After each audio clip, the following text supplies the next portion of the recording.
whakahurangi o te wā, e kui e nanai, tēnā. Timata ke tō mātou kaupapa, tai katoa tia mai, te karere, katoa muri mai koe sau, karakia ke mātou. Ko te pai o te karakia o Periri, ko tai ora mai koe, kautau kato. Nō reira, ko tutuki tānei, hia, ko whakarongo te atu i ai.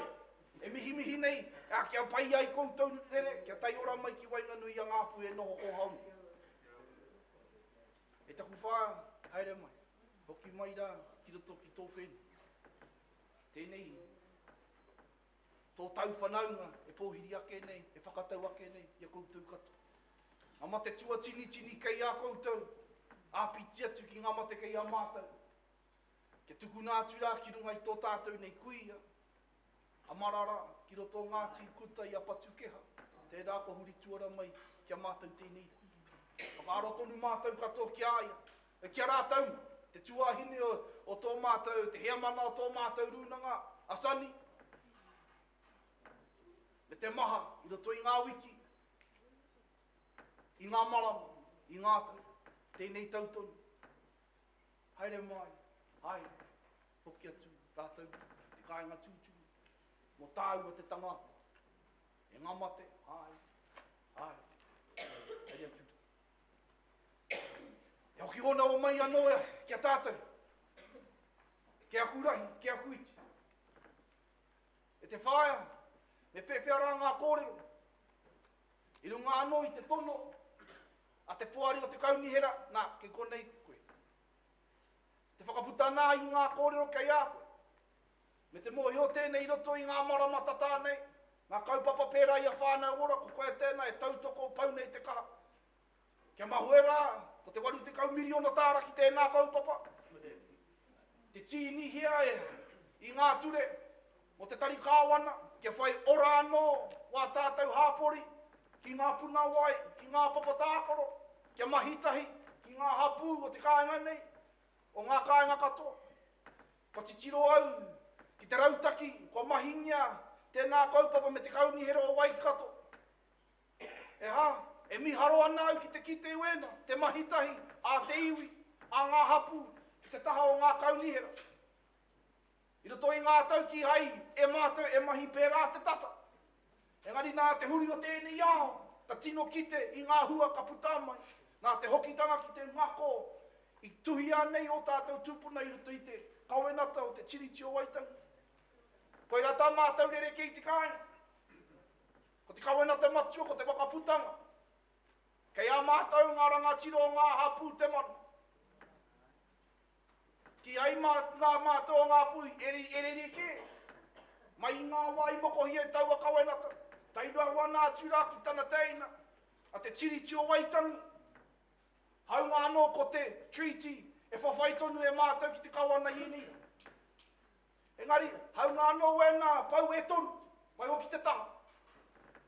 Ko te pau o tēnei rā, ko te pau o te aroha. Tātou anō kia tātou. He atua, he tangata. Tangata no tātou. Tangata no tātou. Ki te kore tātou aroha ki o tātou teina, ki o tātou tuakana, pa mahu e tātou kima. Ko tātou tēnei e tangi weto ki te kāinga. Ia tātou e tangi weto ana i te kāinga, ka haere tonu ko ngā mahi. Nō reira koina tāku, e kaha nei a tātou, kia whai i atu i ngā mahi, kia mahi tahi tātou, ki o tātou kaunihera, ki o tātou tari kawana. Ki oi anō i runga i te manu, o te wakaputanga, e te tiriti o Waitangi Māori a Kenya. E kui haere mai, no mātou te whiwhi. He rangi moko puna tēnei, o tātou te taitokera. Tēnei kaupapa katahi, a muri ake, ka neke te nui ngā o mātou ki runga, ki te tautoko ake i te manatanga, o te Cultural Heritage Trust, me te rā minita tai atu ki kona, hei a pōpo ka tai to te minita o te hauora. E ha, e ngā puhi, ki hi ake kei a tātou. Kei ake tātou, ko te mea nui, kia tautoko ake ue nei kaupapa. Kia anga mua tō tātou nei iwi, i runga i te tika, i runga i te pono, i runga i te aroha anu. Te aroha katahi kia i o te matua, aroha tuarua kia tātou anō te tangata, aroha tua toru, ki ngā mahi ki mui a tātou, ngā kaupapa oranu. Kia au te whakaroaro ake, e engari, whakakapi ake ngā mihi ke whakahokia kia koutou e aku kaumātua, e aku kuia, i konei hāpai ake i tēnei kaupapa. Mai anō te haukaenga a ngā tirahiri, a ngā tikaua, oi, o ngā puhi, nui tonu. Mai tāmaki, ki te reinga, tēnā koutou, e te kahurangi, e ngā timanu, e nanaia mahuta, tēnā no lāko.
Te katoa tēnei kaupapa.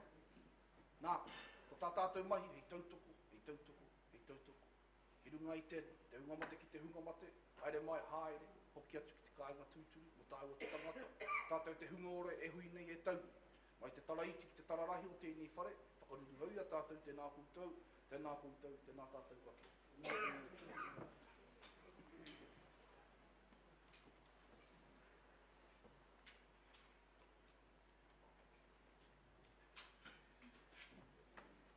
Ka hinga te toko ki tōna hinganga.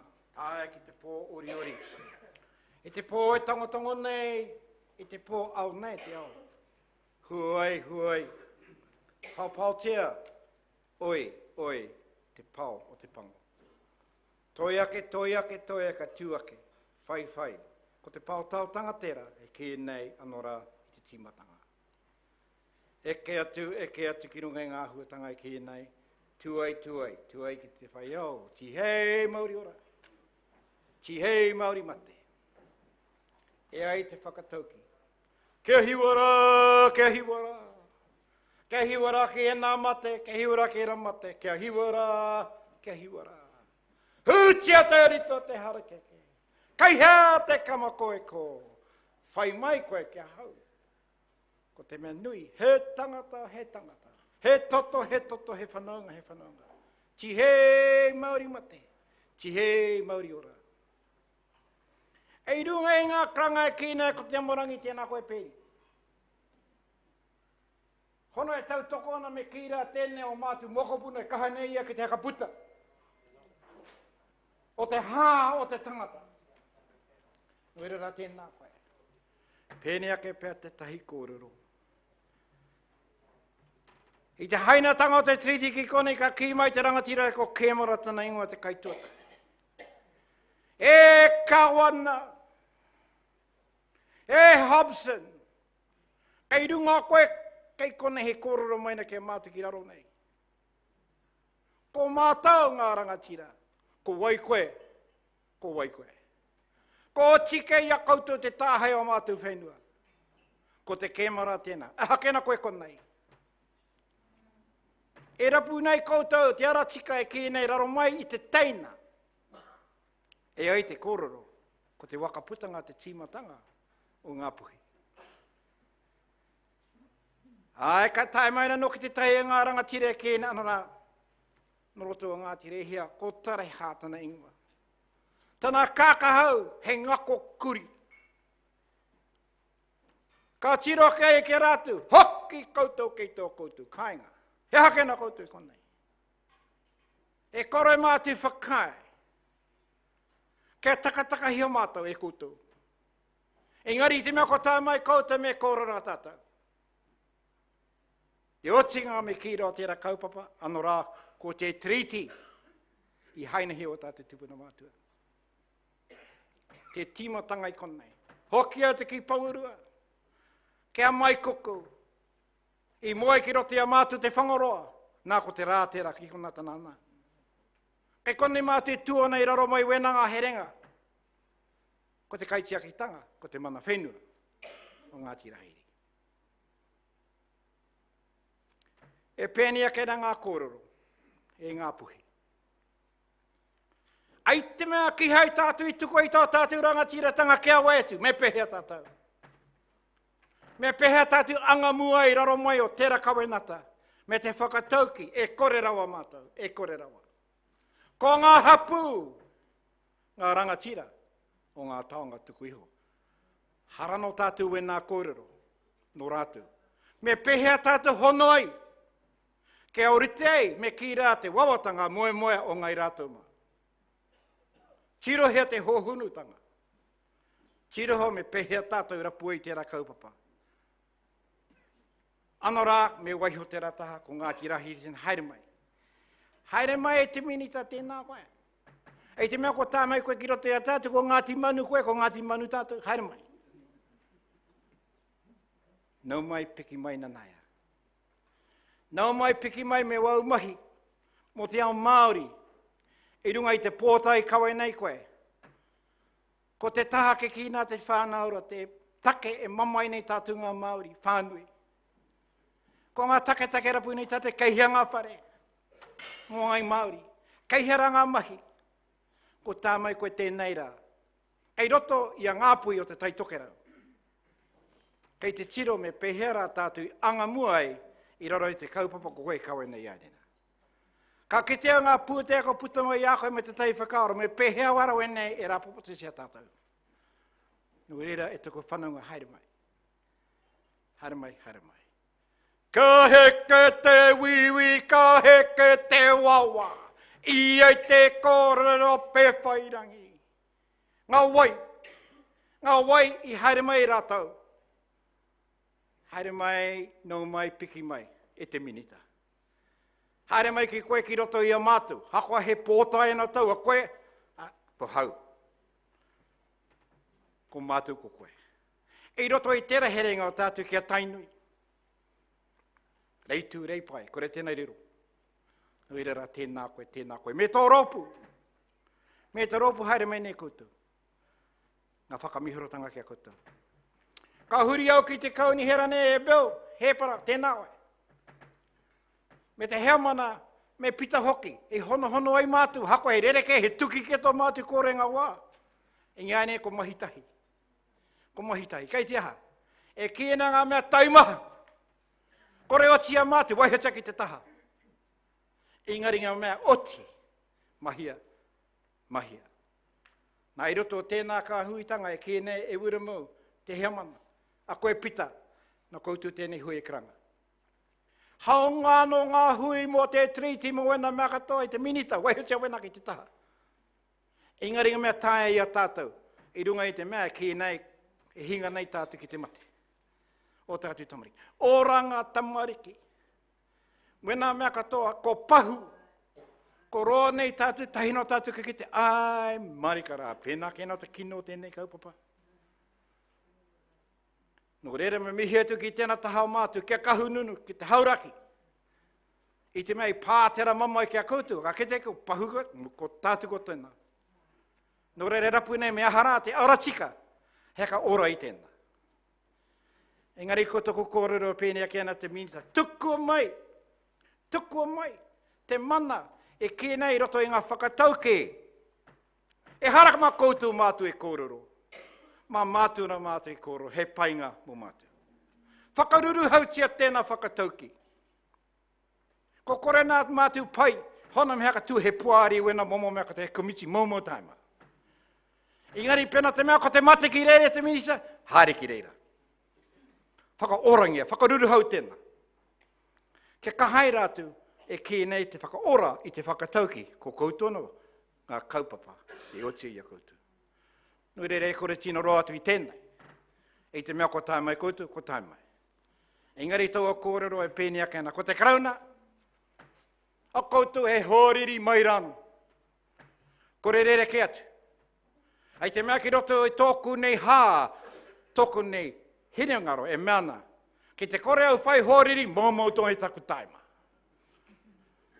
Nō reira haere mei te krauna i te tuatahi, haere mai koe te whanaunga. Ngā mea oti i ako i te wāia koutu ki konei. Ka tika te koro o tēnei tō mātu tarara nei hoki. Ko ngā hohunu ona ni kaupapa Māori. Engari pai ana, e mahi ane ngā mahi he painga. Mō mātou o te taitokara, whānui atu. Nō reira ko koe, me tō minita, me o minita, i mahi nei koutu. Haere mai, nau mai piki mai. Huri rā kia tātou i ngā pui tēnā koutou. Tēnā koutou ko tā mai tātou i tēnei rā ki te aha. Kei te karongo pēr i ngā mea tāia i a tātou. Ngā mea e kore tāia e ai o tātou. Tupuna mātua. A te wā. Pa o te wena mea. Engari kawe ware tia. Kawe ware tia. Engari kore o tia tātou i tēnei rā.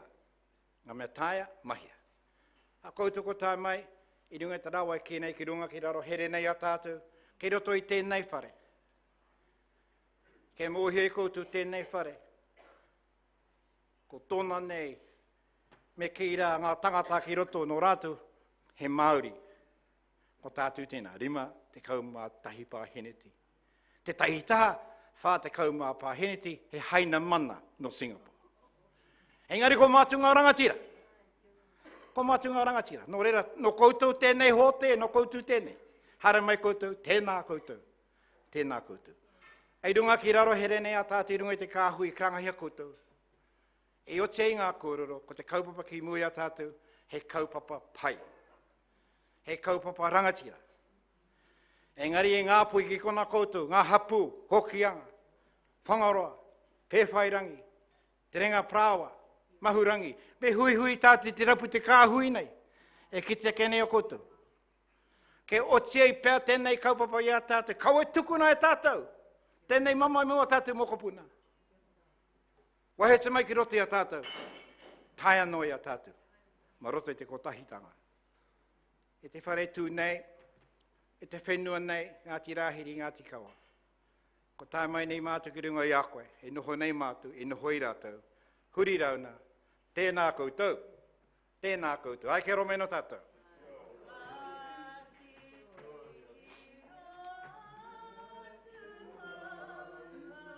I te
Rārangi kaupapa rārangi here tangata. E ai te kororo hāpiti hō no tai hono. Rātuko wehe. Hāpiti hō no koutou e krangāti nei mā te hoki wairua mai. Kei rote a ngai Māori te whānau me te hapu. E whakaruru hau i a tātou. I rora te kaupapa mā te kotahi ka otia i a tātou. Tēnā koutou. Tēnā koutou. Ai ke rome no tātou. Koe nei pota noiha munaia. Koe nei awhina mai wene ngā kōreo puta mai. Tahi te tūpuna ka ora i tātou i roto tini whare, ko Rāhiri. Ko Rāhiri. Koe nei te kōkō raho. E puta wai roto ngā kāwai ki runga kei raro. Ki waho ki roto nei. Ia tana moitanga ki wana wahine toko rima. A puta mai tātou i roto tino tātou whare.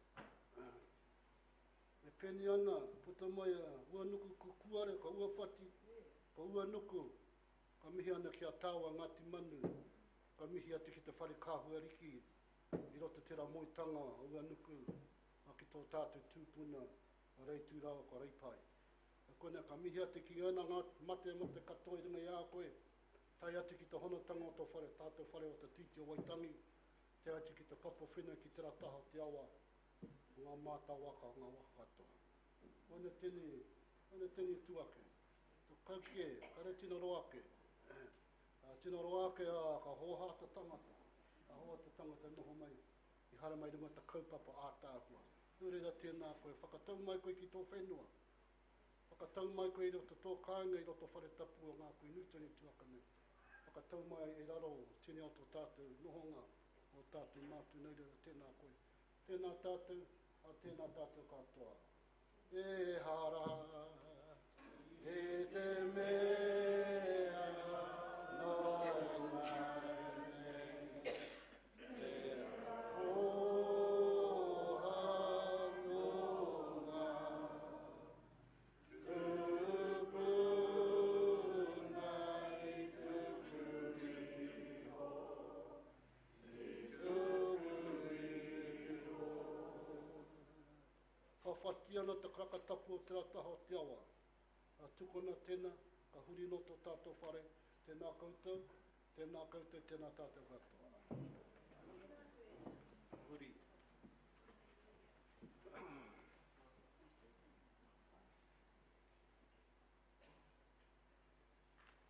Koana te riki ki ngā titi, tawana te marimo ki te raki, a tihe wā muri ora. Whakaro tūtai ki aia ki te wainga. O ngā ngengau, ngā mea katoa, timatanga me te otinga. Nā reira, ki tō tātou nei kai karake aha ko wai, e nā rā hoki koe. Tuku ngā mihi ki a koe, e te reo tuatai i rongo hea, karanga ai, kia mātou, te ata nei, tēnā koe, tēnā koe, tēnā koe. O tira ki a koutou e oku kou mātua, e oku rangatira, mihi mai ki a mātou kua tau mai nei. Tika ana kia mihi mai ki tō tātou nei whanaunga o mātou nei whanaunga, kua tau mai nei ki Wainganui a tātou o ngā hui rito. Marongi ngā tini hononga, te Wainganui a tātou. Nā reira e Ngāti Kawa, e Ngāti Rāhiri, ngā tino mihi ki a koutou. E oku puia, e oku kaumātua, e ngā koutou. E tiwi, tēnā rā tātou katoa.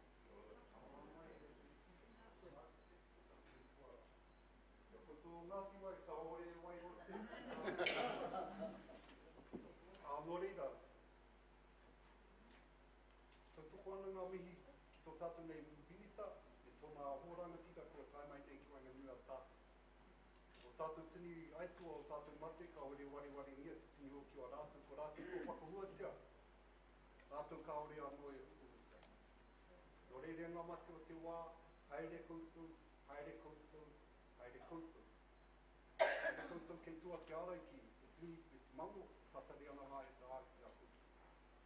Reira me maira, ore maira, kia tono tātai hono ko koutou, tini ngati kia koutou, kia tono tātai hono ko tātou anu te ka nui roa. E hui mai nei e raro i te tōni o e te koutou nei whare. A tēnā rā tātou katoa. E hara tēnei tū, tō rongia o enei āhuatanga ki Wainganui a tātou, e poto ana tō tātou nei wā, e tō tātou nei minita, nō reira. E tū mai ki te tautoko i te kaupapa whakahirahira, te tautoko i te tainga mai o mātou nei rangatira, te tautoko i te kaupapa i here a mai nei a koutou e te haukainga. Nō reira, tēnā koutou, kia mai tātou. Toro mai toina kia hariu, tia toringa ia whipono, ia whitaku tinana. Aue te aroha ki a rātou mā. Aue te aroha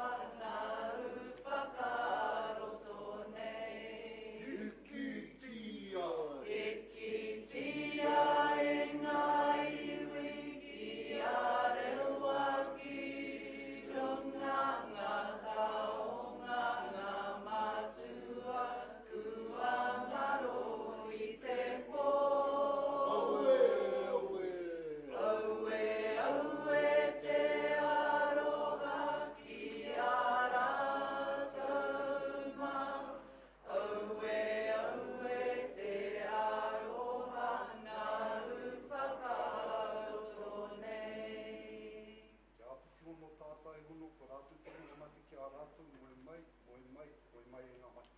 Kia tono tātou, ko tātou e hui mai nei me te kaupapa whakahirehire a mui a tātou, tēnā koutou, kia ora mai tātou kati. Kia ora.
Kia ora. Kia ora. Ka pai.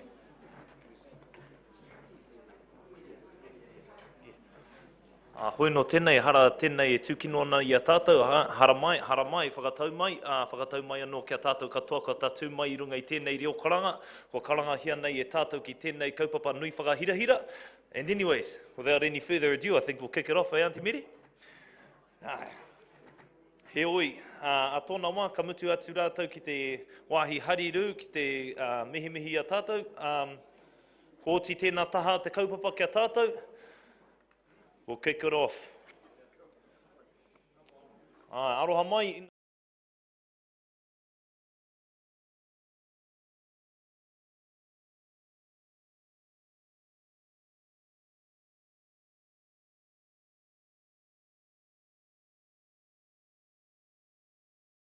Tīmata tō tātou rā, kei a koe te wā.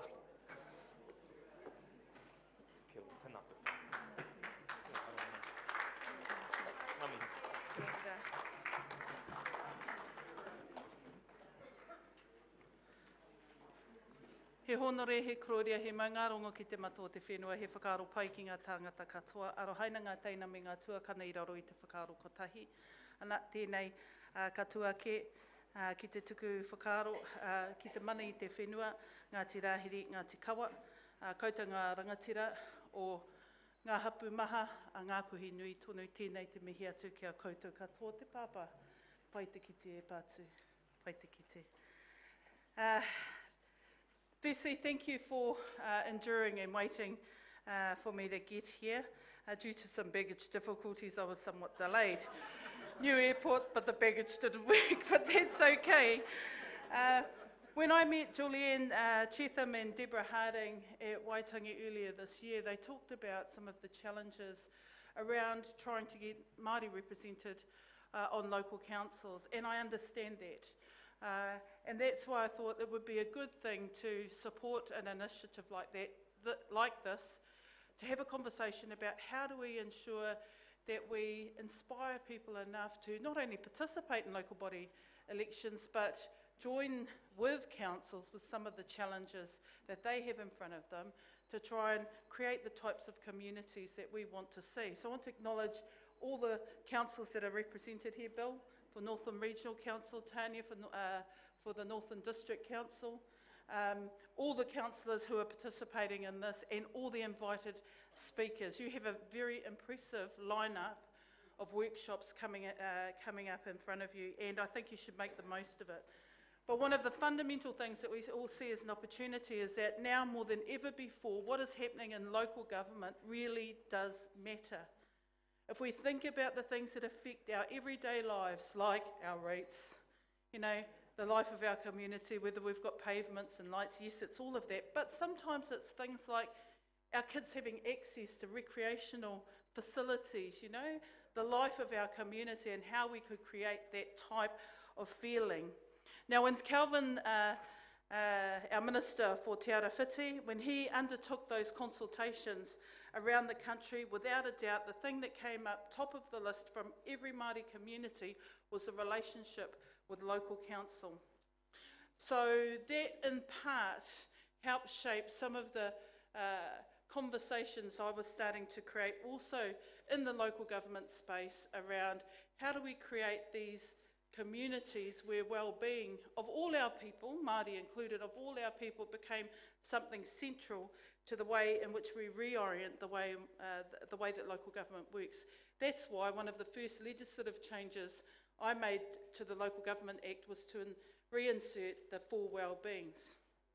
Now for Māori, that doesn't kind of sound like too much, except that we don't differentiate, we don't separate the land from the water from the people, the environment from the economy, the physical, the economic and the social objectives. We don't separate any of that. Everything's kind of, we see things as a whole, as an interconnected whole.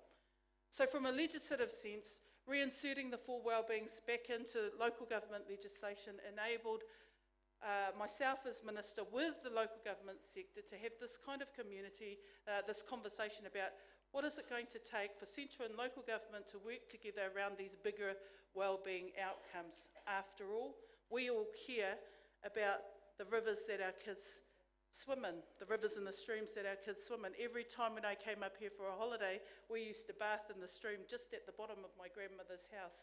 That was my experience of coming up north for a holiday. I also caught tuna in the stream across the road as well. The point of it is, we've all got these other aspirations that we want to achieve, which at a very practical level, local government is involved in. So, by saying our conversation is more than roads, rates and rubbish, it's about all these other things, how are we going to do this together?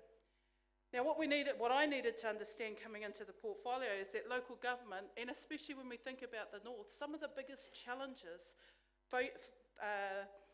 confronting the local government sector was funding and financing. Most of their revenue comes from rates. And actually, we've got communities where there is a small rate-paying base, where there are big challenges around infrastructure. It becomes a real juggling act for many councils to think, how am I going to account for all these other aspirations, but actually deal with some basic things that are in front of us that actually deliver services to our communities? And I get that. So the biggest issue come out, funding and financing for the sector.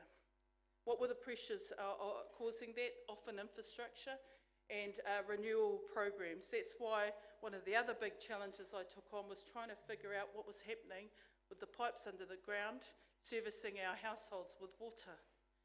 How many people live further than Te Hapu and have to boil their water often because they can't rely on it being healthy and safe to drink?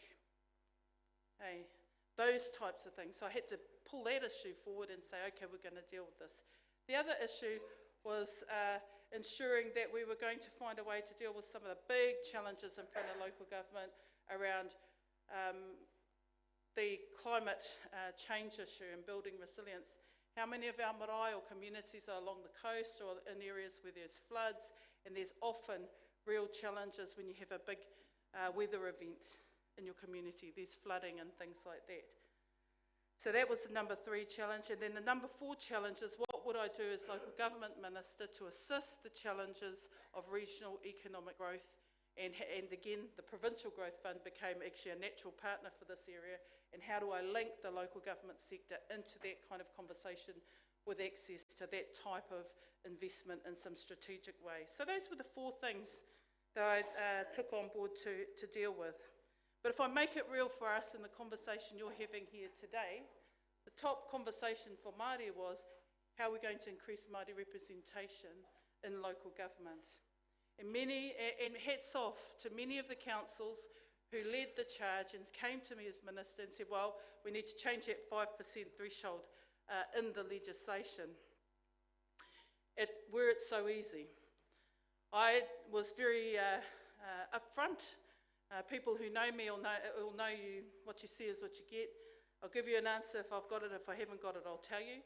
And if I'm working on it, I will work to the hardest degree possible. But on that issue of removing the 5% threshold in the legislation, that became a barrier too great for many communities to be able to create dedicated Māori representation. I said to the many mayors who wanted to lead this conversation, you need to go back to your communities and try and convince the community at a very local level why it's important to have Māori representation.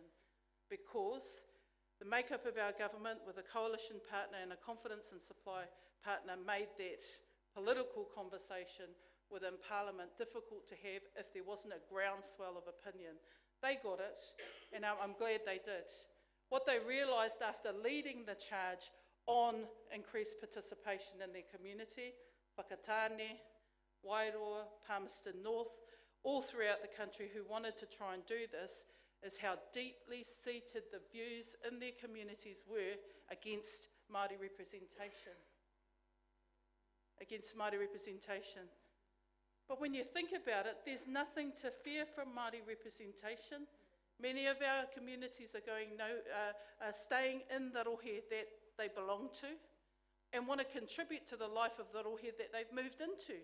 Many of our Māori communities are like that, however, couldn't get it over the threshold. So the next step then was that council started to ask themselves, how can we build in Māori participation within our decision-making processes, so even though we can't get it over the political threshold of having representation around the table, and that remains still an ambition, we will build into our process something that can include Māori at a decision-making level. So I'm really glad to see that you've got James Whetu from Hamilton City Council. They were, for example, a council that did that, and so too was Hastings. They initiated something that would embed Māori participation within their decision-making processes, and there are many more, several more councils who did this. So, you know, true to Māori fashion, if you can't get through one door, you'll always find the other one to be able to get there. And I think what that's shown is the openness of councils now to figure this out with Māori, Why does it matter in many communities? The treaty settlement context has really changed the way in which many local government councils and the business sector are thinking about how to engage with iwi and with Māori because of the post-settlement reality. One, many of the post-settlement agreements have natural resource implications for regional councils. Many of the treaty settlements have passed back Crown land into Māori ownership, and so, you know, in some cases like the Waikato, Tainui is one of the biggest ratepayers for the Waikato District Council. It pays for them to talk to one of the biggest ratepayers in the rohe, and the like. So the reality of the conversation is becoming that much more real for local government, which I get, again, all I've seen is leadership in many of the conversations I've had with local government leaders about, okay, how do we understand this space? How can we help it along? But here's another thing. You know that I'm Minister of Māori Development as well. So one of the challenges that we're trying to overcome in the Māori development space is our whenua Māori, our Māori freehold land, and some of the impediments that exist across councils to try and do what we would think are simple things like build papakainga, you know, come up with the types of arrangements with our councils around a rates for emission policy that sits aligned to a whānau or a Māori Land Trust land development initiative, so that people are feeling like, okay, I've got all these rates accruing, the unpaid rates there, and it's really hard for our whānau to even contemplate development if we're dealing with these issues, but I'm really worried about, you know, being pinged if I try and do something, so it's better to do nothing. That's not our future. That is not our future. So the conversation, again, that I'm trying to initiate and drive with the council is that Māori don't want to be in a constant state of deprivation and poverty. Māori want to do things, but we've all got to be realistic about to get everybody on the right, having the right conversation, and around the table, that type of barrier, like not having a good rates remission policy in line with understanding land development is a huge barrier to having the right conversation, and we need to get that into a better space. So some of the work that I'm doing in the Whenua Māori area, and as you may know, we've got a fantastic team up here in the Taitokerau, is we've got a packaged approach. We're going to look at some targeted amendments to the current Ture Whenua Māori Act to improve things like succession, because all the information and actually the submissions that we got from Māori who were contributing to the Ture Whenua Act kaupapa was succession was a difficulty. There were impediments in terms of the Māori land court processes. There were issues around dispute resolution that couldn't be worked out in a Māori way. Those are some of the targeted amendments, and there are a few others that we're going to push through towards the end of this year. Sitting alongside that though, we needed to make sure that our whānau had access to the types of advisory support so that they could get the best quality advice about, well, okay, if we're going to go down the process of developing our land, how are we going to pull our whānau together and give them the best information about what kind of governance structure they should have. So we're going to focus on good advisory support. We're targeting first Taitokerau, Waikato Waiariki and Tairāwhiti as our focal areas because of the amount of land that is considered underutilised, but also because the knowledge base within our regional teams of Te Puni Kōkiri can help accelerate into that advisory space. The other thing is good information, having good advice, so that advisory space will mean that our teams can draw on other government departments to pull into that conversation around, and the Māori Land Court as well.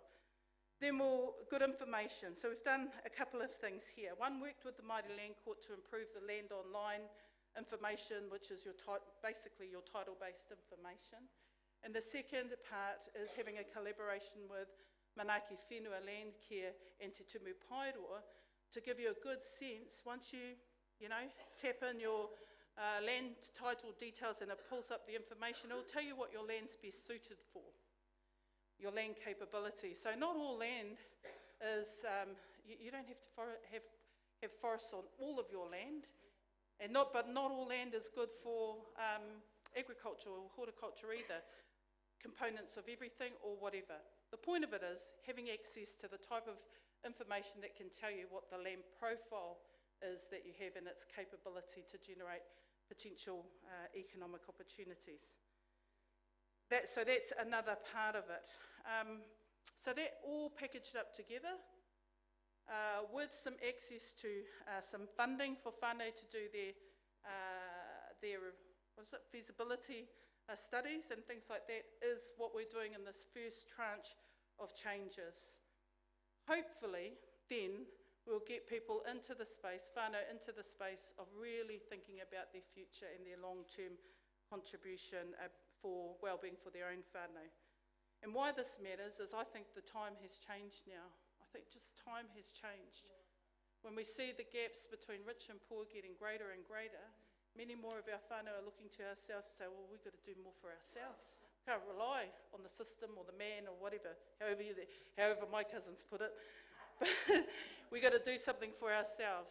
So that brings me to the next challenge in front of me around the Māori development space and reorienting Te Puni Kōkiri.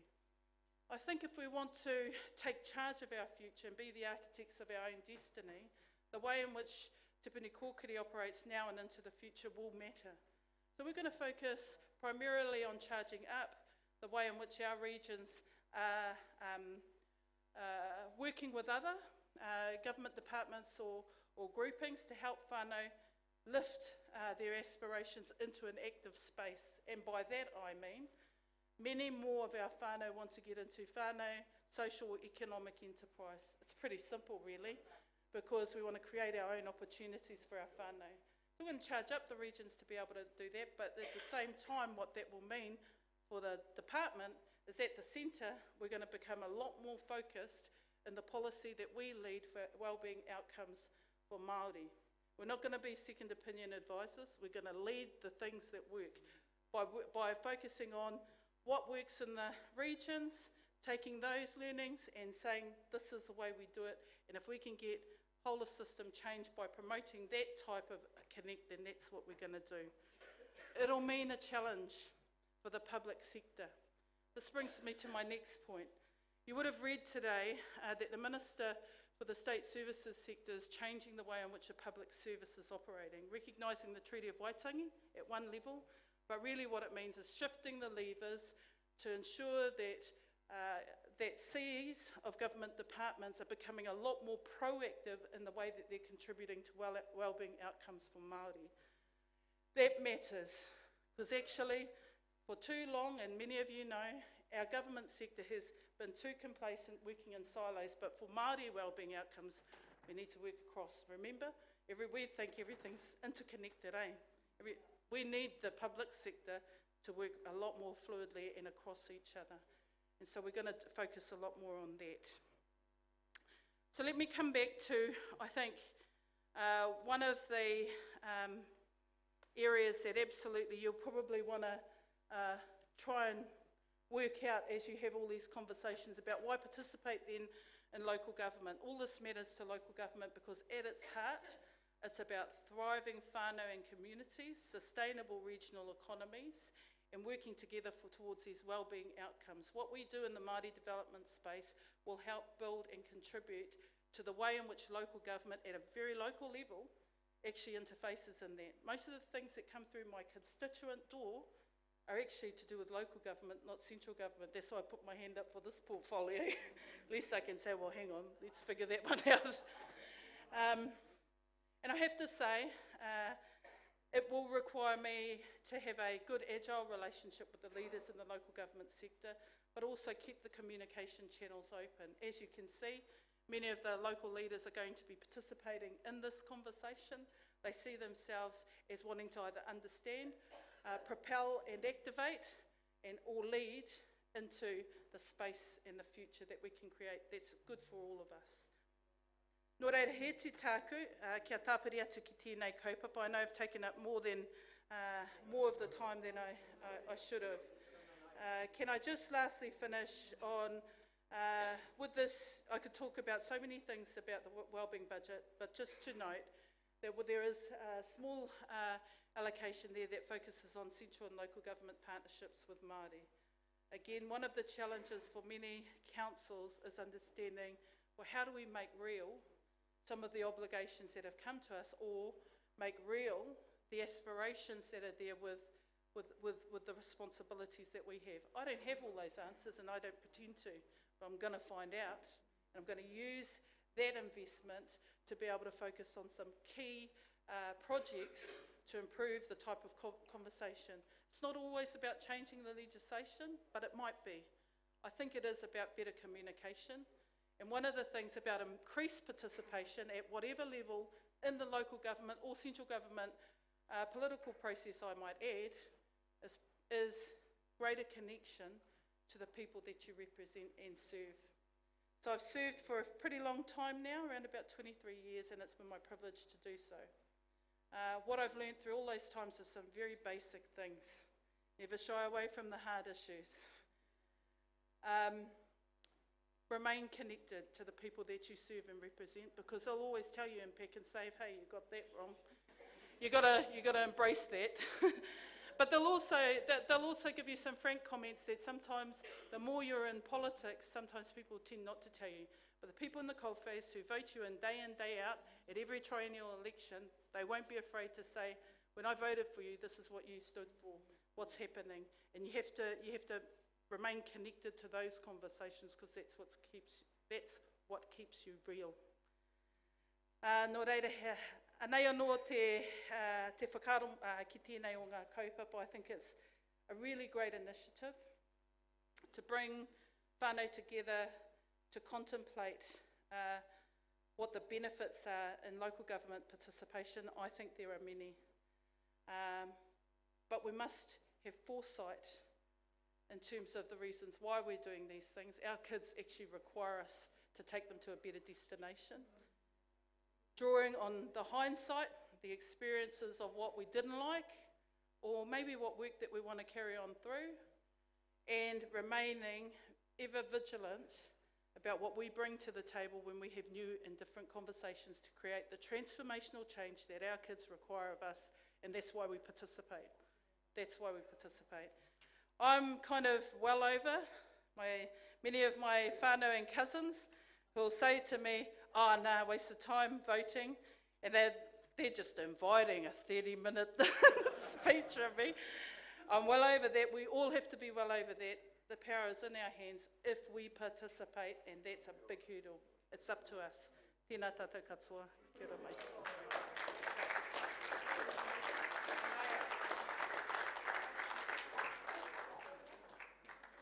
Hara mai koe. Paulina, hara mai.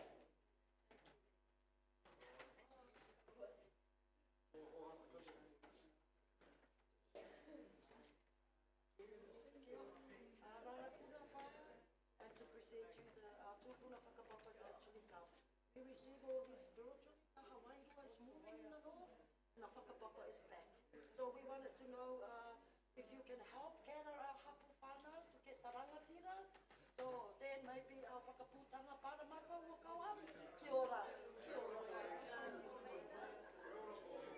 Tēnā koe, Paulina. Kia ora.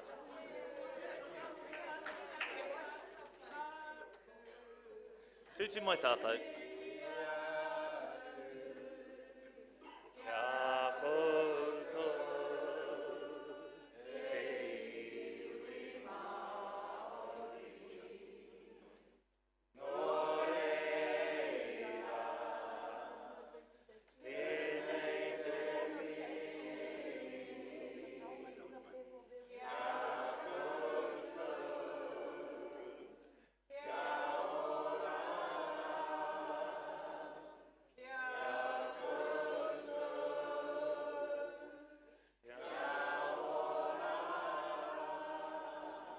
Māori, nō reira, tēnei te Stop the killing of our Ngāpui children. We've got to stop the killing of our Ngāpui children. Kia ora, kia ora.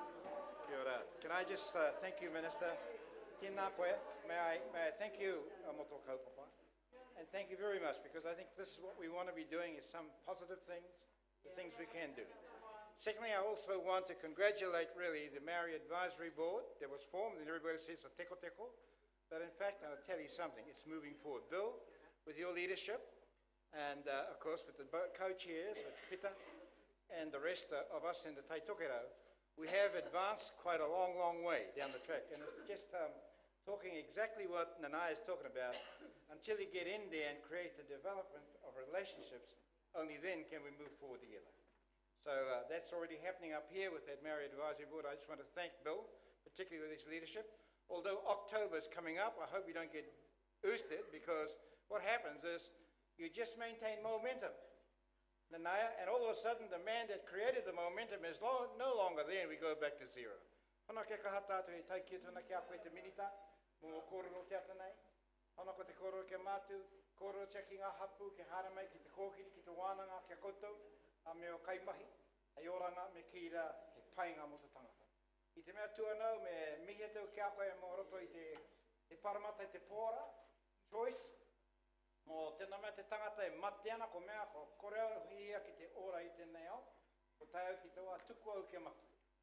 Nā ke au he mea nui tēnā ki roto i tēnā kaupapa, ko ngā mea pāna wena mamai ki a koutou.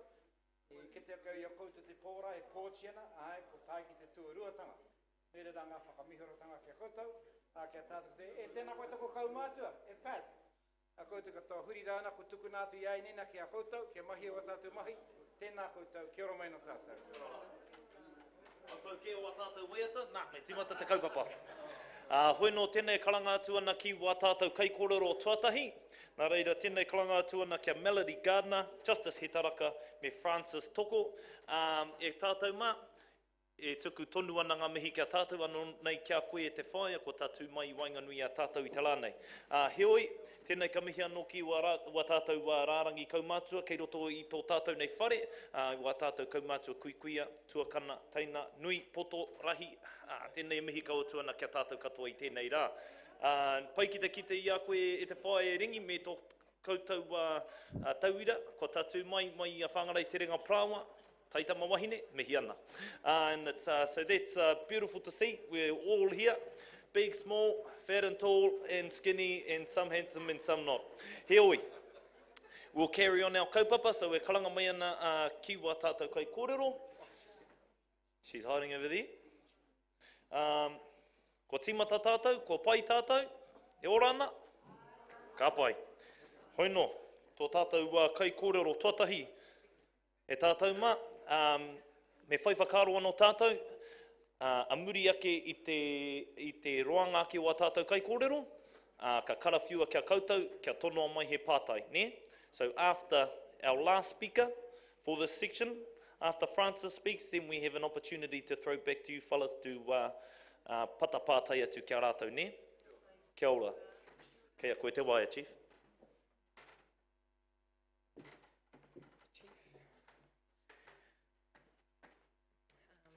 E hara taku toa i te toa takitahi, engari he toa takitini. Ko taratara te maunga, ko tahawai te awa, ko mamaru te waka, ko parata te tangata, ko kahu te anu i te whaia, ko tahawai te hapu, ko Ngāti Kahu te iwi, ko te ururoa toku tupuna. Anei taku pepiha, engari e tupu ake au keiraro i te korowai o Manaia ki roto i te rohe o Patu Harakeke. E mihi māhana ki a koutou, kua haere mai i te ata nei, mō tēnei kaupapa whakahirahira. Hari ko au te kite i a koutou, i te maha o tātou i kōnei hei taunaki i tēnei kaupapa whakahirahira. Ko te tūmanako ka whakawhānui atu e nei kōrero i ngā hāpori kia marama ai rātou te hōhonutanga o te kaupapa nei. Nō reira, kia kaha tātou. My name is Melody Gardner, more commonly known as Mel. I whakapapa to the Whangaroa and Ahipara Rohe, but I grew up in the Bream Bay area. I work for the Electoral Commission as the Registrar of Electors for the Tai Toketo region. I'm responsible for the engagement, the community engagement and the enrolment in our three northern electorates, Whangarei, Northland and Te Tai Toketo. I've been the Registrar of Electors for the last 3.5 years. And I'm about to undertake my second local body campaign. The more I learn about this kaupapa, the more driven I am to ensure that everybody, all members of our community, are educated and engaged. Particularly those who don't participate in this kaupapa in as higher numbers as their counterparts, youth and Māori. Te Arahi Stokes is my Deputy Registrar of Electors, no Ngāti Hine ia, and she happens to be the sister of our MC Aorangi. Yes, and our security. Before I go on, I just wanted to say how happy I am that an event like this is on. I mihi to our kai whakahaere. I think it's fantastic. I hope it is the catalyst for continued conversation and that we fly with this towards the general election as well. I'll just put that little plug in there. I am passionate about our community and ensuring equitable platforms for everybody to get the information they need to make informed decisions. And I feel we've learnt much as an organisation in the last 3 years. The Electoral Commission does not run local body elections. Our mahi is to ensure that the electoral roll is up to date and that as many people are on it as possible, and then we hand it to the Council and Election Services, who Dale Ofsosky from Election Service will be speaking in the second panel. So, I'm here to set the platform, give you an idea of current statistics, and then tell you what we're doing in this area to continually improve that. So, basically, the current enrolment statistics for Aotearoa. Please note that in this includes the Māori roll because it's going off area. So the current enrolment statistics, we're looking, sorry, there we go, I'll just work this. It's looking quite good as we head towards the campaign. As you can see, currently for the Whangarei region, 93.25% enrolment. Okay, so they're comparatively good in terms of electoral enrolment across the motu. With Northland, again, so the enrolment percentage here, 90.56, that's what we're currently enrolled at in the Northland region. So again, comparatively good.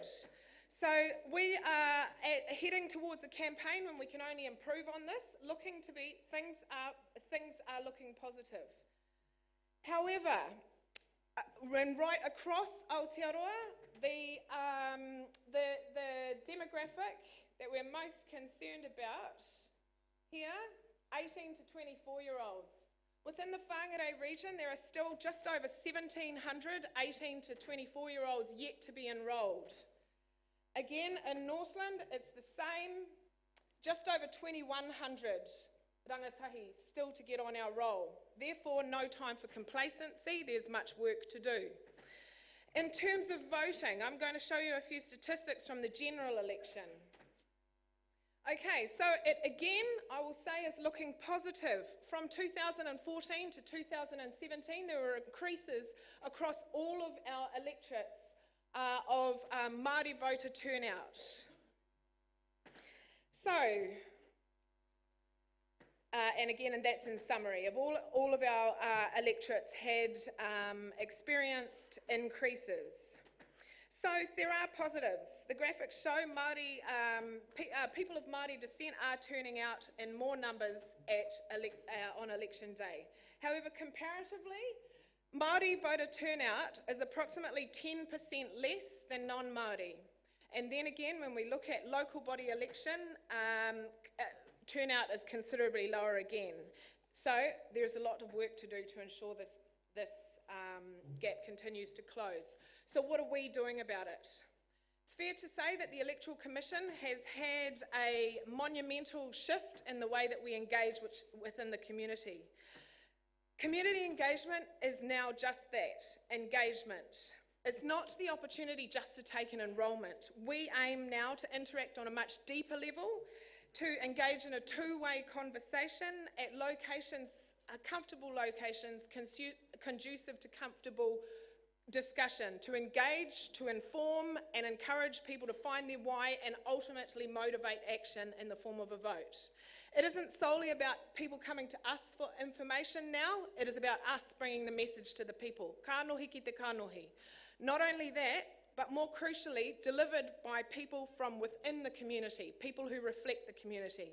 For example, in the 2017 general election, we had youth teams. As you can see, people from Whangarei, Kaikohe and Kaitaia set up in teams where they covered from the Cape down to the Hokianga, across to Whangaroa region, down to Whangarei, across to Dargaville and down to Welsford.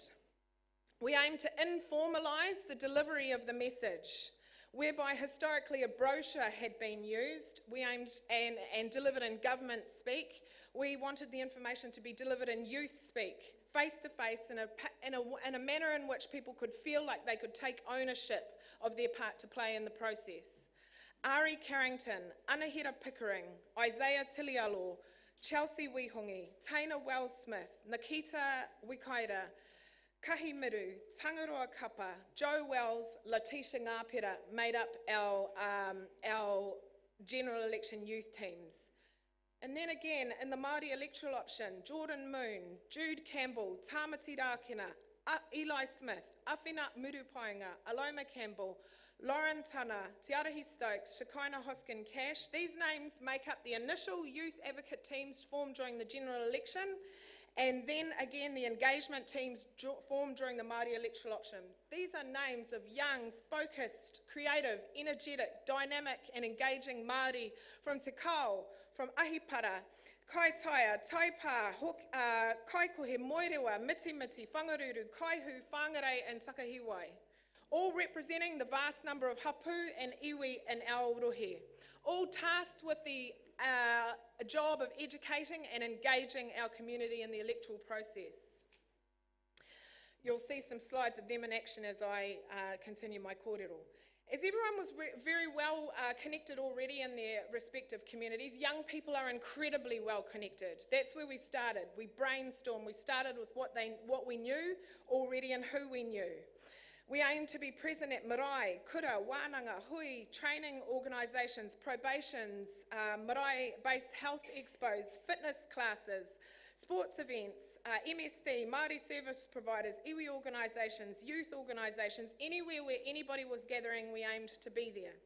The beauty of bringing on fresh teams with no electoral experience means they come to the table with a new perspective and no preconceptions. They drove it.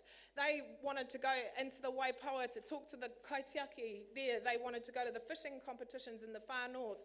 They wanted to go into the farms where rangatahi were learning the ropes out there. So the list goes on. Initially, they thought they had to be government, act government, speak government, and we weren't getting the response we initially wanted. But as soon as they realised that they could be themselves, speak how they speak, and tell their own stories, the reception in the community was amazing. It was amazing. As soon as they realised the importance of the information that they were spreading as well, they wanted to make sure they disseminated this information at every opportunity. Jude and Tamati set up on the Rawene Te Kohukohu ferry one day with a captured audience of our, there we are here. So there's speaking to some young forestry workers. So she did a full presentation that day, all of them enrolled, many of them who hadn't ever enrolled before. So it was thinking way outside the box. We were on our way up to Kaitaia for a hui one day, and we were stuck at the bottom of the Mangamuka with our youth advocates in the general election and with the road workers. Next minute, the Anahira was part of that team. They were handing out clipboards out on the side of the road. We were enrolling young road workers because we had 20 minutes with them. So they took every opportunity. It was thinking outside of the box, and it worked. Okay, they filmed a social media video and spread it called What's Your Why? Tangaroa and Joe composed the songs. It was fantastic, and they had weekly appearances on Māori media stations. One thing led to another, and pretty soon people noticed that what we were doing, and they were requesting us to come to their organisation, clients or students. Once the team had this understanding of the electoral process, they became driven to ensure this information was passed on as accurately to as many people as possible. During some presentations, there were tears. This happened across Kaikohe on a number of occasions. Because these people represented the community they were speaking in. Kaumatua and Kuia were extremely proud to see their young people spreading the word, and the other young people in the room, wow, you are here delivering a high-level message to us, and you are us.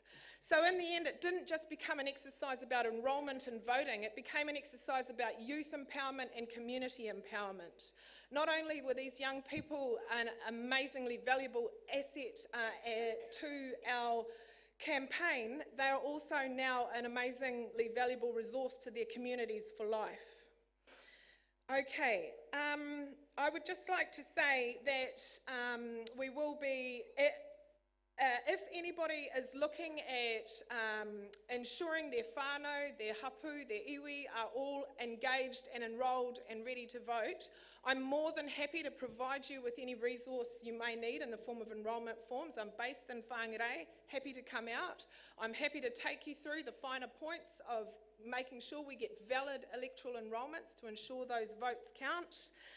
And I encourage you today to go and speak to Anahira and Shakaina to make sure you are enrolled correctly at your address. You may have moved. Encourage you to go and speak to your whānau to ensure they are. Being correctly enrolled is the first point to making sure your voice will count. If anybody is interested in joining our team, any whānau you may know, I'll be advertising shortly for our community engagement campaign for the local body election also.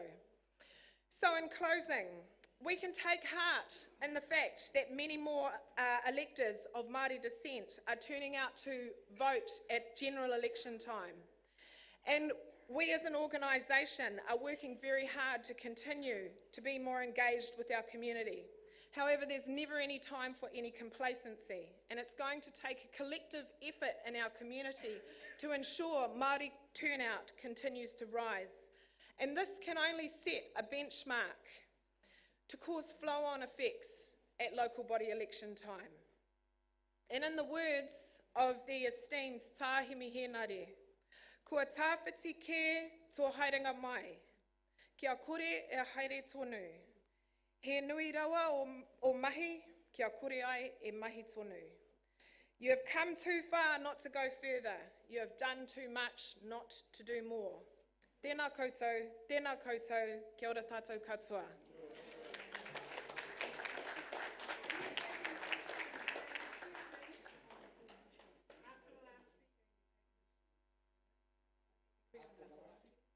Aroha mai, after the last speaker will be directing our questions, but hiki ana koutou ki te mōhio mō āna nei mahi, e kona kia wana kaimahi, e kona e noho ana hoki ei.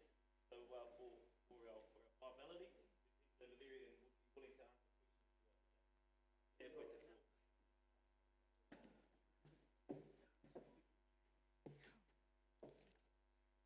Kia ora tātou. Ngā mihi kia tātou e hui mai nei tēnei ata, mō tēnei kaupapa tino whakahirahira kia tātou te iwi Māori. Kia ora, ko Justice Hitaraka tōku ingoa. I am a very, very proud product of Te Tai Tokerau. My whakapapa runs deep into Ngāti Wai and Te Waipounamu ki Wairua. Kia ora. Kia ora. They say it takes a village to raise a child. Nā, koe tēnei, tuki muri a tātou. Some of you are already a part of my village, that you guys have helped shape me, and to the rest of you, ngā mihi, because welcome to my village. Kia ora. Kia ora. Why rangatahi Māori don't vote? This is a kaupapa that I've been trusted to have a kōrero with you today. And I also want to mihi kia Julianne and Deb for actually trusting me, a 20-year-old Māori rangatahi, to come up here and have a kōrero about this kaupapa. Yeah, it takes a lot of trust to have some rangatahi up here to talk about governance, etc. Kia ora. Before I go on to have my little kōrero, I just want to acknowledge that my voice is not representative of rangatahi or rangatahi Māori. I want to acknowledge that I actually come from a really privileged position in the sense that my whānau really value education, and they are lucky enough to have been in a position in circumstances where they can pursue education. And I'm also really, really lucky because my whānau are already engaged in the governance systems. So it's normal. I grew up in my whānau it being normal to vote.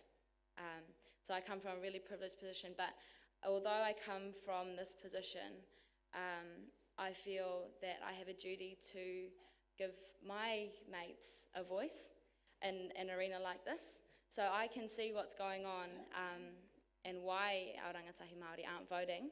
And because of my privileged position, I feel it's my duty to give them a voice here in arenas like this.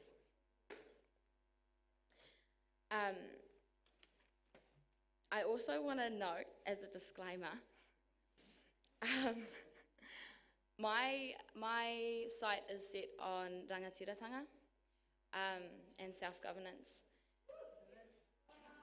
But I do understand the importance of participating in the system that governs us right now.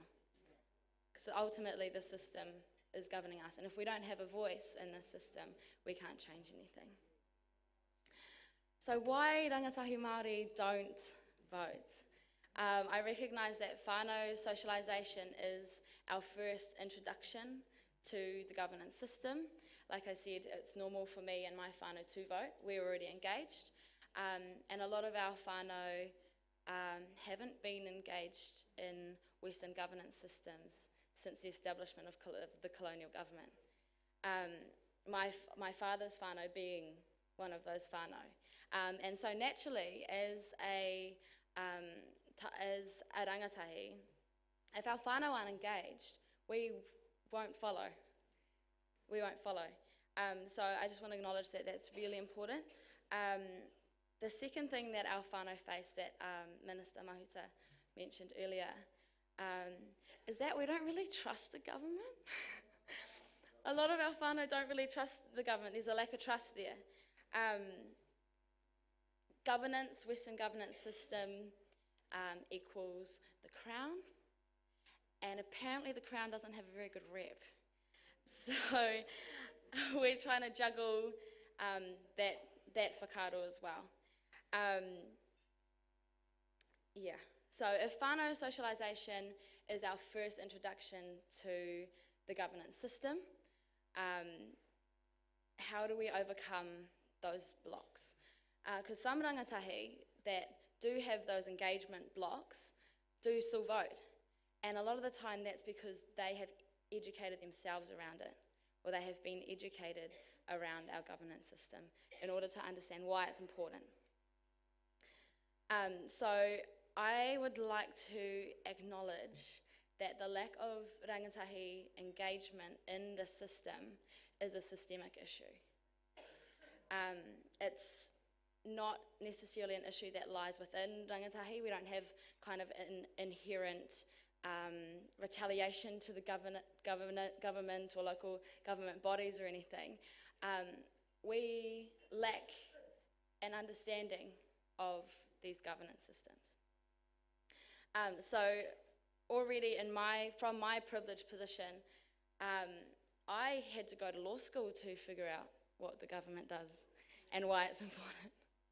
And I don't think it's very fair to have to go to law school in order to understand the body that governs us. So I hope it makes sense where I'm leading with this. Education is the key. So if our whānau don't necessarily hold that importance of involvement in the system, then we need to educate our tamariki. And I just want to mihi ki a koe mau for your mahi that you're doing in terms of engaging rangatahi from a rangatahi level, from our level, connecting with us, employing rangatahi to work with rangatahi because we understand each other. So currently, at the moment, I have two younger sisters, one's 7, and the other one is, how old are you? 14. She's 14. Currently, they're learning about the government at the moment, 7-year-old and a 14-year-old. The 7-year-old came into the lounge the other night and said, "Oh, it hurts." And we said, What hurts? I have to pay taxes to the government. And I thought, oh my goodness, my 7-year-old sister is learning about the government. They've got like a pretend government set up in their class, and one of the girls looks after the treasures, etc., etc. And that is in the hands of her teacher. That's at the discretion of her teacher, whose daughter is also here, kia ora. And so at a primary level, all teachers have some sort of discretion, but they're not necessarily practicing it. And so my 14-year-old sister, she's also a year 10 at Whangarei Girls High School, and they learn about civics, they learn about the government, etc. But that stops there. And that's the last place I learned about the government and local government bodies. So what is really, really necessary is that we implement some kind of civics education at a senior high school level. That's where we are starting to vote. That's where we need to know more information to have informed decisions about who we vote for, why we vote, and why it's important. I also want to bring up the point of relevance. A lot of the time, we don't vote because we don't feel like it's relevant to us. roads, rates, and rubbish, right? Oh, yeah, that's going to happen whether we vote or not, right? But the issues that local government bodies deal with heavily affect us. And as rangatahi, when we know issues are affecting us, we want to go out on the streets and talk about it. We want to riot. We want to make change in our communities. So from our perspective, from my perspective, we are not being engaged. No one is telling us that these issues will affect you, and therefore we don't engage in the system. I also want to point out that a big movement is coming. Rangatahi, we have the internet, and I'm not saying everything on the internet is true, but I am saying that we're finding out things for ourselves. We are educating ourselves. There is a movement happening. So if the system doesn't engage with us, we're going to come to you. We're coming, whether you like it or not. So you're either on the waka or you're off the waka. So rangatahi Māori, we don't engage because there are systemic blockages in the way. We have a lack of information in our schools. Sometimes our whānau aren't engaged for various reasons, and therefore a lot of the time we do follow our whānau's footsteps. And we don't think that local body governance is relevant to us, but it so is, and it impacts our day-to-day lives. We are a huge demographic, rangatahi, and once we figure out these issues affect us, we're coming. And we want to make change. I also just want to note, I want to leave a wero, he wero tēnei. The society we live in and the bodies that govern us are socially constructed, which means we can change them, which is really exciting. So, hea koutou, it's up to us now to change the systems in order for us to be engaged. Kia ora.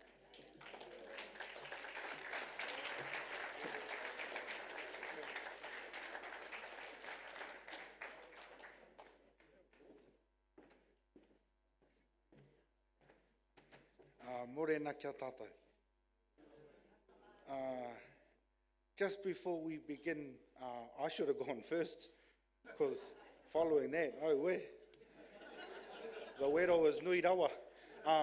But just before we begin, can I just please, can you just interest me in following what I do? Kapai? Can I just get everybody to follow what I do? A, E, I, O, U. Kapai? One more time, there's a lot more people down there and I can hear myself echoing in the room. A, E, I, O, tēnā tātou.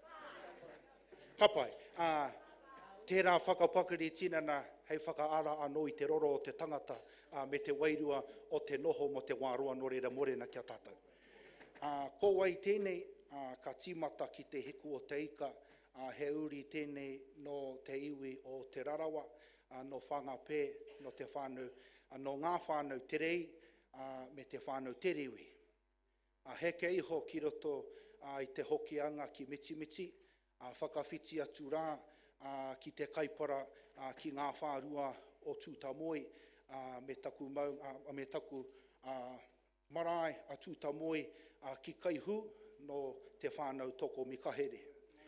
Hoki atu rā ki ngā pū manawa o te arawa mā ngai nui, te arawa wānanga, tēnei he uri no Ngāti Whakaiwe no te whānau Rogers. Whakawhiti atu rā ki te urunga mai o te rā, te tai rāwhiti Ngāti Porou, ngā kaitaunaki o te maunga kāre neke arā ko te maunga toka tū ko hikurangi. Ki Ruatoria, tēnei he whānau no te whānau beach. Tēnei he mokopuna no wērā pā ngā iwi, kei Patuhara keke, ahau e noho ana ki te taha o taku hoa wahine, he uri no ngā whānau toia, me te whānau ripia.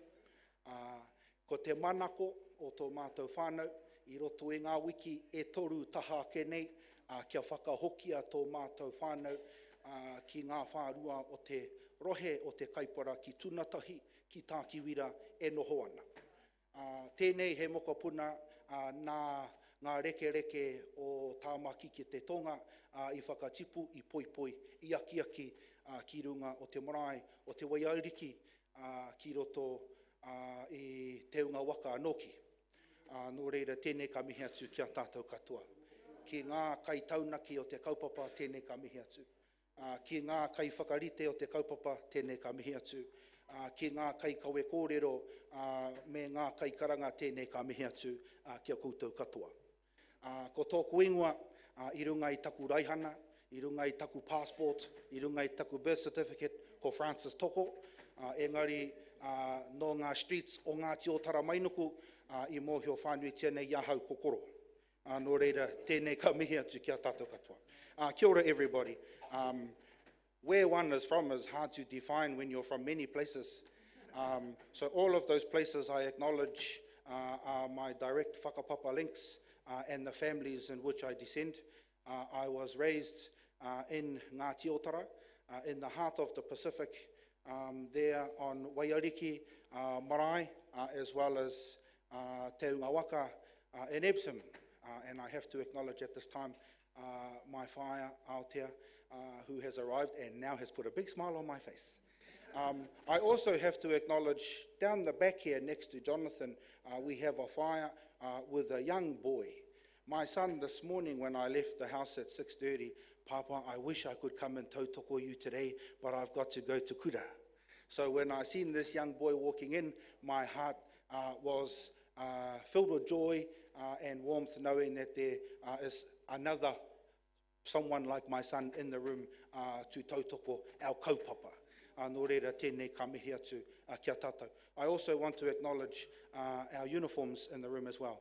Our students of the schools that they represent, our pakeke, our kaumātua and our kuia, and all the generations that are here to listen to this kōrero. He kaupapa ka meha rawa tu ka tika tēnei, he wānanga mā tātou i te rānei. Nō reira, tēnei ka mihi atu. What do I do for work? Good question. In the program, I am currently the Iwi Relations Manager for the Kaipara District Council. And in saying that, I have to also extend greetings on behalf of our Mayor, His Worship, Dr. Jason Smith, elected members, senior management, our CE, Louise Miller, our executive team and all council officers of the Kaipara. And in doing that, we acknowledge also all of the representatives of the local body, representatives here in Te Taitokirau, nō reire te papa e Bill tēnei ka mihi atu, and on behalf of the Kaipara District, mihi to you all. I also, just like our cousin over here, want to add a little disclaimer. My views today are not necessarily those of the Kaipara District Council. Hence, I have left my bigger jacket to cover my crest on my chest this morning. So please, I am here to kōrero a little bit about why Māori should vote. Hei pātai, hei tāpiri atu ki tērā, why shouldn't we? Why shouldn't we vote?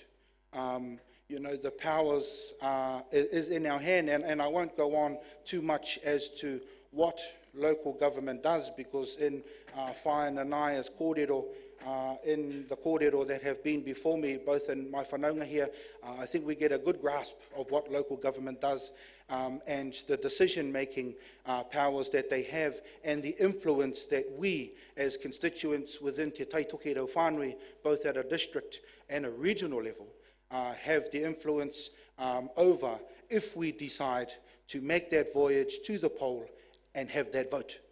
So again, my question is not why we should vote, but it's why shouldn't we vote, is the question that I pose to the whare. When we think about voting and what that means, e kara, e pā ana ki ngā kōrero o te tiriti o Waitangi I rangona e te whare I te atanei rotu I te wahanga o te whakatau. I ki taku tūpuna e Aporehama te taunui I te wā I waitohungia te tiriti ki ngā hunga o te rāwā.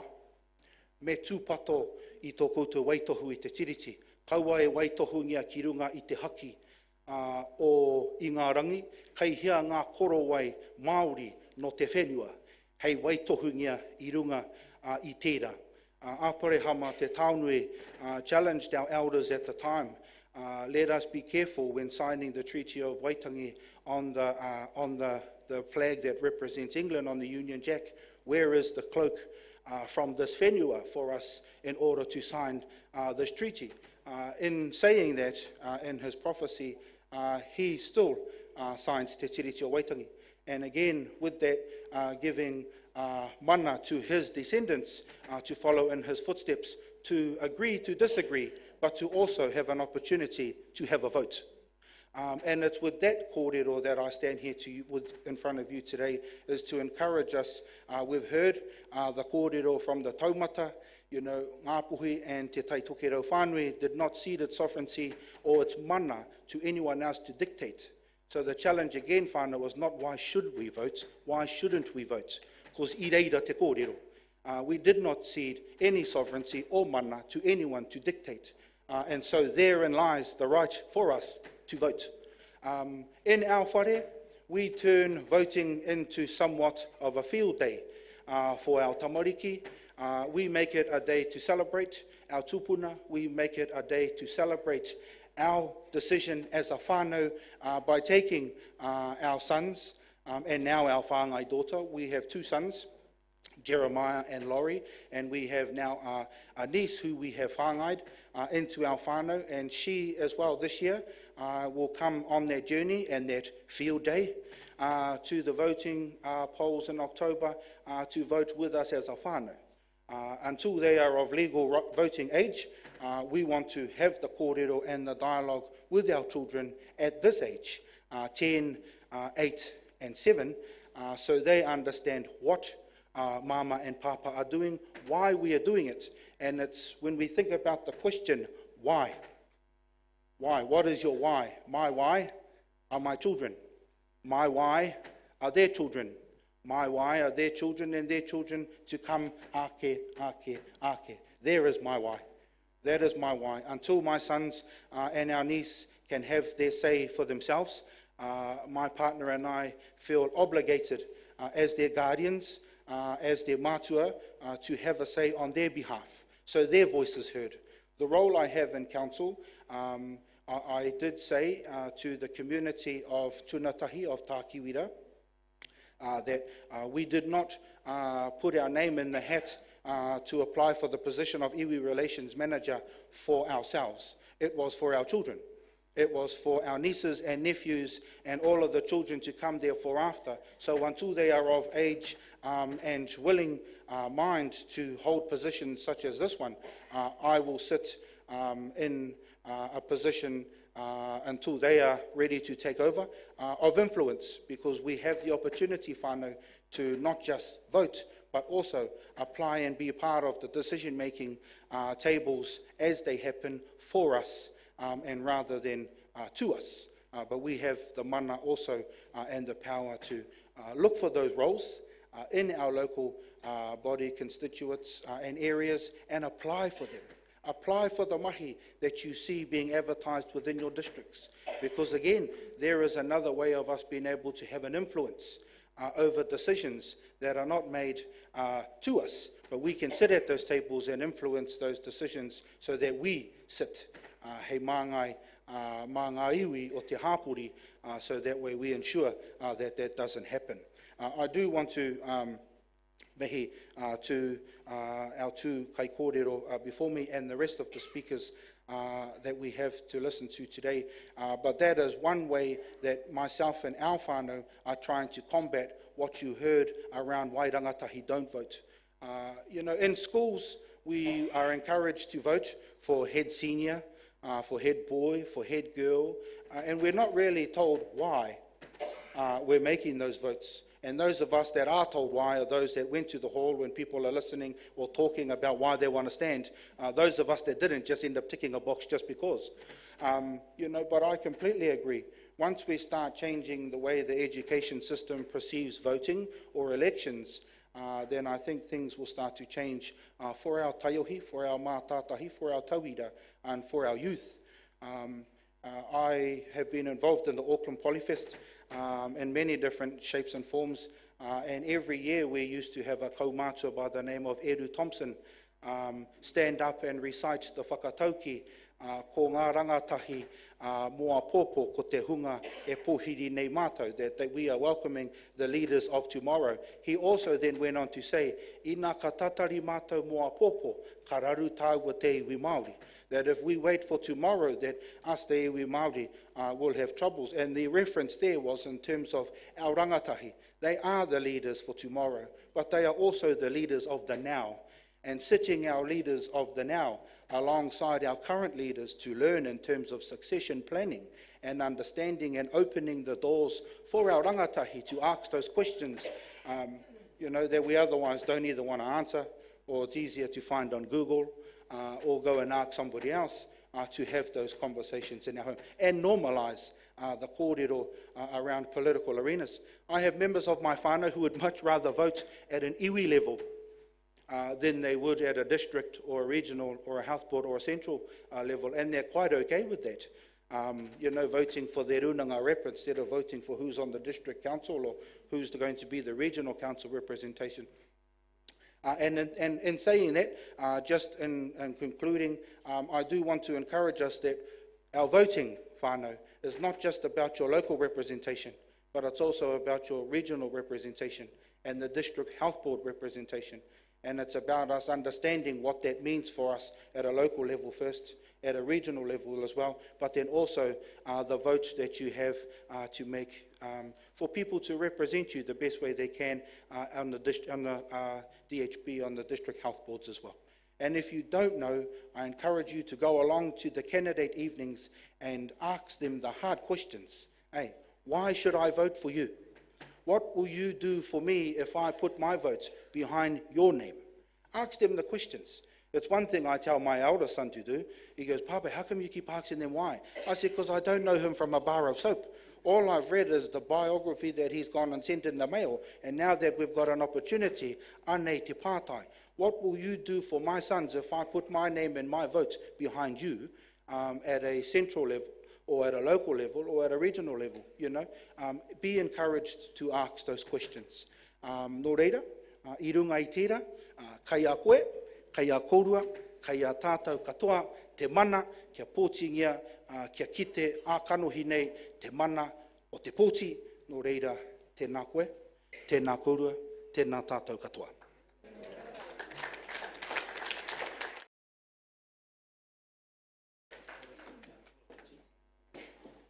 Ka tira kia ora mai tātou, ai mihi kaua tuana ki o tātou kai kōrero, but I mui tō rātou wehenga atu mai konei, ki a koutou te wā, ina koutou he pātai, kei kona ki taku taha Maui, tō kaha tau, ko Mackenzie Hita, kei kone Auntie Oriel, tētahi o ngā microphone me ki, so tūtū mai o ringa ina he pātai, and then karawhiua ki wā tātou kai kōrero, kia koutou te wā. Ina hore kau he pātai, haere tuni te waka, ne? Hore kau? Kati, kapai. Kia ora tātou. Oh no, we've got a pātai.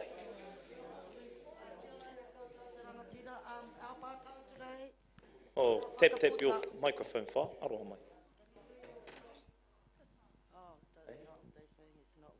Kia ora. Kia ora. My pātai is, we've been sitting up here in Taitokerau Whenua, doing the Waitangi Tribunal claim of what the system, our European ground system, have done to our ancestor Māori. So there was a whole lot of evidence that was presented in that 10 years about the corruption that came through the main government in the Parliament of New Zealand to your local government. There was a whole lot of wrongs that been done by the local government, actioning the laws that were put out from the main Parliament of New Zealand. So our pātai is, can you work with this system of our European crown people, knowing that all this evidence being put through, and there's no, the system is still happening, like you're still pushing it. So would you need to be screened, educated by the whakapūtanga, whakapapa kam te riti, before you can sit in those positions with the local government of New Zealand to do the whakapapa of the land? Most of the land was sitting on, all been stolen. There was a lot of murder that happened through all this process. So that's our question. Can you fix that up, fix up the truth? Fix up the truth, and then maybe we can look at healing ourselves and our mokopunas to come. Kia ora. Tēnā koe whā. Aroha mai, I don't think that these are the right people to ask that question to whā. Hoi no, I runga I tēnā, ka mihi atu kia koe, he pātai pai tēnā. Engari me pātai ki ngā tunga e haraki konei. So, Auntie Mere, kei koe he pātai mo e nei hunga, ei tātou, hara rātou I ena hunga? E mahi ana? Kia ora tātou, e mihi atu ana kia koutou mo a koutou whakatuku mai o koutou whakaro rangatira, tēnā koutou. Tēnā kouruanga rangatahi e noho nei te taho tō tātou whaia, tēnei pātai ki te whaia. Congratulations on how you're delivering and paying our rangatahi to do the mahi. Thank you very much for that. The question is actually around fabulous to get us enrolled, but it's the voting that counts, and there's the disconnect. Sure. So, what manner of strategies have you got in place that we can share to encourage that actual voting that counts? Yeah, totally. There's two parts to the question, and you've nailed it. So, a couple of years ago, we amalgamated. Originally, the enrolment side of the Electoral Commission was under New Zealand Post. In July 2016, we amalgamated with the voter services. So we're one unit now. It gives us a lot more scope in the community, and it gives us a lot more scope for deeper engagement. Therefore, not only do we have that conversation about enrolment, we have that conversation about voting. And during general election campaign time, we take along resources to ITOs, to wānanga, to wherever young people are gathering, and we talk to them about enrolling. And then to me, it's education, it's demystifying and breaking down any sort of barrier that they would feel whakamā about going into a polling booth. It's showing them that it's merely 2 ticks.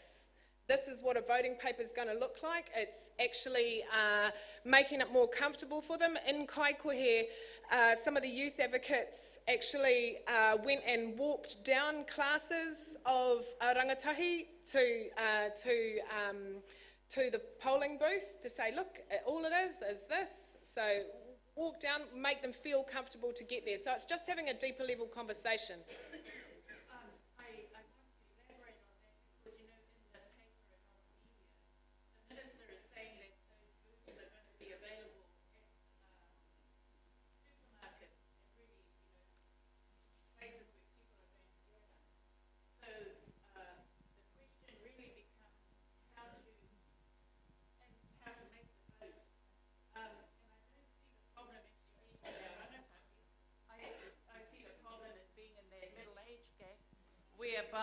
Whereby they're the influence as to whether the rangatahi are participating or not, and they're the ones who are not voting.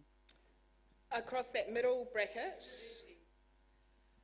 Right, okay, so these are recommendations that have gone to the Minister by the Electoral Commission to increase voting. Obviously, what you've said about having voting in supermarkets, etc. Something I can't comment on today because it's still to go through Parliament, but there are, that's just one of a number of initiatives that are being currently, how do I say it, that are currently put forth to make voting easier. Yeah. So that's all I can say. I can't really comment on that because it hasn't been put through Parliament yet, but yes, the Minister has talked about it. Question here. Just one moment. I've got a question here. Hilda. Kia ora, ko Māli Kaipuaho. My question is directed to Justice. I'm curious to know, you mentioned, you spoke about if rangatahi, if the decisions at either local or central or at regional level, if decisions affected them and it motivated them to come out and have a say or to play a part or even to vote, I would like to know what kind of things would bring those rangatahi out. Kia ora, good question. I think that decisions that are being made already in local government affect rangatahi, whether it's, like Minister Mahuta said, recreational, whether it's about our mental health, whether it's about e haranei. But during campaign time, in our daily interpersonal lives, we're not being shown what things affect us, if that makes sense. So the local body decisions are affecting us, but we don't see that. We don't see it. And therefore, I feel it may be kind of a recognition or an acknowledgement or more exposure of the decisions that are being made that affect us in order for us to engage. And because at the moment it's happening at quite a high level, it's not being spoken in our language. So it's out there, the information might be out there, but it's not connecting with us, if that makes sense. So yeah, the decisions are already being made that are affecting us, but we are not able to see that at the moment. And so I think it's that exposure that we want. Kia ora mai tātou. To the Electoral Commissioner, it took you 70 years to get to our Mangamuka Marae, but you got there. Congratulations, and it was a good day. So thank you very much. 70 years, that's not bad in terms of all this waha waha. Second question, I have a letter here which I've tabled to the Regional Council re the 35-year non-conform, right, non-conform sewerage schemes. Now, they're asking for 35 years that the Hokianga, Kohukohu, Rawane, and Opanoni a non-viable consent process. Now, I have tabled a letter to them. I don't want to read it, but I just want to inform people that is what's happening. So, to you, the councillors, whatever, but I have a letter tabled to the said person, Stuart Saville, and I won't read it out, otherwise it'll take forever, right? All we're doing is asking the regional council and the district council to attend a hui at our marae at Tautahihi. It's been 40 years and the same take has been sitting on a table. That's not bad. 70, 40, yeah, I'll be a century old and still waiting. So I want to say that because you are going to be affected by sewage. Be prepared. A 35-year non-notified consent. Kia ora mai tātou. Kia ora. You can't answer that, eh? Aroha mai e tātou. Just to be clear, e tātou ma aroha mai, e pātai pai e karawhiu nei kia tātou I te ata nei. Oh, is it ahi yet? No. Engari, he pātai pai e nei, but kia mārama tātou. When they hunga ki tēnei tahu, they're not ministers. Aye? Our people up here, I think, do we have any ministers on our list? No. So, e mohi anau ki tō pātai matu, hara tēnei ki te whakaiti a koe hono, he pātai tēnā mō tētahi atu rā. Hara tēnei te whakaiti a tātou, te pātai.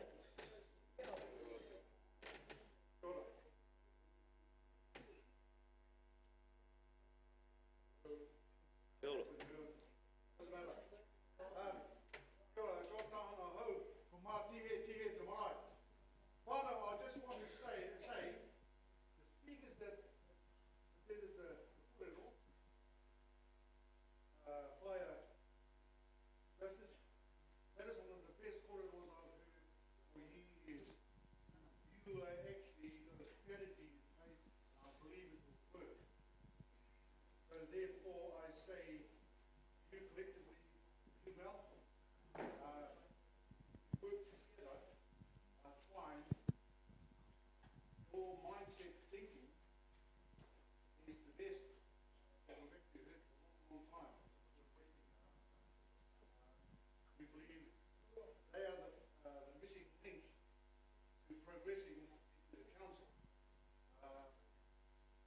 That come available is I like it.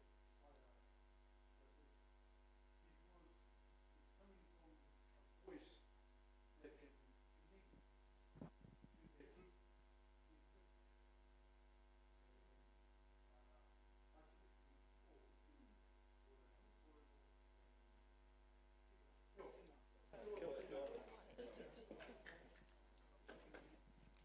Kia ora koutou. I can't talk. So give it to me.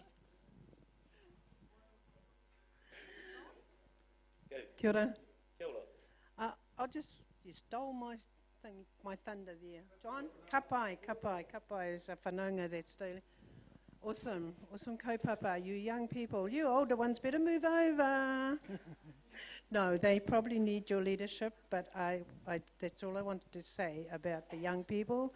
Beautiful kōrero. It brings happiness into my heart that you are somebody's from, looking at that from the council point of view. I'm sorry, I didn't introduce myself, but my name is Moana Kake. I'm Ngāti Hau, Ngāti Manu and Ngāti Hine. The problem I have, I live on Nungaru Road at the Pihiauri Marae. My kake is my cousin there. Come to voting though, how did you work our, boundaries out? Gosh, I've had whanaunga next door to me go in for council, and yet I can't vote for my whanaunga because we're on the Hikurangi, on the coastal. Now that changed. How the hell did you change that? If I can't vote for my own and my neighbour, it was then changed. I just want to mention it, that, how does that happen? That's not something the electoral... Yeah, but I'm saying that's something for you to take back to the councils and see how that goes. Sorry, dear, you can have it back. Kia ora mai tātou, hoi no, tutu mai piki paki mo nei toko toru, wa tātou kai kōrero. And tutu mai tātou, haere te kori. Tēnei karanga atu ana ki wā tātou kai kōrero tuarua. But Hitu. Wiri, I like that one there, Francis. Hara mai te pai, We could do the old you could do the old you could do the old or kei hia rā te u, kuhukuhu mai, wiri mai. Me mihi ka tika ki o tātou kai kōrero tuatahi o te rā. And because we're behind time and we're running behind time, tēnei mea te Māori time, we'll carry on with our time. Of Soski, Season Mary Downs, Mita Harris, me Mike Kake. Hara mai.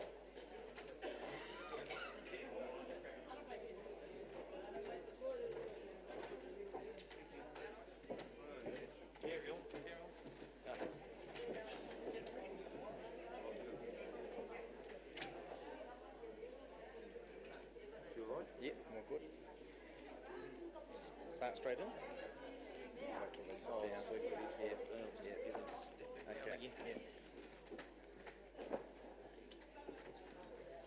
Ka pai tātou. Ina ko rite tātou, ka hara tātou anō ki tēnei wahanga tuarua a tātou, ne? Oh, sure.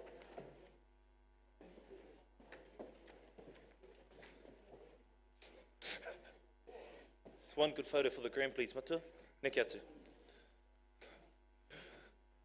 Ko rite, he ora tonu ana, pehana te wairua, pai ana, pehana te ngākau, ki ana I te aroha, me pērā hoki wa tātou whakaro I te rānei, ne? Without further ado, e tātou mā, just to keep our day going, just to mention a few things, kei konei wa tātou, wa tātou nei teihana Māori a Ngāti Hine, e karawhiu ana I nei kōrero ki te ao.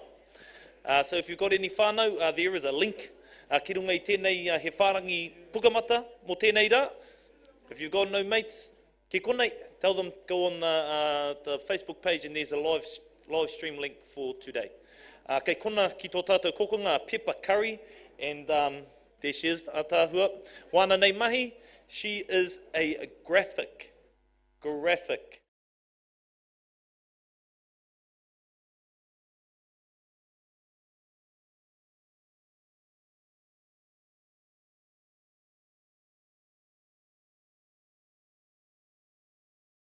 So without that, me ho mai te piki paki ki wēnei toko whā, kia tai orai mā tātou kōrero I te rā nei. Kia ora tātou. My name is Dale Avsosky. I'm from Election Services based in Auckland. I'm the electoral officer for all the councils in the north, Far North, Whangarei, Kaipara, Northern Region and the Northern DHB. Just by way of background, I've been running elections now for 34 years for my sins, so it's quite an achievement from my personal perspective. So, local elections. They're required to be held in the second Saturday every 3 years, so Saturday the 12th of October are our local elections. They are be conducted by postal voting, as they have been for quite some time. Now, unfortunately, we did try to have online voting as another option for these elections, but they were deferred, and we're looking quite positively to have that as an option moving forward in 2022. So just postal voting as per normal. Just over 120,000 eligible electors in Taitokerau. There are some changes to some of the council areas. Councils are required to do a representation review every 6 years, or at least once every 6 years. And some councils have done that. Whangarei, Northern Region and Kaipara have done changes, so there might be some boundary changes. I know Kaipara, for example, has a fourth ward. So look out for that if things are different when you get your votes later on this year. By way of national average of voting for local government, it is very disappointing. 43% was the average in 2016, up 1% from 42% in 2013. So it is disappointing. Highest, I think, was 2010, which was 49%. When the new Auckland Super City came in, but nevertheless, you know, more than half of our people throw their votes out, which is very disappointing. Local government elections are quite prescribed. We must follow legislation, the Local Electoral Act and the Local Electoral Regulations. In that, there are lots of do's and don'ts. And that's really governed, I think, for the fairness for everyone, so that we have the everyone's treated the same. We have the integrity of the process and that sort of thing. So, what elections are there? What can you stand for? And we really do encourage everyone to think seriously about standing for local government. So we have Far North District Council with 29 positions. That's quite high because Far North District Council have community boards. Whangarei District, there's 14 positions. Kaipara District, 9. Northern Regional Council, 9 positions. Northern District Health Board, 7 positions. So in total, there's 68 positions that are open for filling later on this year. You can't stand for a district council and a regional council, so if you're thinking of standing for, you need to choose what you want to stand for, either the district or the region. But you can stand for the DHB or the District Health Board as well. So if you choose to stand for the District Council, you can also stand for the District Health Board. If you choose to stand for the Regional Council, you can also stand for the District Health Board. So each District Council elects the Mayor. We're all familiar with this, district-wide. Councillors, there are wards and there are a certain number of councillors per ward that get elected. And for Far North Far North District Council only, there are community boards, and those community boards are further subdivided into subdivisions. So you might have a community board area consisting of quite a big area, and that might be broken down into further smaller areas. For the Northern Regional Council, 9 councillors, as I said, they have 6 constituencies, so they elect a certain number of councillors for for each of those constituencies. And the Northland District Health Board, that's elected at large, so right across the whole Tautokoroa area, there are 7 members to be elected to the District Health Board. In addition to that, in fact, there are actually 11 members of the District Health Board. 7 are elected by the population, and 4 are appointed by the Minister once the elected members take office. So what are our key dates? It's not very far away now. It's actually just over 3 weeks, or 3 weeks tomorrow, that nominations will open. So you have a month then basically to consider not standing for office, and nominations will close on the 16th of August. Following that, we have the voting packs going out. As I said earlier, it's all by postal vote for local government elections, so they get posted out from Friday the 20th of September, and we have close of voting on the 12th of October, which is a Saturday. We declare the results on the 17th, and then elected members come into office about the 22nd of October. So these are just some basic key dates. So if you want to stand for office, what must I be? Or that's the question. So a candidate must be a New Zealand citizen, aged over 18, and enrolled on a parliamentary role. So you can be on any parliamentary role. You don't have to be on a parliamentary role where you're living. You can be anywhere and stand for a position. You can stand for multiple positions, so you don't need to limit yourself just to one if you don't want to. You can stand for mayor, and you can stand for a ward and council, and you can stand for a community board, and you can also stand for a district health board. And if you're elected to many positions or more than one, you take the highest of those. An employee can also stand over local authority, but they must resign if they're elected to mayor or council. Just some little side things there, that just if you work for council or if you have a contract with council, then you've just got to declare that. And there are some restrictions, further restrictions, if you want to stand for the District Health Board. You can't be an undisclosed bankrupt, or you can only stand for one District Health Board in New Zealand. Okay, so on to the nominations. They open, as I said, on Friday the 19th, 3 weeks away. Nomination papers are available from all the council offices. You can also phone us on our 0800 number. We can post one out, or that you can download one from the relevant websites. You can't nominate yourself, so you must be nominated by 2 electors from the area that you're standing in. So just be mindful of that. If you're standing, say, for the Te Huku ward, you don't need to live in the Te Huku ward, but you must be nominated by 2 electors from that ward. So what do you need to do? What does the nomination involve? So you've got to fill out an official nomination paper, as I said, where they're available from the 19th of July. You submit that with a deposit of $200. So that's a deposit that for each position, you pay that in. Most candidates get that back. So it's a form of a deposit, and then if you poll greater than 25% of the last successful, there's a bit of a formula in there, but as I said, most candidates do get that back. You can supply with your nomination paper a candidate profile statement. It is optional. Most, and if not all, candidates submit that, and we strongly do suggest that it goes out with the voting packs. So you may remember seeing something like that coming out with your voting papers. We strongly suggest that candidates put it in. There it is. It's 150 words, and you can have that in English. You can also have that in 150 words in Maori as well. So you can actually have up to 300 words, 150 in English, 150 in Maori. If you have other languages other than those 2 official languages, then it's a total of 150.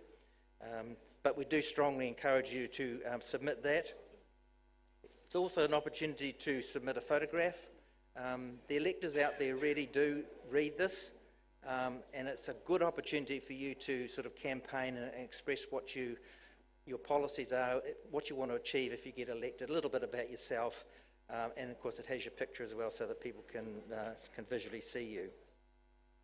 Evidence of citizenship as well, we are asking for that for the first time this year. It's not a legal requirement, but we do ask to see that just for your own protection, to make sure that you are actually a New Zealand citizen when you're standing and lodging your nomination.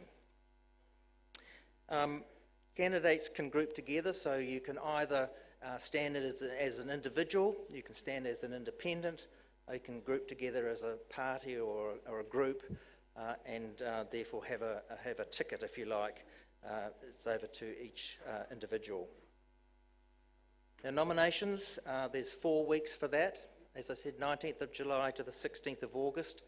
They close at midday on Friday the 16th of August.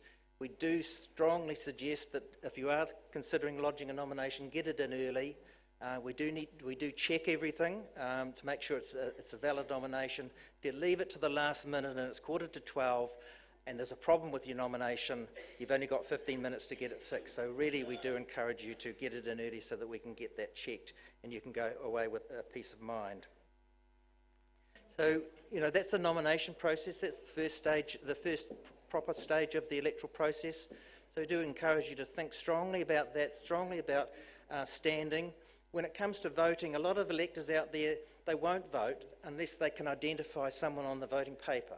So if you stand as a Maori and put your name forward, then Maori will look at that in their voting paper and say, I can identify with that person, therefore I will vote. So it's really important to encourage whānau to stand. On to campaigning. If you do stand, you can campaign at any time. We do have quite comprehensive candidate handbooks available. Basically, everything you need to know if you're wanting to stand. I've got a few here for the relevant authorities if you want to come and see me afterwards. They are available online and you can download them, but I have some available. Have a read of those if you're really interested. Be mindful of any election signs policies that councils impose on candidates, and it's generally 2 months out from the election, which is the 12th of August. If you're doing any promotion or advertising, you must have contact details. These are little details that I can help you walk through the process with so that you don't get tripped up. It's also in the booklets. They're just legal stuff that we want to make sure everyone is treated the same. In the booklet, I do refer to election offences. There are a number. Again, happy to talk to candidates. Be mindful of them. Those election offences are quite relevant. You can't treat or bribe and all that sort of stuff. They are quite important. And if you don't know them, others will know them and they'll try and trip you up as well. Social media, more and more to the fore. Great way to campaign.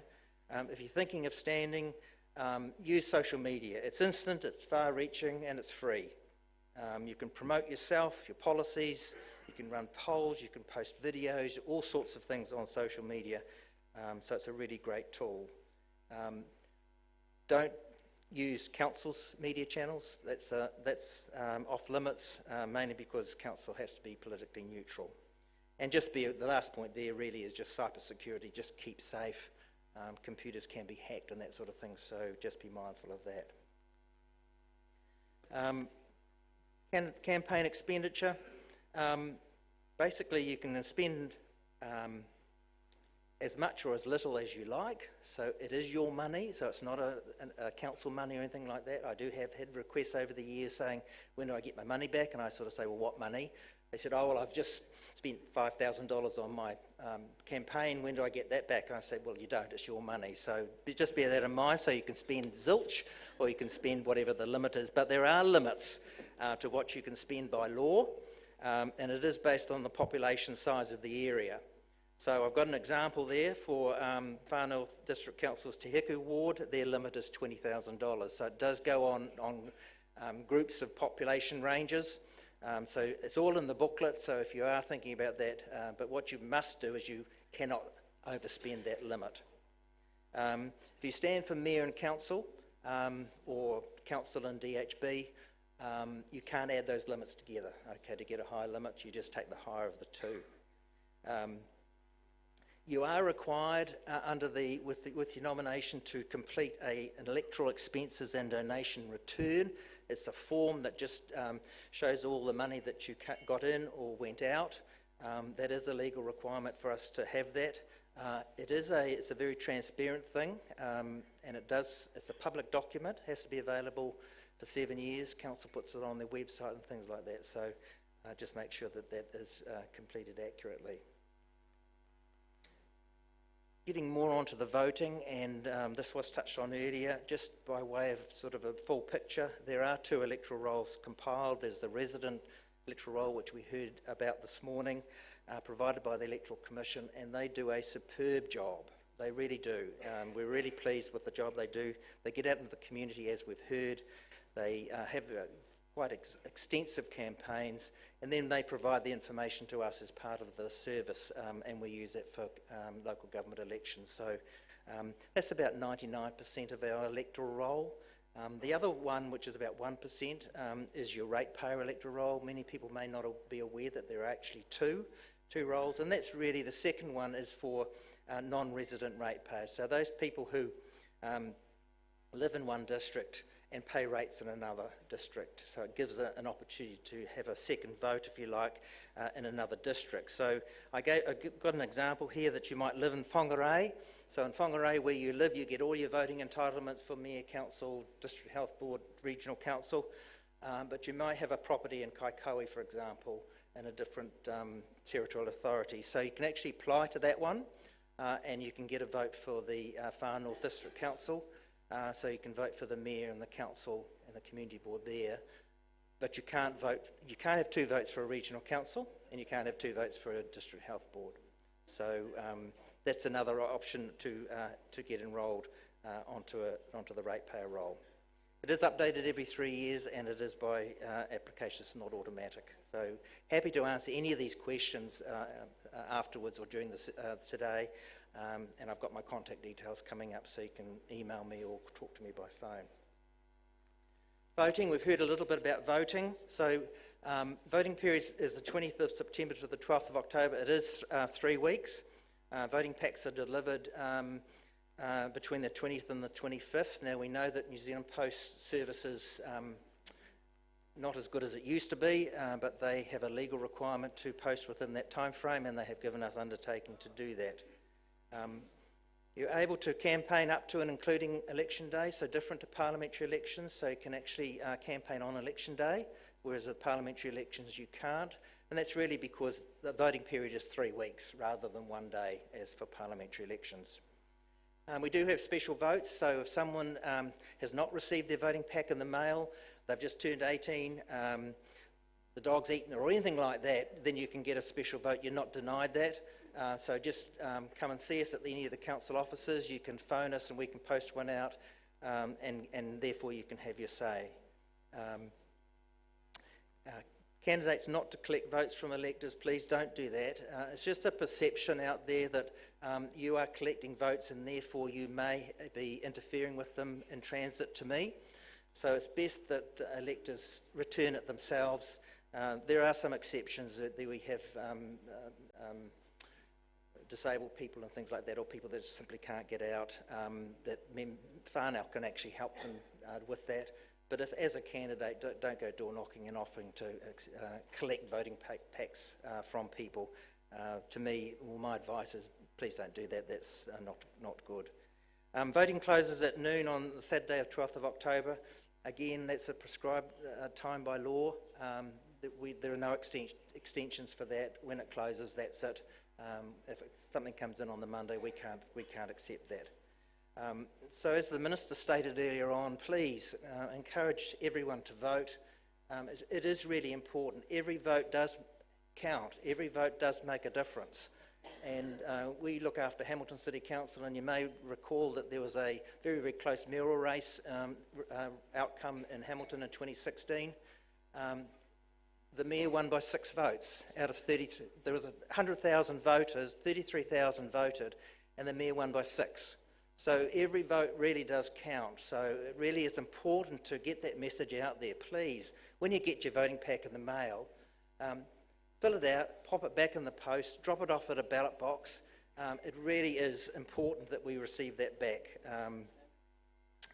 We did talk about earlier on about online voting. If we could have had that opportunity in 2019, that would have really helped as well, because you could have gone online and voted. It's not an option for 2019. We're quite we believe it will occur in 2022, but certainly for 2019, cast your vote. It's really, really important. Nearly there. Results. We'll have a result about 2 o'clock on election day, which is a progress result, which is about 98% of the votes cast. Everyone will be advised, and final results will be available on the 17th. So, as I said, there's a candidate handbook, one for each council here. I've got some here as a resource. Look at the legislation. Most of the legislation, if you need to reference to it, is in the handbook. If you're really serious and you do want to participate as being a candidate, attend a council meeting. Nothing's more enlightening than sitting in the back and watching the meeting unfold. Read agendas and minutes and that sort of thing, which are online. Talk to a council staff member. And what's not up there is a number of, about 10 I think it is, candidate meetings that are spread across the region from the 22nd of July. Come and see me if you don't know those dates, and I can point you in the right direction. That's also quite interesting to sort of attend that as well. And that's me there for my contact details. As I said, happy to take any calls. Phone me on the 0800 number or email me, and happy to take any questions. Kia ora.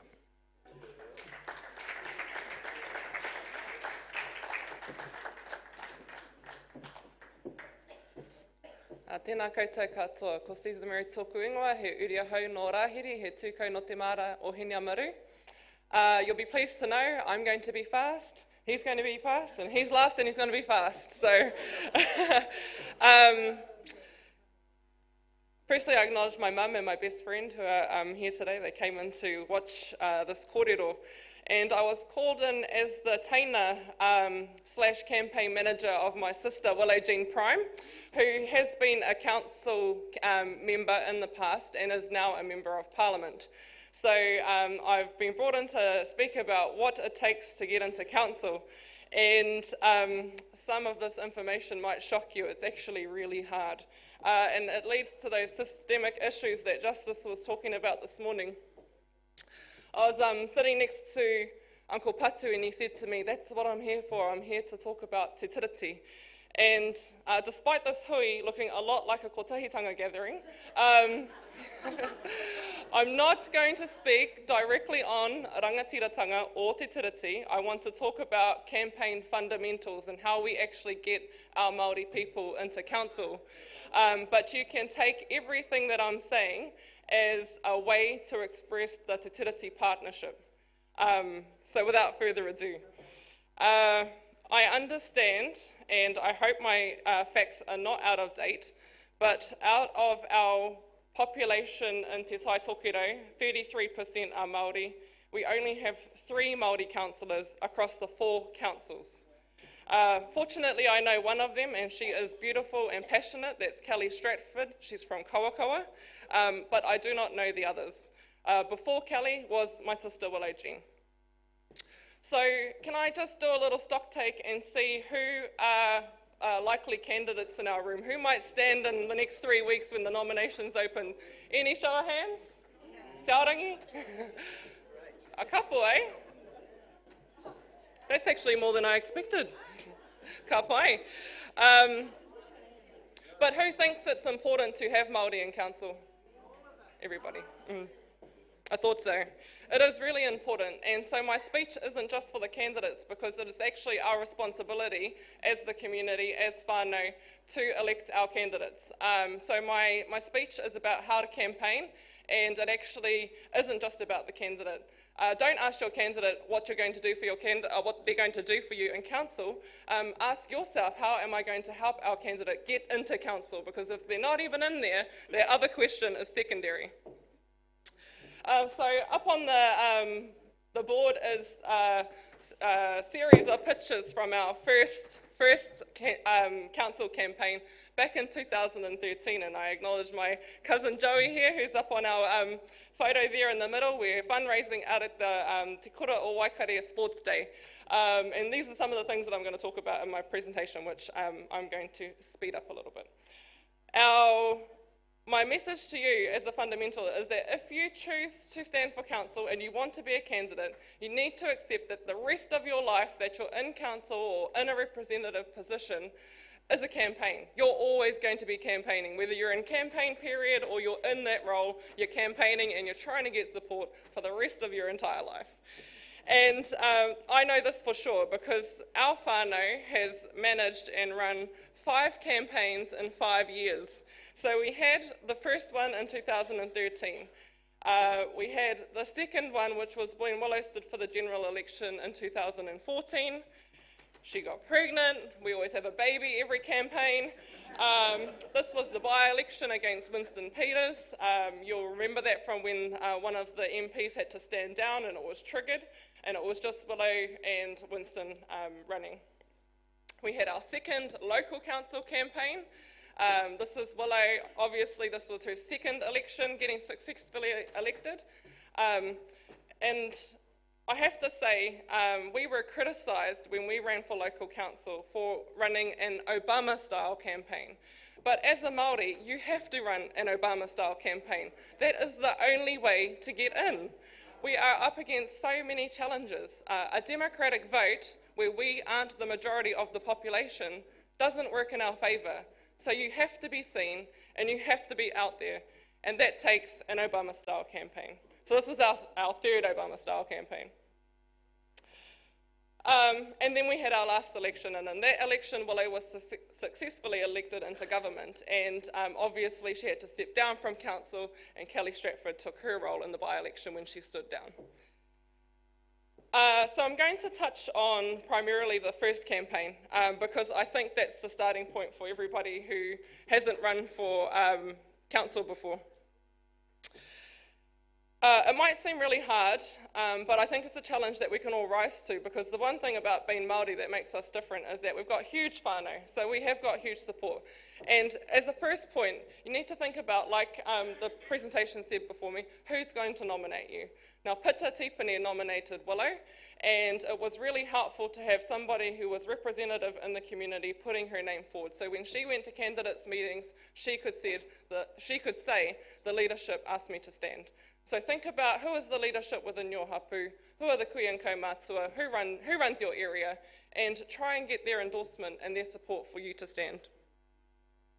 It is important to think about the core roles of function. When you go to the candidate hui and all of the people are grilling you, because you don't just represent Māori when you get to those hui, you need to understand what is the role of council. So do a little bit of research. You have to understand your electoral area.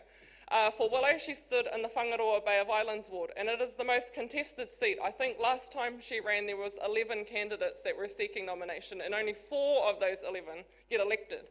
So you have to know who lives in my area, how do I get those people out to vote, and you have to do a stock take of the numbers. You have to do the numbers to get in. That's not optional. You have to figure out where does my vote lie and how do I get my people out to vote.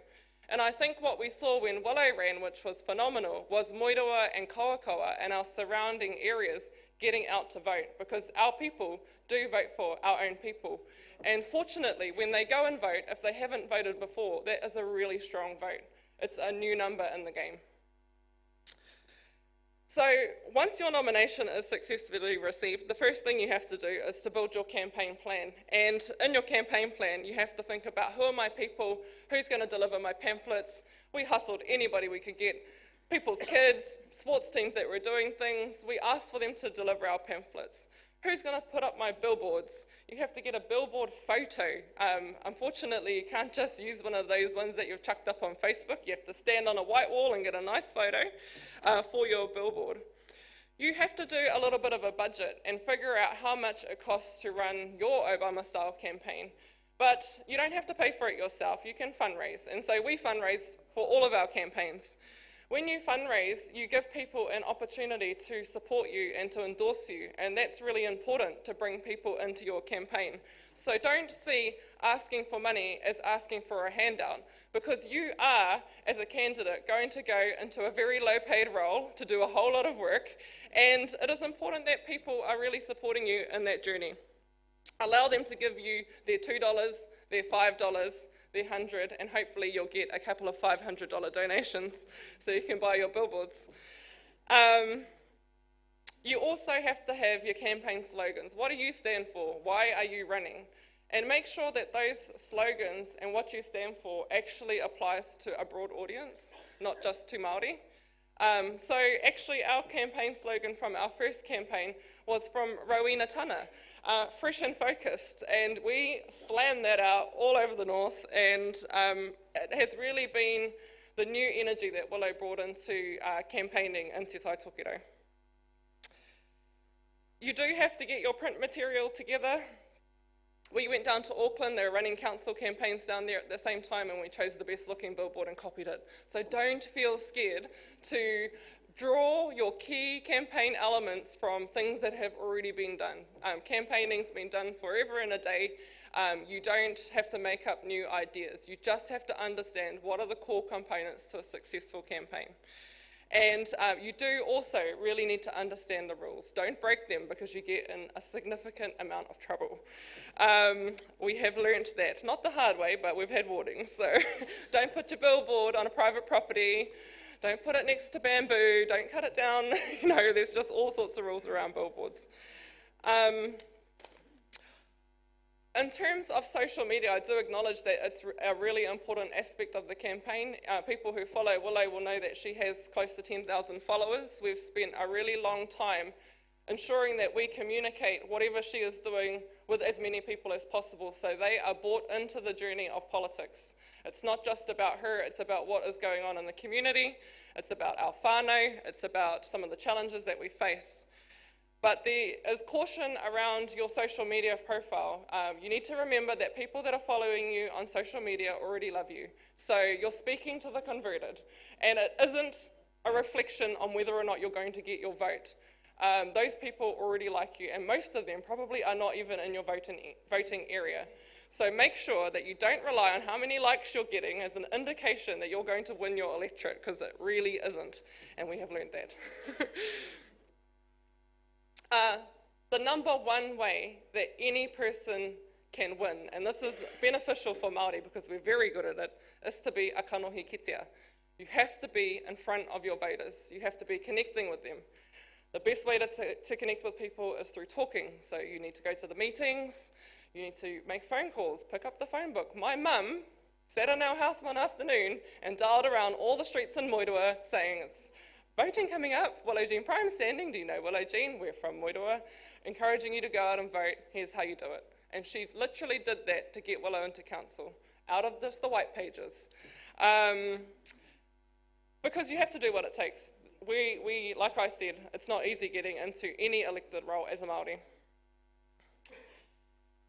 I asked Willow when I was preparing the speech, I asked her, you know, what do you think that you were able to achieve in council? Was it worth it? And not only was council a platform for her to then move on to government and into bigger things. So if you have a political career, council is a really good place to start, or if you have political ambitions. But she talked about some of the things that she achieved in her tenure, and I know these for a fact because we talk every single day, we debrief every single time she comes home from a meeting, and everybody in the whānau knows what's going on. But she said that she really enjoyed being able to assist the Ngā Pipito community and Pipiwai with the sealing of their dusty roads. She said she's really, really proud of the recycling centre in Moeroa, which she had a role in achieving. Each time she drives past, she said it makes her so happy to see that it's the highest used recycling centre in the north. She said it also comes down to the little things like the drinking fountain at the Kawakoa playground, so kids can have some wai when they're having a play. She also really enjoyed being part of the Whangaroa Bay of Islands Community Board, which gives out a number of grants and deals with things at a really local level in the community, like lighting. These things are really important for safety. It's not just rates, roads and rubbish, it is well-being. I, as somebody who runs an organisation, have been able to benefit from her being in those positions because I know how to make funding applications. I know how to speak to her board and get money for our area. So having our people in those places is hugely influential. I've received $10,000 funding from council for the menstrual cup campaign that we ran. So I know that it really makes a difference when we are able to connect with the people who are making the decisions. Finally, I remember, and people are going to love this one who go to the Kotaitanga Hui, Willow saying that she was struggling with the use of the word Māori in the long-term planning document. And I think from memory, what she was able to achieve through her understanding of Te Tiriti was to get that definition changed to include whānau, hapu and iwi. And that is significant because it means that the council then has an obligation to work at all three levels, not just one. So my message is that you can do it, you should do it, but that everybody, including those people who aren't the candidate, have a role to make that happen. And we need to have a strategy as an area, as a community, and as a region about how we change that very terrible statistic of Māori representation in local government. Kia ora tātou.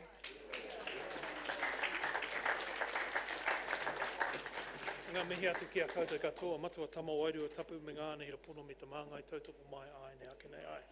Ngā mihi atu kaurua te maunga taniwha, ki a koe anō e te maunga puanga tohora, no reira, tēnā koutou, kia ora hui tātou katoa. Ko Mita Harris tō whenua, no hoki a ngā hau, o Waiho roto, te hapu tuarua a Ngāti Toro, me Ngāti Hau. I'm going to be quite quick, whānau, and just to say I stood in 2013 and I stood against John Carter, and there was Mayor Brown. It was Mayor Brown then, and there was 5 of us. And the reason why I stood was I thought, how can someone move from central government to High Commission? Is John here? And then straight into the position of mayor, I thought I'm going to have a go and just put my word on my 10 cents. And so I did that, and it was quite tough standing in the election. One thing that was lacking, I suppose for me, when I looked towards Willow and Season when they were running their campaign, was actually having whānau around you and having that putia and that support is quite important for us as Māori. I sort of went in by myself and I did my own thing, and my budget was a couple of $1,000 for signage and speeches and making it to different places that do the corridors, the candidates' meets. That was it really, and that whānau thing is it's quite important, very important. There's nothing like being out there and standing in these arenas where most of the forum is quite Pākehā occupied. Not a lot of Māori turn up to meet the candidates stuff, and let alone turn up and actually vote to take to push people in. You have to campaign really hard to do it. So I found that really quite tough to do. It was nice to see the amount of people that are going to be standing this year, and there may be more within Tai Tokerau that are going to have a go as well. So I commend that and I support that. That's all I have to say really. It's kia kaha, kia maia, kia manawanui. Te matua tama wairua tapu me ngāna he rapono me te māngai tautua mai ai nei ai, ake nei ai. Kia ora mai tātou.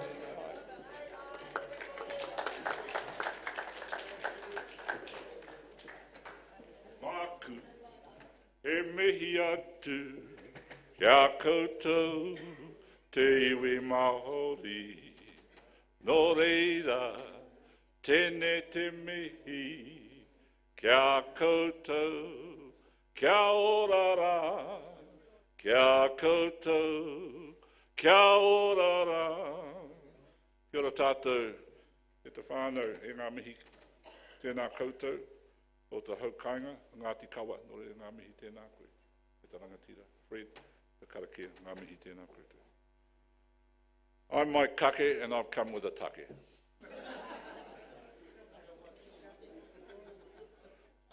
It's a take I've been riding for a long, long time, I can tell you.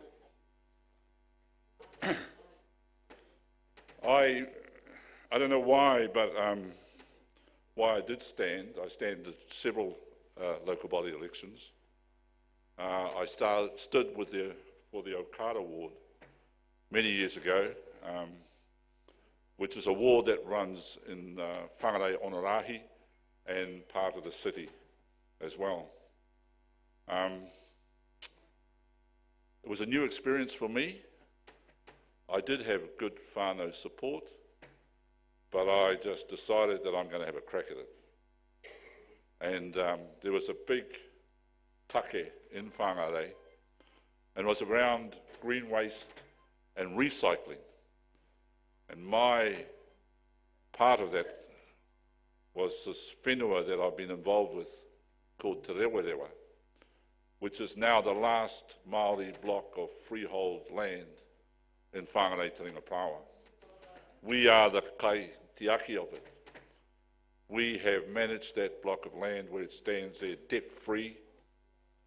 We are now looking to building papakainga over looking at the Whangarei Te Ringapawa harbour. And I think for me at the time, getting involved in the local body election, it was an idea of ours to open a green waste recycling centre and use that money to be able to develop our whenua. So I thought, well, maybe I should stand for council as well and use that take, green waste and recycling, as my particular angle, if you'd like, of participation in the local body election. So I did that. I got the support of my whānau and my marae at Pehiawari, and we got haulings together. We did a bit of fundraising, and I came up with the attitude of, why don't we put something on that board that says that will interest people instead of just my ugly dial? And I put up a sign which said, Mike talks rubbish. And we had it printed up and we put it up all over Whangarei. And I got the message back, everybody's driving past your signs, Mike, and they're now turning around and coming back to have a look at what you're actually talking about. You know, that first campaign was probably the closest I ever got to winning a seat anywhere in a local body election.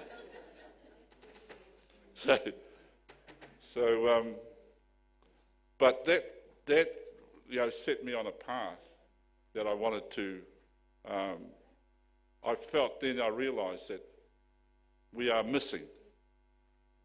We are missing, and we are still missing in action when it comes to representation on local body, regional council, DHB, you name it.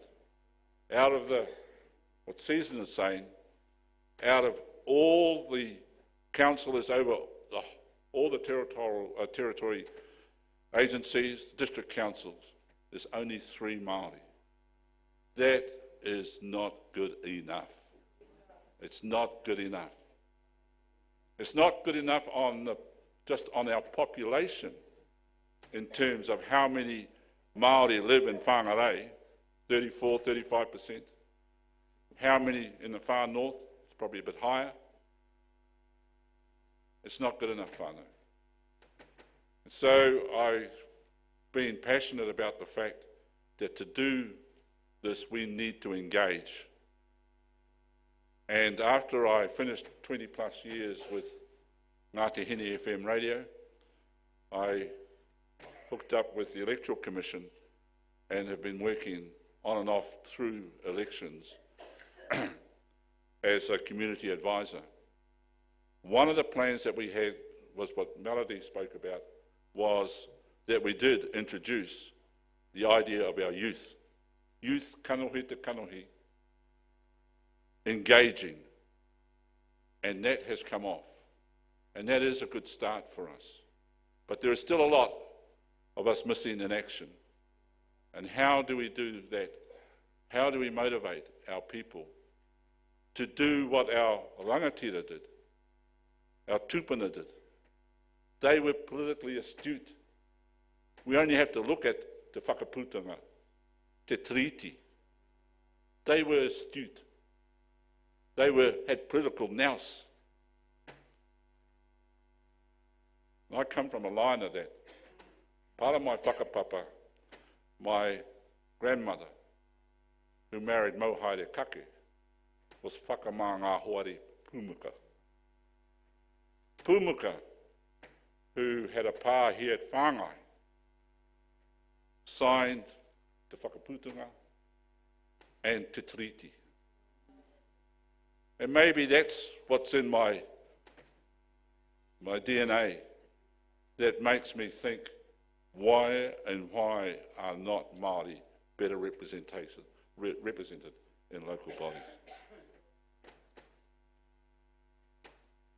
I've also got to apologise to one of our Tainui Waka here, who is coming up in the next, James Fetu, because I've got some tohu that's been allocated to my photograph here, which I think are his. I just don't like to think that I tie-hearted it off him. But James, my apologies if you are here. I don't even know what the director and principal planner of Associated NZPI is, or the minister is. But hey, I'll take it for the day. So kia ora tātou. It talks the technicalities of standing and running successful campaigns. Well, that's not me. I wasn't that successful at it. But the pros and cons and learning strategies, there are all sorts of strategies that you can do if you're going to stand. And I can only urge people to consider getting support behind you.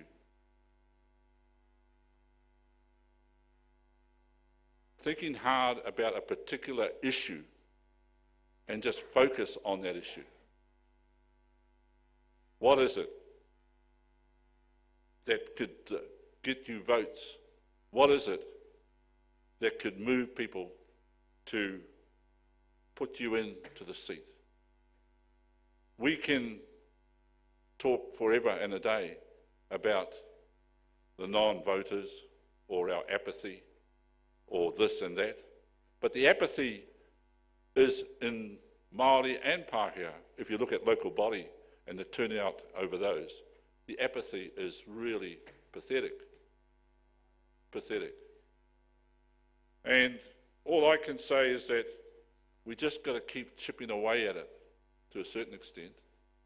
But we have to be innovative. We have to get that whānau support. And we have to keep doing what we can in improving our representation and finding ways that we can do it. If you look at what happened in terms of the hapu and the involving mandate, and how that mandate got rejected, and how hapu got out and voted in big numbers because they had a passion and a cause to do something. And that passion and cause that we had around that evolving mandate vote is what we need to get and fire ourselves up and get our whānau involved in. If we can carry that fight into local body election and then into next year, in 2020, we have a general election, another 12 months away.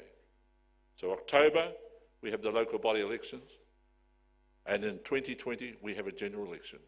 I see what we're doing in this motivation, in terms of what we're doing today, is what we can do in the general election, but we must involve ourselves and run it through the local body elections this year. I really do feel that.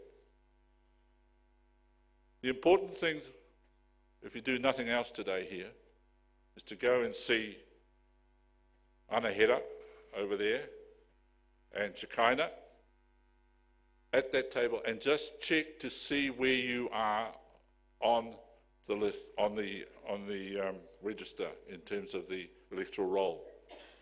If you've moved recently, you may not be on that roll if you haven't advised them that you've moved. So it's very important that you look to see that you're enrolled. You check that out, and because unless you're enrolled, you can't vote. And these local body elections are not like the general elections where you go to a booth. They are postal. They're all postal. And again, that's something that our people struggle with. My own whānau, we struggle with filling out forms and doing the rest of it. Or they pick it up, chuck it in the bin, and they forget about it. So we need to make sure that we get enrolled and support those people that do that. The important thing is, for me, is that if we can work through the trust boards, the different organisations, in terms of where our marae will connect up, and focus on making it easier for our people to vote, or going out there and enrolling our people in those areas, I think that'll go a long way towards having a successful campaign of getting more Māori into council. I'll leave you with this little story. When I stood in the Okara ward, I told you where it was, Onarahi City, Whangarei City. At the end of that campaign, I met a whangaunga of mine in the street, and he said to me, "E hoa, I tautoko you. Aroha mai that you lost." I said, "Kia ora, bro, Cass, that's good, but that's the way it is." He said, "Yeah, no, aroha mai." He said, "I got my whole whānau, we filled out the forms, and, we voted for you." I said, "Oh, you still live in Carmel?" "Yeah, we've been there for you, you know that." "Couldn't have voted for me." "Wrong ward." Aren't our whānau beautiful people when they want to be there? So, ka tangi te manu ti ori ori, ka tangi he ngā kau tangata, nō reira tēnei te mihi, kia koutou, kia orara, kia koutou, kia orara. Tēnā koutou, kia ora tātou katoa.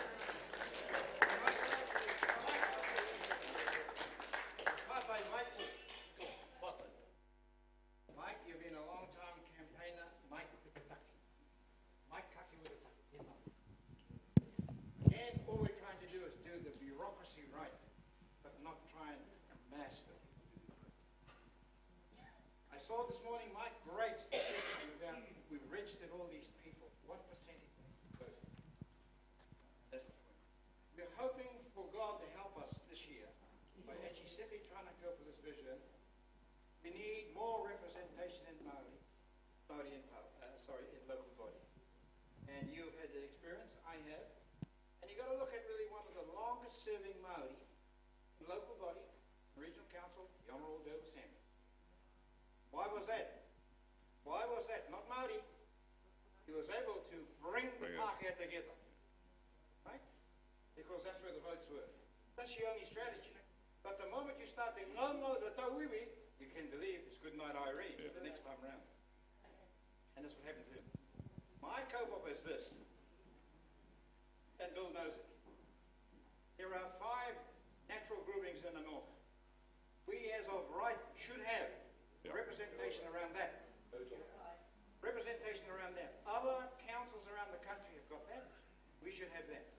We need to determine what that percentage of seats will be, and then we'll go to the democracy and say that on the Māori roll in the Taitokera, these are the people entitled to vote for this number of people. Then Māori will come, because you notice the Māori vote went up. Did go. But what I'm saying is, until you change that systemic system, they're going to be saying the next time comes around, brother. Well, a lot know, quite frankly, and be honest, don't get our people to the ballot box, no matter how hard you try, you're not going to get done. Yep. For me, Mike, and I think your experience is this, if there were these wards that allowed Māori to vote for their person as of right, for the kaupapa they stand for, like what you're talking about before, rubbish, green, whatever it might be, you certainly will have some support for that. The fear right now is that when you get in here, you're still going to get outvoted anyway. There's still one voice among the rest. Okay? So what influence will we have in it? I call it as this, Mike, I think, and Bill, because we I can get around that, until we move towards making sure that we can allocate for Māori seats by Māori in Derohe in a democratic system. Only then will we change the code. The other thing is this, Mike knows and I know this, when you go to vote, Maori stand up against you, it's only a peanut of a vote, you split it 5 times. Moment at a time. You know, and for me, I don't want to go down that track unless we change the system to actually being very much a system that allows us to vote and engage in a proper way, in a treaty partnership way, and to me, only then, Mike, will our people say, now I'm going to compete against you for that seat in Parliament. Tēnā.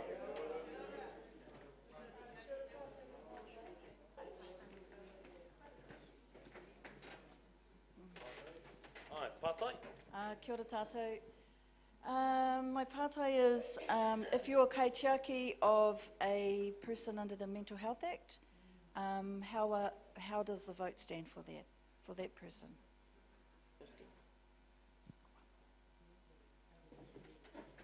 Are they on the electoral roll? If they're on the electoral roll, they're eligible to vote.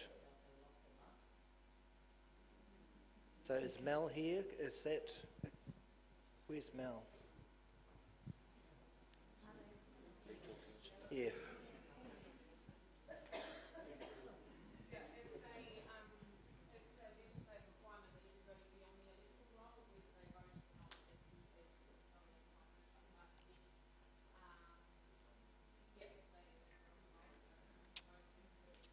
Oh, kia ora, ka pai. He pātai anō, regarding whenua Māori, when you have a trust or an incorporation administering your lands in various areas, is there any voting for that in terms of being a landholder, but where you have trustees administering on your behalf, on behalf of thousands of landholders?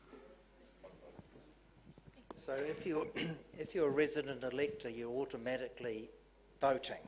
So as a resident elector, you're getting your vote. What you're suggesting is that there should be a ratepayer vote, basically, is what I alluded to earlier. Yes, any organisation or trust can apply for that, but there can only be one vote for that trust. Yeah, and that person must reside outside of the area. Here's a question for you as well, Dale. Just two quick ones. One of them is that there seems to be a decline in some of the seats, like the community seats have been disestablished. How do the numbers of the candidates and the councillors actually work? And my second question is, you mentioned about the pamphlet for the candidates to have. How are they displayed? Are they displayed in alphabetical order? Because in the past they had been licorice all sorts, and the only ones who would be seen were the ones who got in the ABCs. Just in those two questions. Just your second one, is that booklet there that goes out with the electors? Yes. So every council has the choice 2 years before the election to resolve the order of candidate names between alphabetical, pseudo-random and random. Pseudo-random is once nominations close, the names go into a hat and you draw them out and everyone gets the same order. Or purely random is the computer generates the order. So every council has that opportunity to make that choice. Now, in the north, it's been traditionally alphabetical, but that choice comes around every 3 years prior to each triennial election. That's that one. So that means that the voting paper and the booklet are in alphabetical order, if that's the case. We do have a problem with printing this. If a council goes purely random, then the voting papers are going to be all in different orders for candidates, but this has to be in alphabetical simply because of the printing process. And your first question? The number of seats in the community board, seats have been established. Okay, so at least once every 6 years, a council must do what we call a representation arrangements review. They must look at their boundaries, their internal boundaries. They must look at the number of councillors, whether they have wards or not, the number of wards, the names of the wards, whether they have community boards, and whether they're subdivided. All those sorts of things go on once every 6 years. You can do that every 3 years. That's when the councils look out and they will say, okay, we want to change this, we want to reduce, we want to increase, that sort of thing. And it goes out for quite a long public consultation process. That would answer why some councils have changed from reduce their community boards or increase them. Yeah. Kia ora. Although I have a number of questions that I'd like to ask, I'm going to keep it relevant to the people on the stage. Just one of the questions, working with some of the homeless in Whangarei, we know that there's a huge number of Māori, and we're talking about Māori people and the people who don't vote. Do people who are homeless, who is a huge representation for Māori, do they have an opportunity to vote? They certainly do, as long as they're on the electoral roll at a place where we can contact them, so that they can actually pick up their voting pack. Okay, so they need to have a residential address in order for them to be able to get that vote?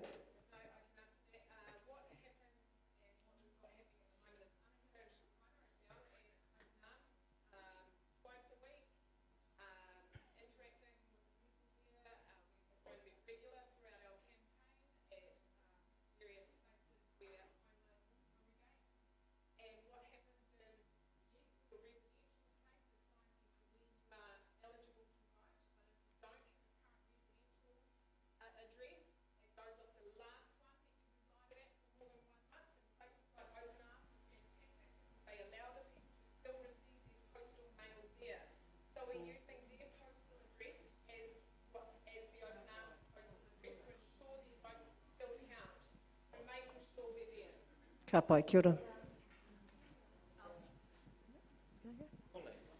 Kia ora whānau, ko Terina Hauraki Kirepiti Ahau. I just have a question as we are representative from Whangarei Girls High School, from the Student Council. We're just wondering, as under 18s, as we are legally not allowed to vote, how can we make an impact on what decisions and who gets voted for, and how can we make a difference as students? As one option, I understand a number of councils have youth councils, and that's a really good opportunity to get involved in that way, and you can come around and sit around the council table as a youth councillor. Obviously you can't make decisions or vote or anything like that, but that's one option that I know is available.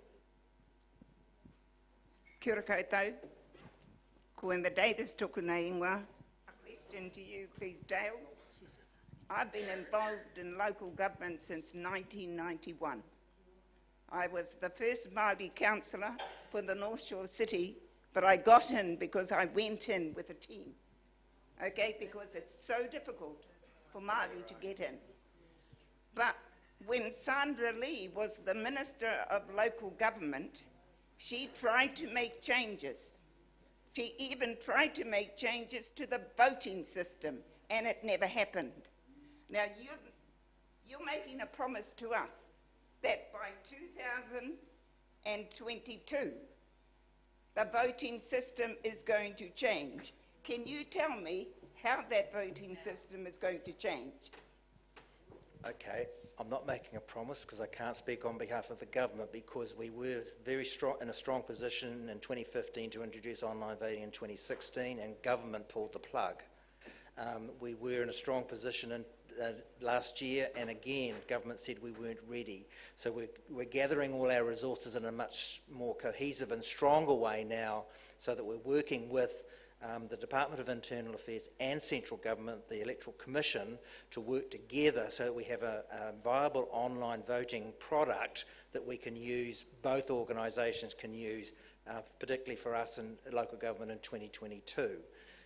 How it will work initially will be, it will still be a part postal one, so packs will still be posted out to electors, and then it's how then the elector has a choice on how to vote. They can put it back into the post as we currently do now, or here's your URL, here's your credentials, go online and vote online, much as what we do for iwi elections now.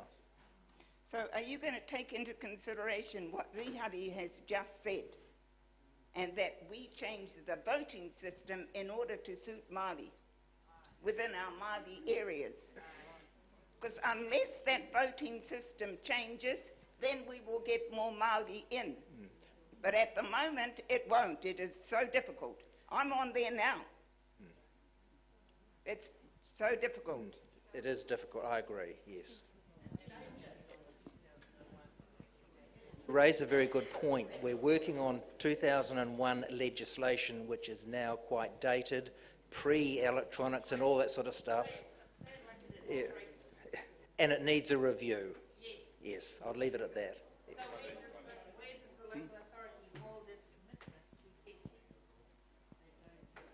To oh, okay. Yeah. Aroha mai whā, I think that he... Kia ora tātou, Bandi Waitai tōku ingoa, oina tēnei te mihi kia koutou hoki kia tātou, o tēnei hui, tēnei hira e tēnei rā. I have one question. I don't really know if this is the right forum to ask it, but I'm going to ask it anyway.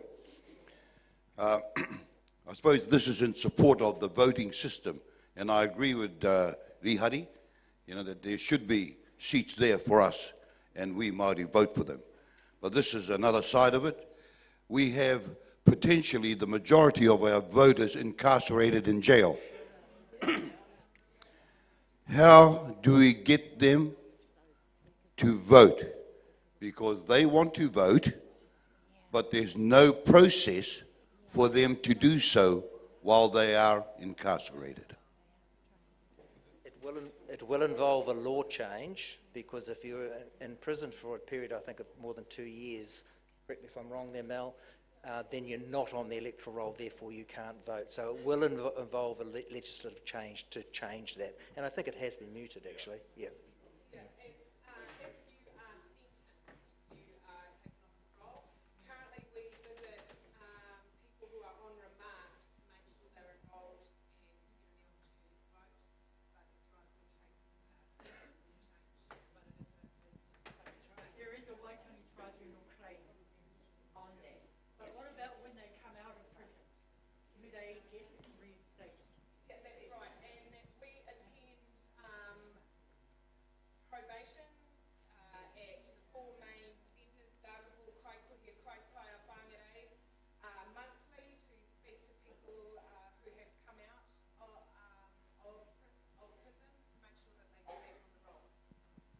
Pai. Aroha mai te iwi, koia pū a tātou pātai mo tēnei wahanga, ina karanga mai ana wā tātou puku, kua tai rā no tātou ki te wākai, hoi mai anō te piki paki mo a tātou kai kōrero i tērā nei. Me fellas are lethal. E tātou mā, wā tātou kai, follow our trustee kia tūpato Kaimahi, and they'll lead you through to our whare kei kora. If you fellas do not have any pretty little wristbands kei o ringa, haere ki taua tēpūranga, marātou anō e tapaina taua wristband, kia kaitahi ai tātou ne. Ai, ka pai, karanga mai ana tēnā whare i a tātou, haere te kai. Quick kai tū tātou, quick kai.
Iwa te kaumā iwa ira tahi, iwa te kaumā iwa ira ono e hoa mā kei konei tonu mātou. Kei te whare o Waitaha, kei waitangi mātou, waitangi when you can cry. Koutou mehe mea ka hore anō koutou kia hau mai i tēnei rā, kei te symposium mātou, and kei toku taha, ko taku tino hoa, ko Amadonna, who usually would be having a show right now. Engari, yeah, he hao whakaaro e hoa. I know you're very politically minded, I'm not, so what are your thoughts so far? Oh, Teka, you're so I think everybody should get a little bit political. Haere wā tiki te whakarongo ki ngā kōrero katoa i tēnei rā, mihi nui tēnei ki ngā kai kōrero, and the different aspects. I have my own personal views, which may not be reflective of the radio. Just do a disclaimer. They've been doing disclaimers all morning. I think the hardest part is a square peg trying to fit into a round hole. E tahi whakawa. Anyway, there's some kai kōrero, I can see some there. Should we go and hit them up? Put in there. Here we are. There you are. Here we are. We're having live, right? I don't touch on We'll try and get a kōrero with Season Mary. So I've got a handful of members. We're live, Eva. Oh, we're live. Okay. I'll just get the paperwork and... Kia ora whānau. Kia ora, who have we got here, by the way? My name's Moana Watihara. I work for Etu Union and I'm here to run a campaign for fair pay agreements for low paid workers, specifically cleaners and security guards up here in Northland. So. Kia ora. Thank you. Righty, yeah. Season Mary, how are you? I'm good, thank you. Good to see you, Mitty. Long time. It's been a while. It's been a while, but I was in the corner, as we do, sort of lurking and listening to the kōrero. Ehua, you're one of the speakers today. What's it like coming back to the people, having a kōrero about a campaign that happened? It's been a while, eh? It has been a while. Our campaign journey with my sister Willow has been over 5 years now. So, like I said in my kōrero, we've run 5 campaigns in 5 years. Every time she runs a campaign, she's either pregnant or having a baby or got a newborn. So, you know, we have those challenges in our, that we have to build into our campaign plan. So, it's lovely to be back talking about the issue of local government, Māori and local government, hugely underrepresented. It's a major issue for us. Thank you, Ewa, for your kōrero. I know it's kai time, so you're probably going to head over there. Any final kōrero to our... There's not another campaign coming up where she might have another baby? Oh, well, there's one next year for us. So who knows, anything could happen. But my message to people who are thinking of standing or care about having Māori in local government and representing us is to support them there. Do what you can. It's not just about the candidate, it's about how you can support them to get into that role. So, yeah, let's get behind our whānau who decide to stand in the next elections. Kia ora, Miti. Ka kite anō ni? Alrighty. Tō tātou nei mahi nai nei, just do a little scan of the room. Oh, who do we have here? Kia ora, Miti. We know each other way back. Too much, I think. There's some trouble. How are you, Miti? Oh, swell, Mara. I can see Deb Harding at the back there too. Fine, Deb. Aye. Koia te mahi e te au e te pō. How's your day been, Miti? Oh, it's been interesting for sure. You know, he wāhi pai tēnei kia whakamohio ai te iwi, me pēhea ki te tū mō kaunihera. Wera tūmo mō ahuatanga a tātou. But you know, kei tēnā wa tātou ake take, e kaue nei, e pika nei a tātou. So it's cool to see that table here in a form like today, which is pretty, I think, semi-formal, I would say. It's just more or less just about maybe opening up some doors around how to stand for, you know, seats in our local government. E hoe mohi ana koe, I think a tērā marama ko ngā wā pōti o te kaunihira ni. Ko koe tērā e? Ko te bēni ni? No, arako au e mara.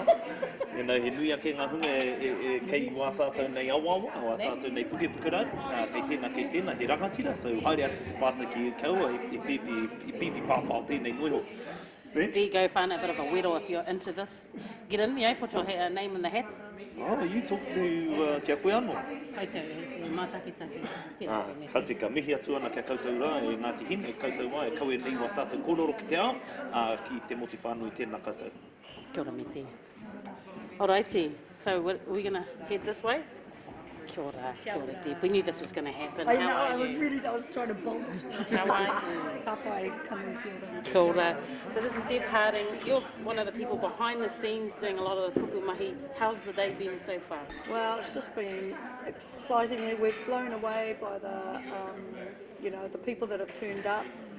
We haven't had the full numbers that was kind of previously advertised over on Facebook. Whānau have got the flu, there's tangihana happening, that's what happens in our lives. However, the people that are here are the ones that are going to embrace all of the kōrero, you know, of the kaupapa that's been shared, so that's the main thing. It's good to see the diversity of kai kōrero and even our audience, people like, we know, Paulini, a tātou katoa no konei, and the different perspectives of the kaupapa, because I don't know, I guess it's quite varied people's perspectives on what local government is and how Māori are a part of that. Aye. I think it was important for us to get a range of diverse speakers that have different experiences, our rangatahi, our kaumātua that have stood themselves. It's great to hear some of the perspectives from the floor as well, because that's what we need. That's why we wanted to have this audience engagement. And because there are heartfelt circumstances that are happening for our hapu, you know, for our iwi at our marae level, and they've come here so that they can learn. Like, we all know it's about a systemic change. It is about a change. Who's going to provoke that change? Well, we can come here and we can start talking about it, and the first change we can make is get behind our whānau candidate member. Get and enrol so that we can vote. You know, two simple things we can make a change about. Thank you so much for the kōrero. I'm intrigued by some of the kōrero around, in many sense, the audience are the converted, preaching to the converted, and a lady in the back talked about the homeless, and someone talked about our people that are incarcerated. So reaching those people that aren't converted, that aren't voting, he piki kaupapa tērā ne? Tino nui, yeah. And I think it's great to have those kaupapa come out of the event today, you know, and that's why it was good to open it up to the audience. Bring it, and we've got people here that can provide the solutions too. Kia ora, tēnā koe Deb, kia ora. Alrighty, ho, we're going to go to a break and be back with David Taipari, Pohoro mai. Stay tuned. Kia ora, Emma Smith, Toby behind the camera, and Arena.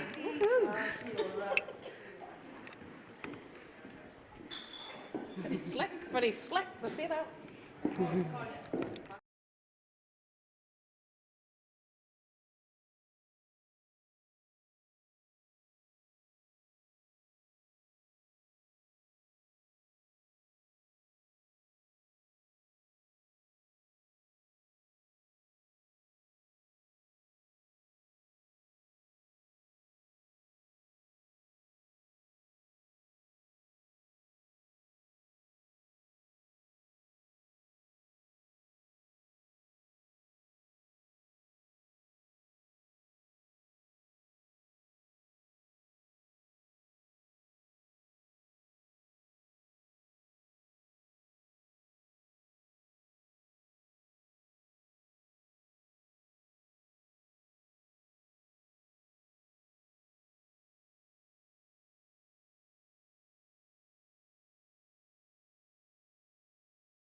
It is service CMN 984. Doris, Kaore, Kaore. Ai noho te noho tātou kia tuku ki pai ta tātou kaupapa. I pehea matai.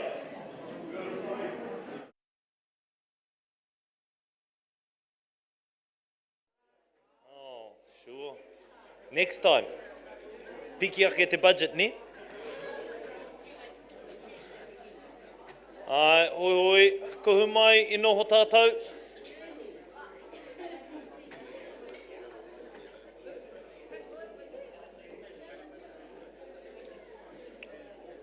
Kia ora anō tātou, ka karanga atu tātou i o wā tātou kaikore o whakaputunga o te rā. Glenn Wilcox, James Whetu, Arapeta Tahana, me Andrew Judd.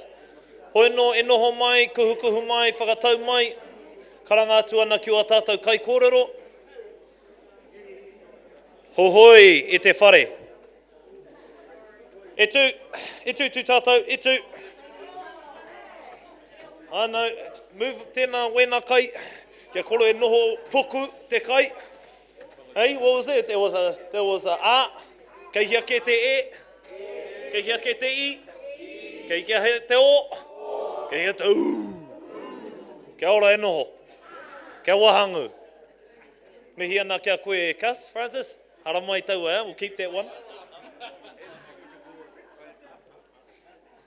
Hoi no e tātou, without further ado, and before we start losing any seats in, hiki ana tātou ki te noho tahi, whakapiri tahi, you know, kia pai ai tō tātou noho ngā tahi.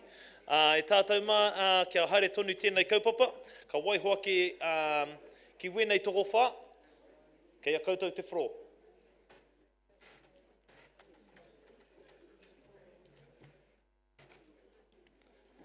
Kia ora te whānau, ko romi te puku no roto aroha. Hi ana ngā kanohi ki te kati, ki te kapi i ngā kōrero, nē reira, tēnei te mihi kia koutou. Ko tāmaki, he ringa waka, ko tāmaki.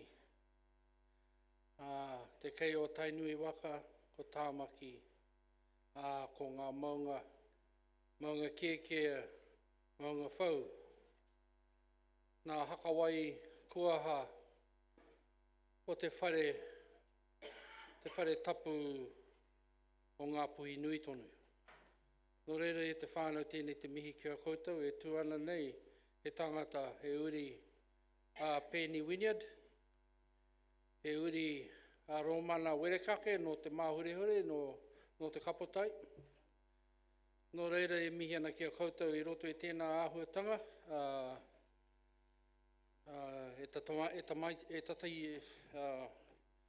e tamaiti tonu ana ahau i whāngai mai, hori no Waikare, me tōna hoa rangatira tōku rani māma a Ripeka Atawhai.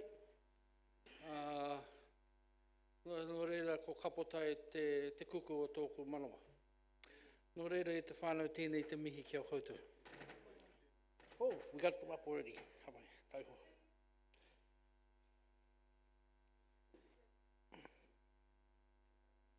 Where do I see it? Are we having the next one? Oh, it's there. Okay. Aroha. It's okay. Come on. Yeah, can we just flick? Can we flick over to the next one? Everyone's seen that before. Thank you. So,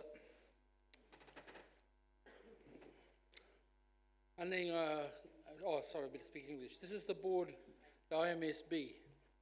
IMSB stands for the Independent Maori Statutory Board. It comes out of the Tāmaki Collective Settlement for ngā mana whenua o Tāmaki. We're selected, not elected. Our council has had a bit of a drama with that from the Auckland Council because it was whakapapa based, and I just turned around to a few of them and said, well, when did you last vote for the Queen? So that's the end of that kōrero. I'd just like to say that I'm not here to say don't vote because I think you've got to vote, but there's a real issue in Tāmaki and it's unique. And I had this argument with Tipene Mā. Māori make up 13% of Tāmaki voters. And of that, only 3% are tangata whenua.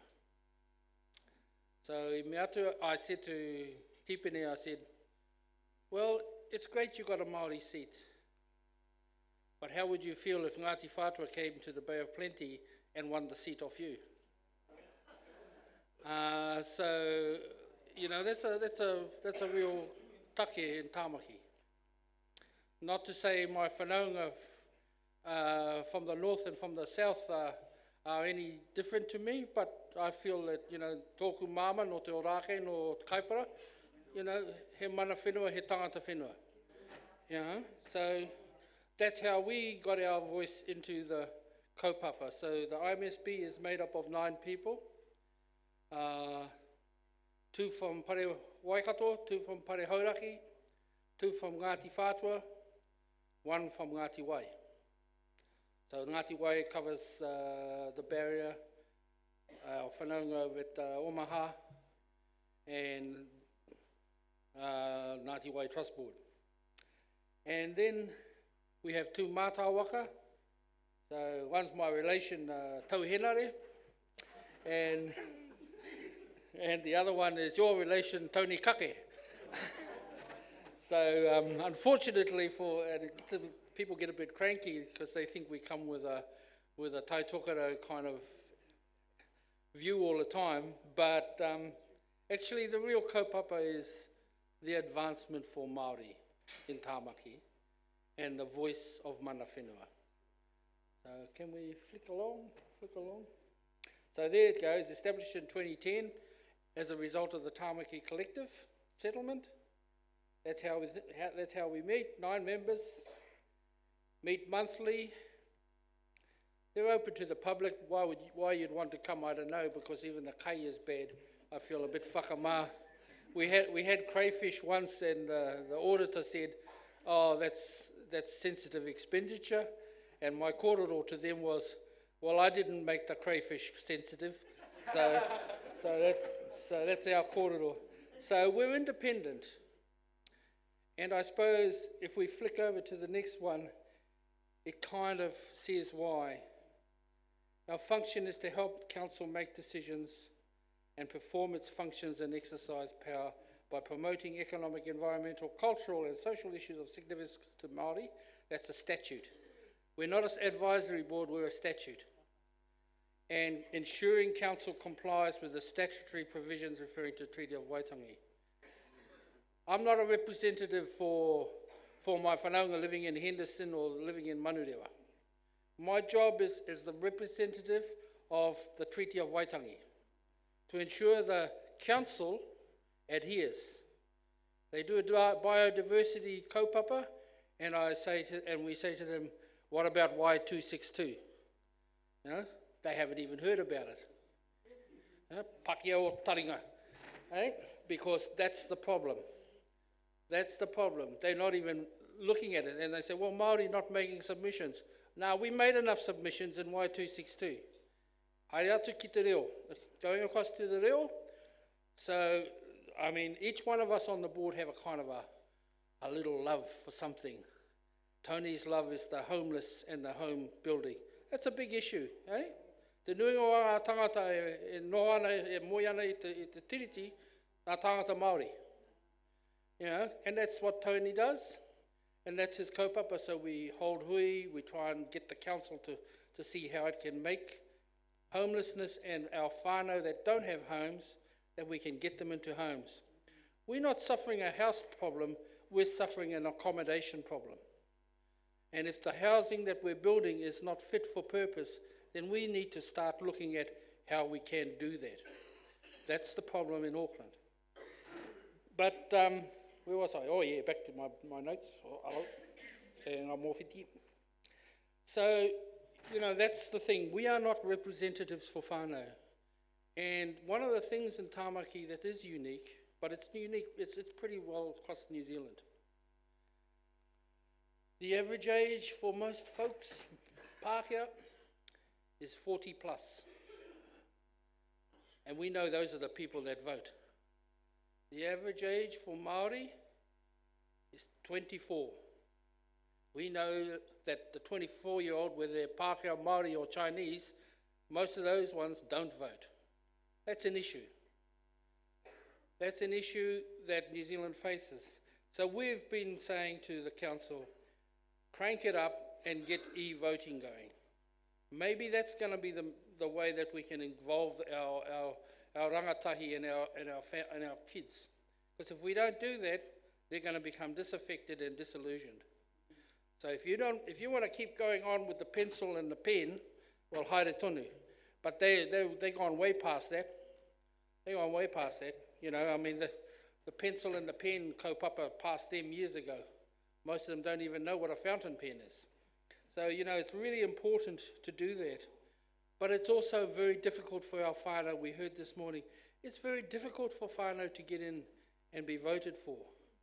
But having said that, we have on a local board, Chris Macquarie as the chair. We have of Maunga Kieke, we have you know, Will Flavel, Paula Bold in Henderson, and we have Rangi McLean.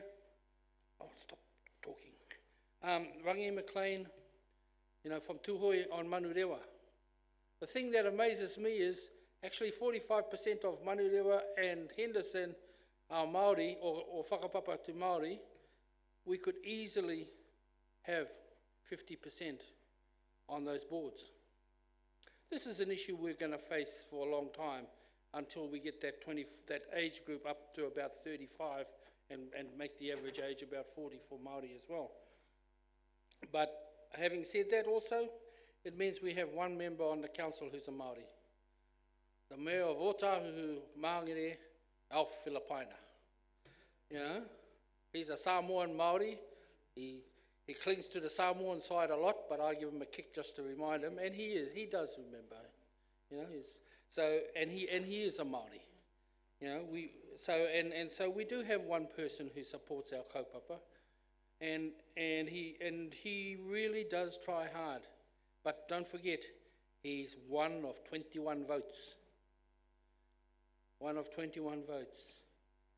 And who holds the pūtea holds the kōrero. And what happens is, of course, can we flick over to the next one? Sorry, I'm talking too much. Well, that's what we do, but never mind, we already spoke about that one. We'll go down to number 2, the 2 members on council committees. What's become evident on Auckland Council, which is good for us, is that we have the sway vote. So we have the swinging vote, which means we can influence because politics is all about compromise. We have the ability to influence the council. And so that in that way we can make an influence on the council that starts to look at the treaty in its proper perspective. And, you know, things like, you know, one of the things of treaty has been, of course, is that Māori are the largest landowners in Tāmaki. People forget that. The treaty claims the return of lands in Kaipara, in Mahurangi, have basically made Māori most probably the largest landowners. The farm that I look after for our whānau, for our hapu, is the largest farm in Auckland. I mean, farms in Auckland, you know, if you've got anything over 1,000 hectares, you're big anyhow. And it's also meant that our whānau in Orake are also some of the wealthiest organisations in Māori. So it's actually kind of turning over a little bit for Tāmaki. But we're part of Tai Tokerau too, I hope. I hope you haven't forgotten us. But, you know, and then you get down to these decisions regarding rates and all that kind of thing. You know, so, you know, I always tell my whānau, well, rates, if it's whenua tuku, nah, I'm not paying them. I hope there's nobody from council here. I'm not paying them, you know. I didn't make our land worth 20 million. No, you did. And, you know, and then they say, they come back with the corridor. What about the roads? Well, who gave half the roads that you got now? We did. Don't tell me we're not involved in that. This is all about the treaties. Don't forget I'm coming from an argument of treaty. I'm not coming from an argument of representation. So it's a little bit different for councillors who have to fight that representation corridor. So, you know, we do things a little bit different. You know, I'm not interested in how much rates they get. I just want to know how I can spend it for our people. So we have kind of we're part of the finance committee. We were able to winkle out 300 million over 10 years for Māori kaupapa. Well, they can't even spend it. They can't even spend it, so now we've carried over $20 million for next year. You know? Nah, that's not happening again, I'll tell you. But that is because councils have not kind of looked at supporting our marae. One of the things that's really concerned of is, you know, you put your funding in. He whakatautau? No, it's not. And the treaty guarantees rangatiratanga and our sovereignty. They're right back to the whakaputunga for our kaupapa of our marae and our hapu and whānau institutions. You just hand the money over and just let them build it. The kaupapa is the marae in the end stand up in their own rangatiratanga and they don't have to compete with other kaupapa in order to get funding. And enough of this kaupapa oh, we'll give you $20 and you go and get $1,000 from somebody else. Nah, not interested. Give them the whole lot, finish. I'm not going to see another kaumātua die waiting, struggling to get our marae finished and our whānau getting ngenge. They're hoha with that kaupapa. And if people say, well, what's the marae got to do with the council? Well, taku kōrero kia rātou, look at Christchurch. What were the institutions? It was the Māori institutions that kept Christchurch going with the courts and everything else. What happened in Kaikoura? It was the marae that fed the people. So now don't give me that rubbish any longer.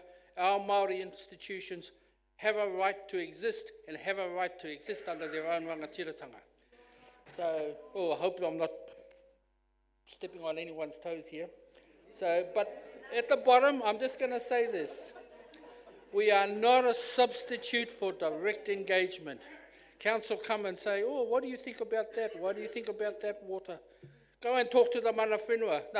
Kōrero ana rātou. Oh, we don't know how to engage with Māori. I don't know why I didn't get the name Wilcox from someone hoinga waka. You know? So don't give me that rubbish.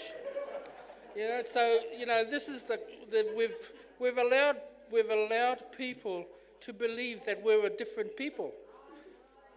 Hey? We're the same people that were here in 1840. So I don't take that, and the statutory board doesn't take that either. Can we flick over? Yeah, so these are the things we focus. The schedules of significance, this is a statutory principle for us. The Māori plan, we went out and asked all the mana whenua, I got sick of it, hui, just about every second week. Going out, talking to all the people, come back with the Māori plan. It's all on our website. And then there's the Tiriti o Waitangi audit. How is council measuring up to the Tiriti o Waitangi? Eh? You know, before we had the Super City, for all its goods and bad, every council thought they had the answer. But of course they designed it. That's the problem. They designed it. It never lined up with the treaty. It just lined up with legislation. Eh? So, enough of that. Sorry, I'm sounding a bit rogue here, but never mind. But one of the things that comes out of that is we advocate for things like the issues of significance, like the reo. I'm sick to death of hopping on. I got sick to death hopping on the train, and you're arriving at Papakura. Nah, I don't want to hear that anymore. Ko tai koe ki Papakura. So now when you hop on the train in Tāmaki, you hear the reo and the English. If it's good enough for the Welsh and the Canadians, it's good enough for us. You know, so I mean, it's hard, and it's hard for council to kind of come to terms with a lot of these things. And I have to say also, it's also hard for our people to understand that. Often the biggest blockage is our own people, in that they've become institutionalized.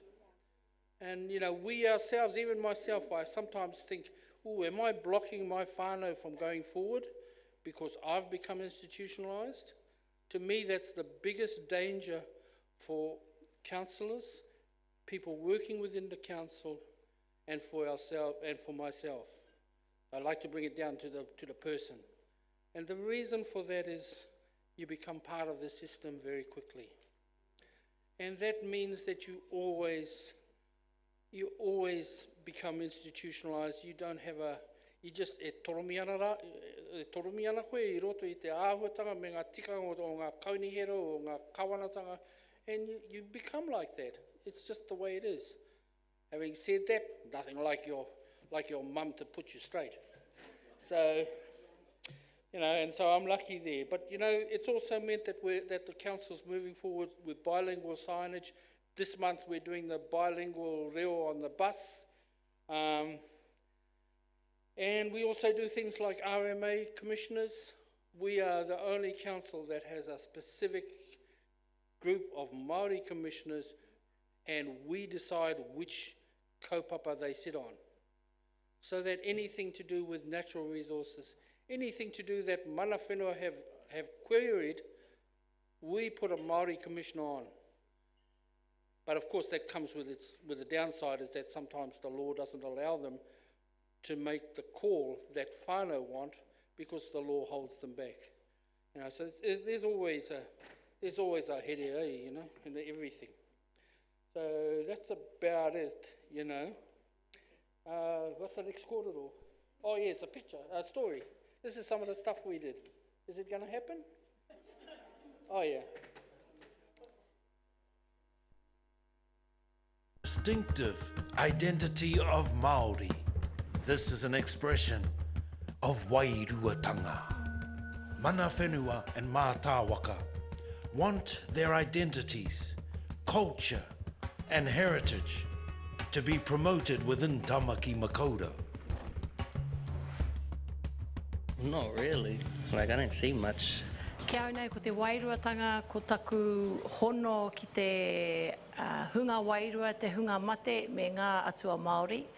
E tino whakapono ana au he iwi wairua, he iwi whakapono te iwi Māori. Wairuatanga can be represented by the distinctive identity or spirit of a place. It conveys a sense of being Māori in unique ways and across a range of physical and spiritual dimensions that are distinguishable from other people, but in harmony with the natural world. The Independent Māori Statutory Board conducted workshops with practitioners and experts to create Māori advancement action plans. Here are some actions that promote the distinctive identity of Māori. Auckland Council to develop an urban Māori design protocol, including Māori design principles and values. Auckland Council to develop and adopt a biodiversity policy that includes the relationship with Māori and natural resources. Here are some actions related to Te Reo Māori. Auckland Council to incorporate Te Reo Māori into all communication avenues, including websites, signage and public transport. Auckland Council to advocate for and grow community support for compulsory Te Reo Māori in all Auckland schools. If Auckland is indeed the largest concentration of Māori, if indeed we accept the proposition that there may be a comparative advantage to be had in that, then there are huge opportunities to ask ourselves, how does our environment reflect that comparative advantage? To find out more about the Māori Plan or the Independent Māori Statutory Board, visit our website. Te pai me te whairawa o Tamaki Māori. The Māori Plan, healthy and prosperous Māori in Auckland. Ti he Māori ora. spared no expense with the voiceovers. Any more? Is that it? That's it, eh? No, not again. That's it. They had enough of that. Is that the end of it? Yeah, that's it. Okay, look, I just want to say, whānau, it's great that you're trying to get people to vote, but the difference between us and an advisory board is that we vote on the council. And I always say to any advisory board, are you a voting member of the finance? Are you a voting member of the finance? A plan is just a dream without the pūtea. Kia ora mai tātou.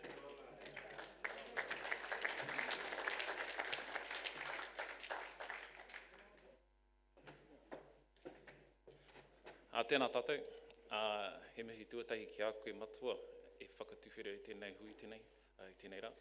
Koutou, nā iwi pōwhiri, haukanga o tēnei whenua e pe whairangi. Tēnei te mihi atu ki a koe, a koutou, mo whakatau manaakitanga mo tēnei rā, ki a mau, ki a mātou. Te iwi o te taitokera, tēnei te mihi atu ki a koutou katoa. Ko wai koe, ko wai katoa no ko Ngāti Tūwhare tō, ko Ngāti Raukau, tēnei mihana ki o koutou. Ko James Whiti tōku unga, e tupu ana i tokoroa, ko Ngāroa wahia e noho ana i nāi, no reira tēnā koutou katoa. So I'm a small town, townie boy, and I get the privilege to be one of the Māngai Māori appointees on the Hamilton City Council. So the Hamilton City Council back in early 2018 initiated an initiative with Waikato Tainui, iwi authority down that way, as well as Te Hao Kirikiriroa, which is the iwi group for representing mana whenua. There's 5 mana whenua within Hamilton City, and Te Runanga o Kirikiriroa, which is the Urban Māori Authority. The reason why it was initiated was our mayor, Mayor Andrew in Hamilton, was unsuccessful in getting Māori seats through his committee, through his council. So he used the LGA to initiate a conversation and set up a situation or placements of Māngai Māori within his committees that have full delegation of decision making. And I sit on one of them. And so in conversations with the three, what we call our parent bodies, we council and the 3 parent bodies created 5 positions. 4 Māori or whānau who whakapapa to the mana whenua as well as the iwi, and then 1 is at large mātāwaka. And so it was in a process of appointments where the requests went out to whānau on who works for their marae, or who does stuff back at home for their iwi, for their hapu, for their whānau, as well as has a skill and craft in the business of the 5 committees. So, with the financial committee, we have Bella Teakari Baam. She is a chartered accountant. She is on the trust board for Maniapoto Māori Trust Board, as well as on her marae in Tikawiti. And so she's very engaged with her marae, very engaged with her iwi, Waikato Maniapoto, Waikato Tainui, as well as knowing her craft. We do also have growth and infrastructure. That gentleman is Norm Hill, and his background is policy, planning, and strategic development. He works for a consultancy called Buffer Miskell, and again, very active in his community, in his marae, Mata Whanui in Huntly, Rahui Pōkeka, as well as in his craft. So where I'm going with this is we're not politicians. So our appointments were based on craft for craft, skill for skill against the politicians and their representative departments that supported those committees. So my background is resource management, planning, so I'm familiar with consents and policy, and the lack of consideration of mātauranga, Māori perspectives, values and interests in those policies and consent decisions. And so I sit on the Regulatory and Hearings Committee, where we see, if you're familiar with that process, applications, bylaws, and any other kind of rule or provisions that the council wish to set up. So in my role, again, I don't play politician, we don't play politician, we just battle it out through hingangaro, battle it out. So, I do lack from Matua here and Glenn. We don't have key messages, or we can paint pretty pictures. Sorry, not pretty pictures, but we are not skillful in that art. We've been told, our director from our iwi, from our whānau, is change the system, change the way the staff think, change the way the decision makers bypass Māori values, Māori whakaaro. And so by doing that, we are working through the system on making sure, again, it's a system approach. If you're familiar with it, the reporting, the way they're gathering information. So a lot of my stuff is based on evidence. So they always say, if you've got a tohu or you've got a number of tohu, you're an expert. But they don't give that same consideration to our whānau, to our kaumātua, kuiama. So again, it's testing the system, getting them to change their practices internally, and doing that from sitting on committee and councils. So again, so there's the 5 committees that have full delegation of council. My one, so that's the Regulatory and Hearings, the Growth and Infrastructure, which is about the infrastructure planning, which is a 40-year plan on where spending's going to go and what's going to get done, and where all the works are going to go. So Balashi has the Financial Committee, which is about the spending, as well as the long-term plan, which is where all the investments and money is going to go. And then we have 2 who sit on the Community Services and Environment Committee, which is all about the 4 wellbeings. And so they work in that space to make sure that obviously again, if you're familiar with council processes, those community outcomes that are articulated in those plans and where all the money is getting invested into, is going and getting considered about Māori values, our Māori population, as well as the outcomes our whānau wish to see. So we started in October last year, so we've been playing catch up since. And as you do, you still get a request from the whānau to get something done now.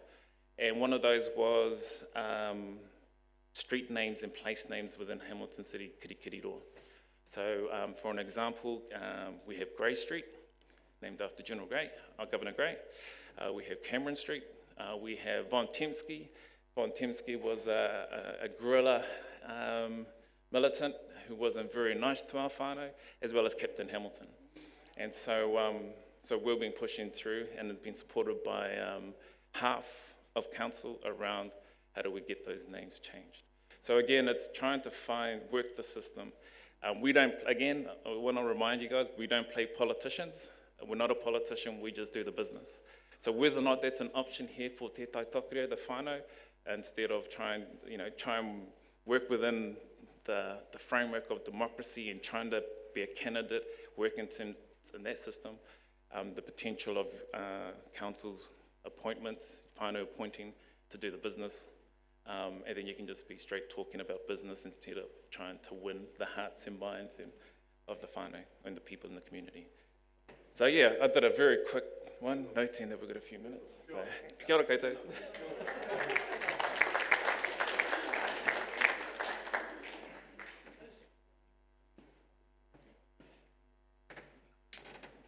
Patua kuru, patua wha, patua tatoki a tai haruru. Piki a kanai au ki runga ki tau hukahuka nui a te whare a Tangaroa. E whati ai nuku tai maroro. E nuku tai maroro pera hoki ra kowa ko hina tu aho ana. Kimi ana. Hahau ana i te whānau a rata. Rata i mata tiki tāua i piko piko i whiti. Mate. Maranga mai. Ko whiti nuku tatatau rana. Whano. Tau mai te Māori, hau mea hui e, tai ki e. Nā, ko te wehi ki te atua, te timatanga o te whakaaro nui. Anō reira ka mihi ake, ki a koe te pāpā nāu nei e tuku nātu te arawhata ki te runga rawa. Ai hono re kloria ki tātua he maunga rongo ki rungo ki tamata te whenua he whakaaro pai ki a tātou katoa. O tira kamihi atu ki te wāhingaro, me ki rā tau koe hinga atu, i ngā marama, i ngā tau, i te tau kua pahure ake nei. Nei rā mātau e mō te atea e poroporo a kiti a tonu atu ki a rātau, haere, whakaoti atu. Nā kahuri ko whakaaro ki te hau kainga, Ngāti riha aramai, rahiri. Ngāti kawa, koutou te hau kainga tēnei au kamihi. Kamihi ki o maunga, ki o reo, ki o hapau, ki o mana. O tira kamihi ake ki a tātou katoa, ngā mana, ngā reo, ngā maunga kai wainganui i te whare, a tēnei au kamihi ki a tātou katoa, tēnā koutou, a tēnā rā tātou katoa. Nā, ko wai tēnei e tuake nei, me ki pēnei nā, ko matawhaura te maunga, ko te roti i te kita ihenga te moana, ko te kaituna te awa, a ko Ngāti Piki ao te iwi, a heuri hoki au no Ngāti Mākino, no Tapuika, a me ki no te aroa waka, a tēnā rā koutou katoa. Kia ora whānau.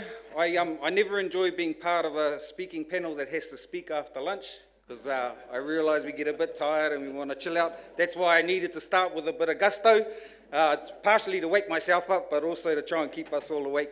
That said, I won't be offended if anyone falls asleep, kei te pai. I know that we learn in many ways, and you can learn in dream state. In fact, sometimes it's better, so kei te pai if you want to have a moi. Can I have the next slide, please? So I was asked to speak about exploring models of representation for Māori in local government, and also I just want to pick up on that last part of that sentence about pathways for systemic change. First thing I want to say is I'm not probably going to talk directly to models per se of representation, because for me it's not just the model, it's the whole kaupapa and the whole approach. So for me it's about ngā mātāpono te herenga o ngā tāngata. It's about the principles and values of us coming together as people, both as ourselves, as iwi and hapu, but also in our relationships with kāwanatanga, with Pākehā, with everyone that share our beautiful whenua. So the two or three things that I want to speak about is just some of the principles and considerations I've seen in the mahi that we've done within Te Aroa and the Waira Bay of Plenty. And then I'll talk about a couple of examples. So one is Te Tatau o Te Aroa, which is the relationship between Te Aroa and the Rotorua Lakes Council, and also the Bay of Plenty Regional Council, which is one of only 2 councils in the whole country that have Māori wards. And I sit in one of those Māori wards in the Bay of Plenty Regional Council. We've got 3 Māori wards. The ward that I represent is essentially the Te Aroa Rohe, so the Rotorua district, and some way out to the coast and a bit back into Taupo. Next slide. I'll just go like this when I need the kapai.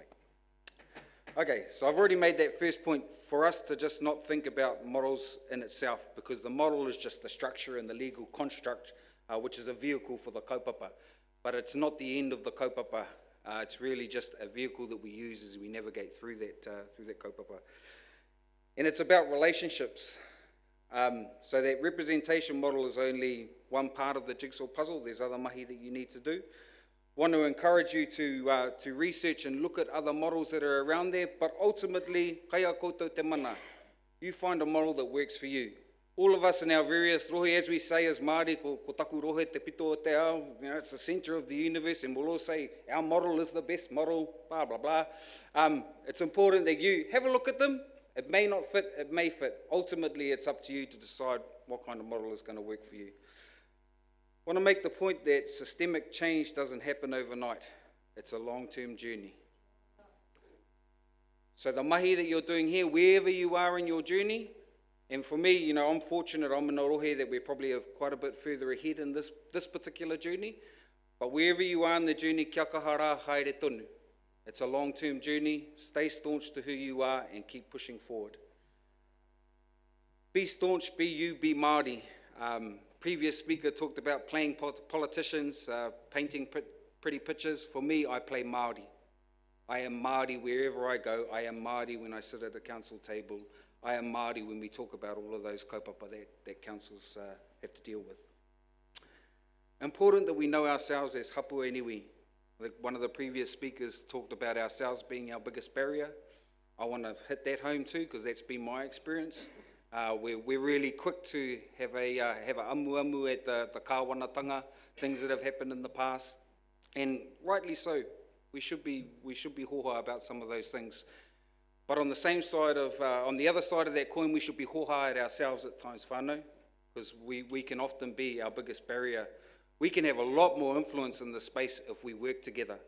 I've seen so many examples where we've cut across each other, we divide and conquer ourselves. We learnt that, we got institutionalised, learned some tricks with the pari, and then we used them on ourselves. We need to change that. We need to tidy up our own backyards at times, whānau. That'll make us stronger in this space. Think also that it's important that you gauge the political environment in your rohe, and that may influence the tactics that you use at any given time.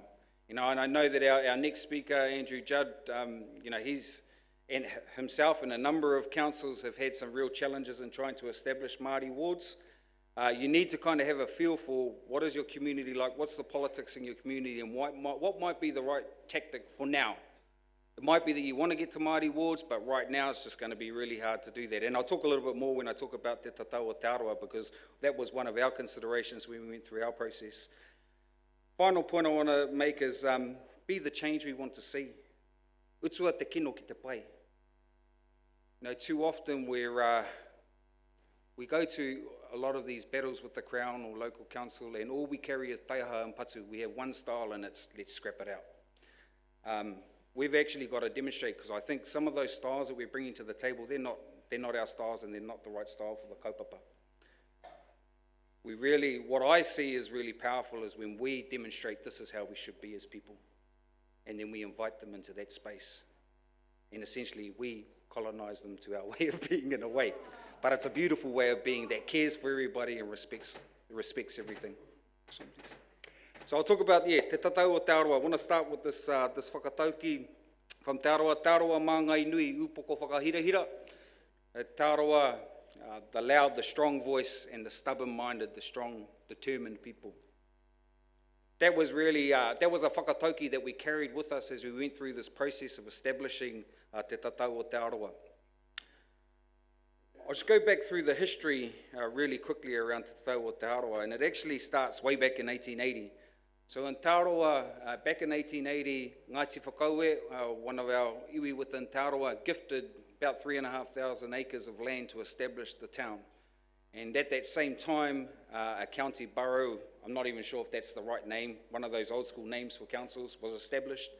And interestingly enough, at that time, Ngāti Whakaue were given a seat on this town board.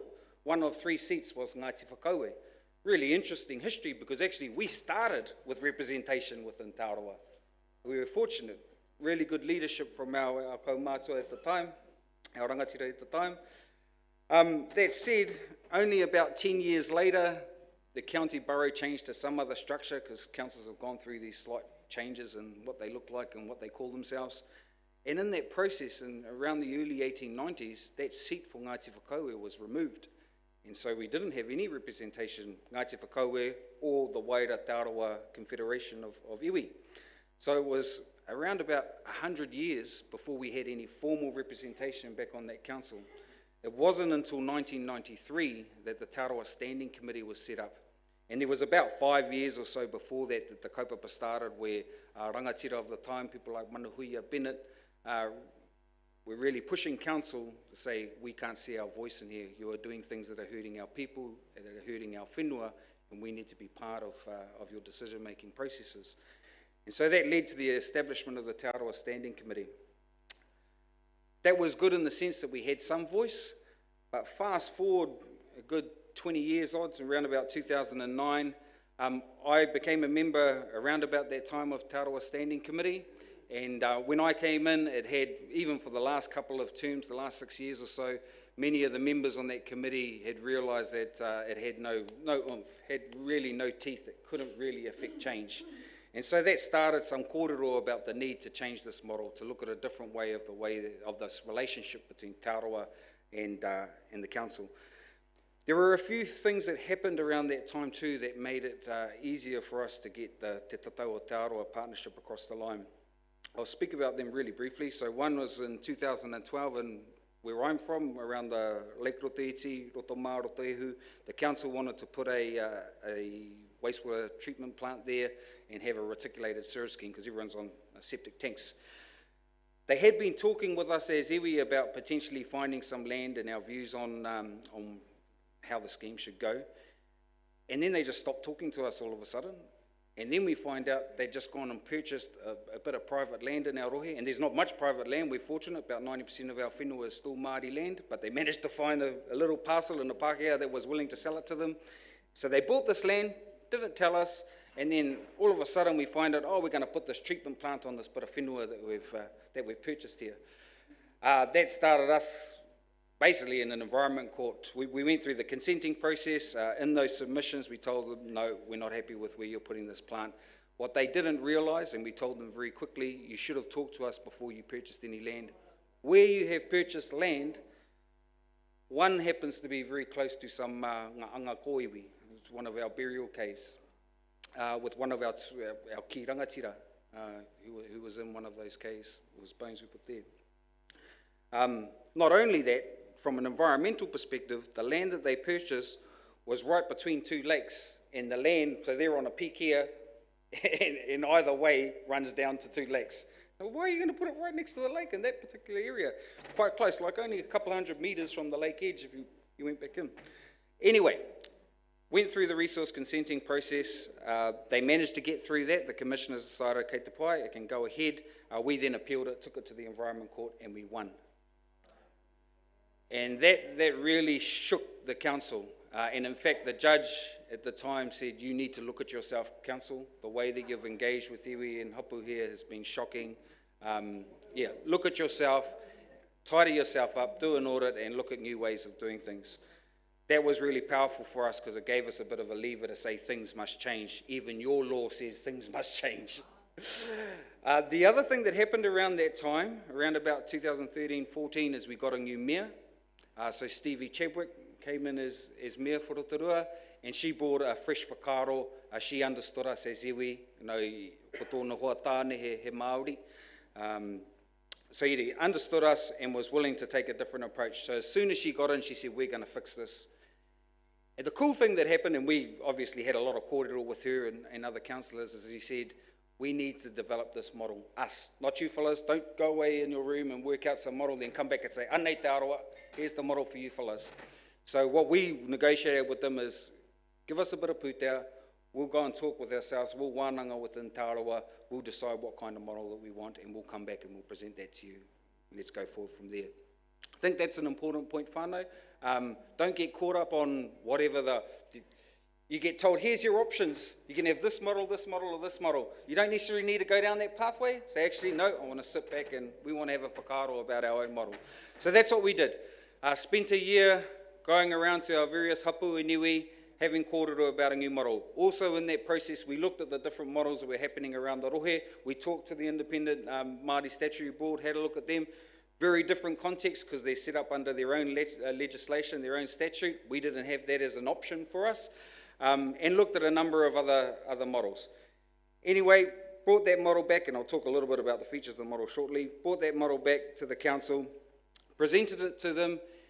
We also said to them, when we presented it to them, we want you to take this out to the wider community in Rotorua and let them have a say on it.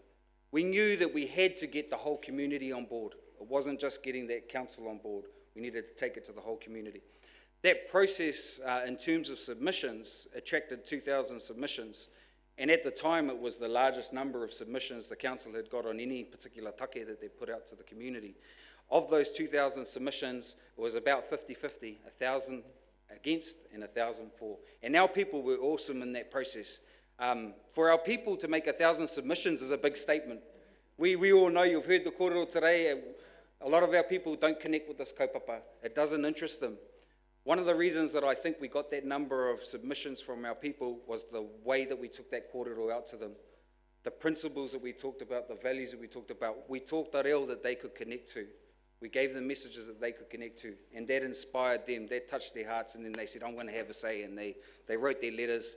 Of those 1,000, about 500 of them spoke to their kōrero as well, their submissions. So there was a good, I think, week and a half of hearings and submissions of both sides sitting down and putting their case.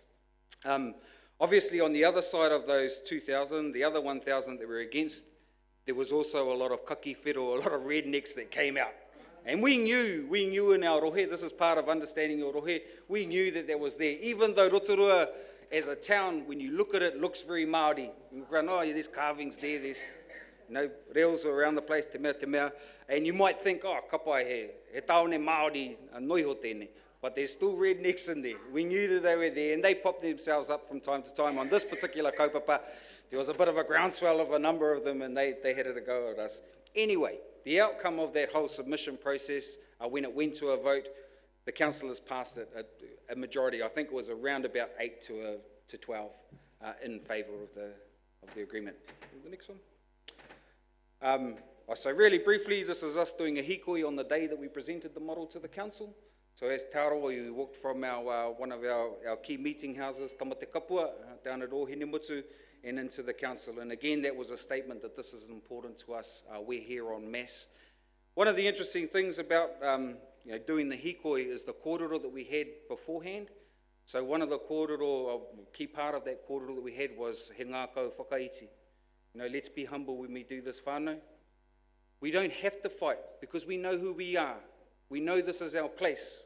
Let's not be insecure and resort to, we hate you, bring the patu out. We don't have to do that. Be peaceful. Bring the wairua of our tupuna to the kaupapa. That will take care of things. And that's what we did. I suppose an extension of that kōrero was the values. And these are the values that Te Tatau o Taurua, the board that is Te Tatau o Taurua now, that they adhere to. These were also values that we talked a lot about when we went through the process of engaging with our iwi. Next one, please. Actually, sorry, just what I want to say about those values is, it's really important that you bring our values. We've got beautiful values. We talk about them a lot. We don't always practice them. That's why we had that kōrero before we went. Ngākau whakaiti, we talk about that. Let's put it into action as we do this mahi. But those values are powerful. When we're true to them, and we align with them, we behave that way, we can really change the paradigms that are out there. We also, when it was established as Taurua, one of the kōrero around the name Te Tatau o Taurua. So in Taurua, in our dialect, tātou, the word tātou, we don't have a macron on that first day, so tatau. Tatau also means a doorway. So the kōrero around this name, Te Tatau, was to acknowledge two things. One, that it was a he tatau, as in a doorway for our connection and our relationship between those who have come into our rohe and ourselves. It was also a symbol of he tatau paunamu, so our traditional practice of mending grievances that we have with each other. So often when we had war between each other as hapu and as iwi, after those fights we knew we had to restore balance in different ways. And so within Taurua and other iwi have different forms of doing this. We have a practice called Te Tatau Paunamu, and that was about restoring the peace between two groups. And to give, I suppose, physical manifestation to that whakaro of Te Tatau Paunamu, we gifted this patu parawa, whalebone patu, to the council. Interestingly enough, this got stolen from council. We gave it to them, and we weren't sure when we gave it to them. We were like, oh, maybe we should keep it in one of our whare. And then we thought, oh, no, we'll let you have it in your whare. And they had it in a nice glass casing thingy in there, near their chambers. And some bugger one day managed to get it and take it away. Really interesting. So, everywhere, the whole community, the council, all these media releases, Te Tatau, put out a media release saying, where's this taonga, please bring it back. A lot of the kōrero for us within Taurua is, it'll come back. Whoever's got it, they'll either realise or it'll be taken from them in some way. The mauri of that taonga will bring itself back. And lo and behold, within 3 weeks or so, it was returned. And there it is. I think once they realised the kōrero behind the taonga, they're like, oh, I've really stuffed up this time. They took it back. The other image there on the right is an award that the council won for establishing this partnership. Okay, next slide. So just really briefly, I want to talk about some of the features of this model, just to give you some ideas in the mahi that you guys are doing. First thing I want to talk about is that box, that white box, that shows the representation makeup of the board of Te Tatau o Taurua. So essentially we set up a board. From that board we have members that then sit on the major committees within council. They have full voting rights. I want to talk really briefly about that representation on our own board. when we went around and had the kōrero about how should we set this up, who should represent us, really important kōrero came out about making sure that the various aspects of Te Arawa are represented. Different aspects being ngā reanga, our kaumātua, our pakeke, our rangatahi, our rangatakapu. So what you see in there is there's one seat for our koeke, our kaumātua. There's 2 seats for our rangatahi. So that was making sure we got the age spectrum at the table. There are 6 seats there for Te Arawa, iwi and hapu at large. So any Te Arawa, iwi or hapu, there's 6 seats available for people there. There's also 2 seats specifically for Ngāti Whakaue, which is only one iwi of all of the 13. That was deliberately done to recognise the gifting of the whenua. We wanted to honour that gesture of Ngāti Whakaue and make sure that they had some extra representation, and also because a lot of the CBD and a lot of the key mahi for the council is within their rohe. So 2 seats for them. We also established 2 seats for land trusts and incorporations. One of the things that I see in this space is that councils and central government tend to focus purely on iwi authorities or PSGEs. They forget about all of our land trusts and incorporations. And in fact, from a local government perspective, land trusts and incorporations are affected more so than PSGEs, particularly with regional councils, because it's all about natural resources. A lot of our settlement entities in Te Arawa anyway don't own a lot of land, but our land trusts and incorporations, they own, well, 25% of the land within the Rotorua district is Māori land. It's about 60,000 hectares. So we made sure there was representation for them, and then we made sure there was representation for Pan-Te Arawa entities, which were essentially our settlement entities that went across all of Te Arawa. The other parts of this model is, so what are some of those features in terms of the way they engage with Rotorua Lakes Council? So we've got 2 people that sit on the 2 major committees within Council, so that's strategy and policy, operations monitoring, and also their resource management and consenting committee. Most councils do a lot of their grunt work in their major committees. The kōrero at full council, more often than not, and it depends on what council, but most of them operate this way, the full council is really rubber stamping decisions they've already debated in these major committees. That's why we deliberately targeted them. We also targeted them because legally you can't co-opt people onto full council. They have to be elected members, but you can do it with committees. So again, kind of understanding the law, really helped. Actually, sorry, I forgot to mention this. As we looked at models, we also engaged some lawyers that looked at some of these technicalities for us, and they gave us the tips on, this is how we can get around that issue and this issue. We also ensured that the partnership came with some putea, because you can't do much without putea. We could have set up a board, but they would have really struggled to have the ammo and some mahi happening behind them to give them the right information to be able to advocate really well, let alone compensating them for the time and the energy that they put into the kaupapa. So it comes with $250,000 funding every year. And it also came with the expectation that we'd lead or co-design and co-deliver strategic projects, and that the council would change some of their practices. They'd look at themselves and say, and they did this really well, they said, how can we be a better partner to Te Arawa? We need to build our capability to be better partners. And so out of that, becoming a better partner, a few key things have happened. So they now have a Māori general manager role, so in that top tier of manager within council. Really important, I want to make this point, it's important that we have influence in a number of areas, not just at the governance level. So today's kōrero has been largely about governance, but it's also really important that we have Māori people with good capability in the operational side of things, key staff in the organisation. Because there's kōrero that happens at a governance level, but the implementation happens at that operational level. And if it's not translated well, you don't get the outcomes on the ground that you're after. So think about that as well. And these are all things that we can do now. We don't have to wait. Let's find our people that are onto it in the space and really push to get them into these roles. More recently, they've also established a Te Arawa Partnership Strategic Facilitator role, and again, that's at the senior level. This person will sit in the executive leadership team, so essentially we'll have 2 Māori in their senior management team. We've led the Reo Rotorua program, so there's a program happening within Rotorua to get bilingual signage everywhere, to get reo happening all over the place within shops and so forth. We've in the process of developing a Te Arawa 2050 vision, so a collective vision for ourselves. Like many iwi and hapu, we fight amongst ourselves and we've got a number of different opinions amongst ourselves. So this Te Aroha vision is about finding the collective good, the common aspirations that we have and common issues and putting that in front of council, as well as guiding our own kaupapa as a collective waka.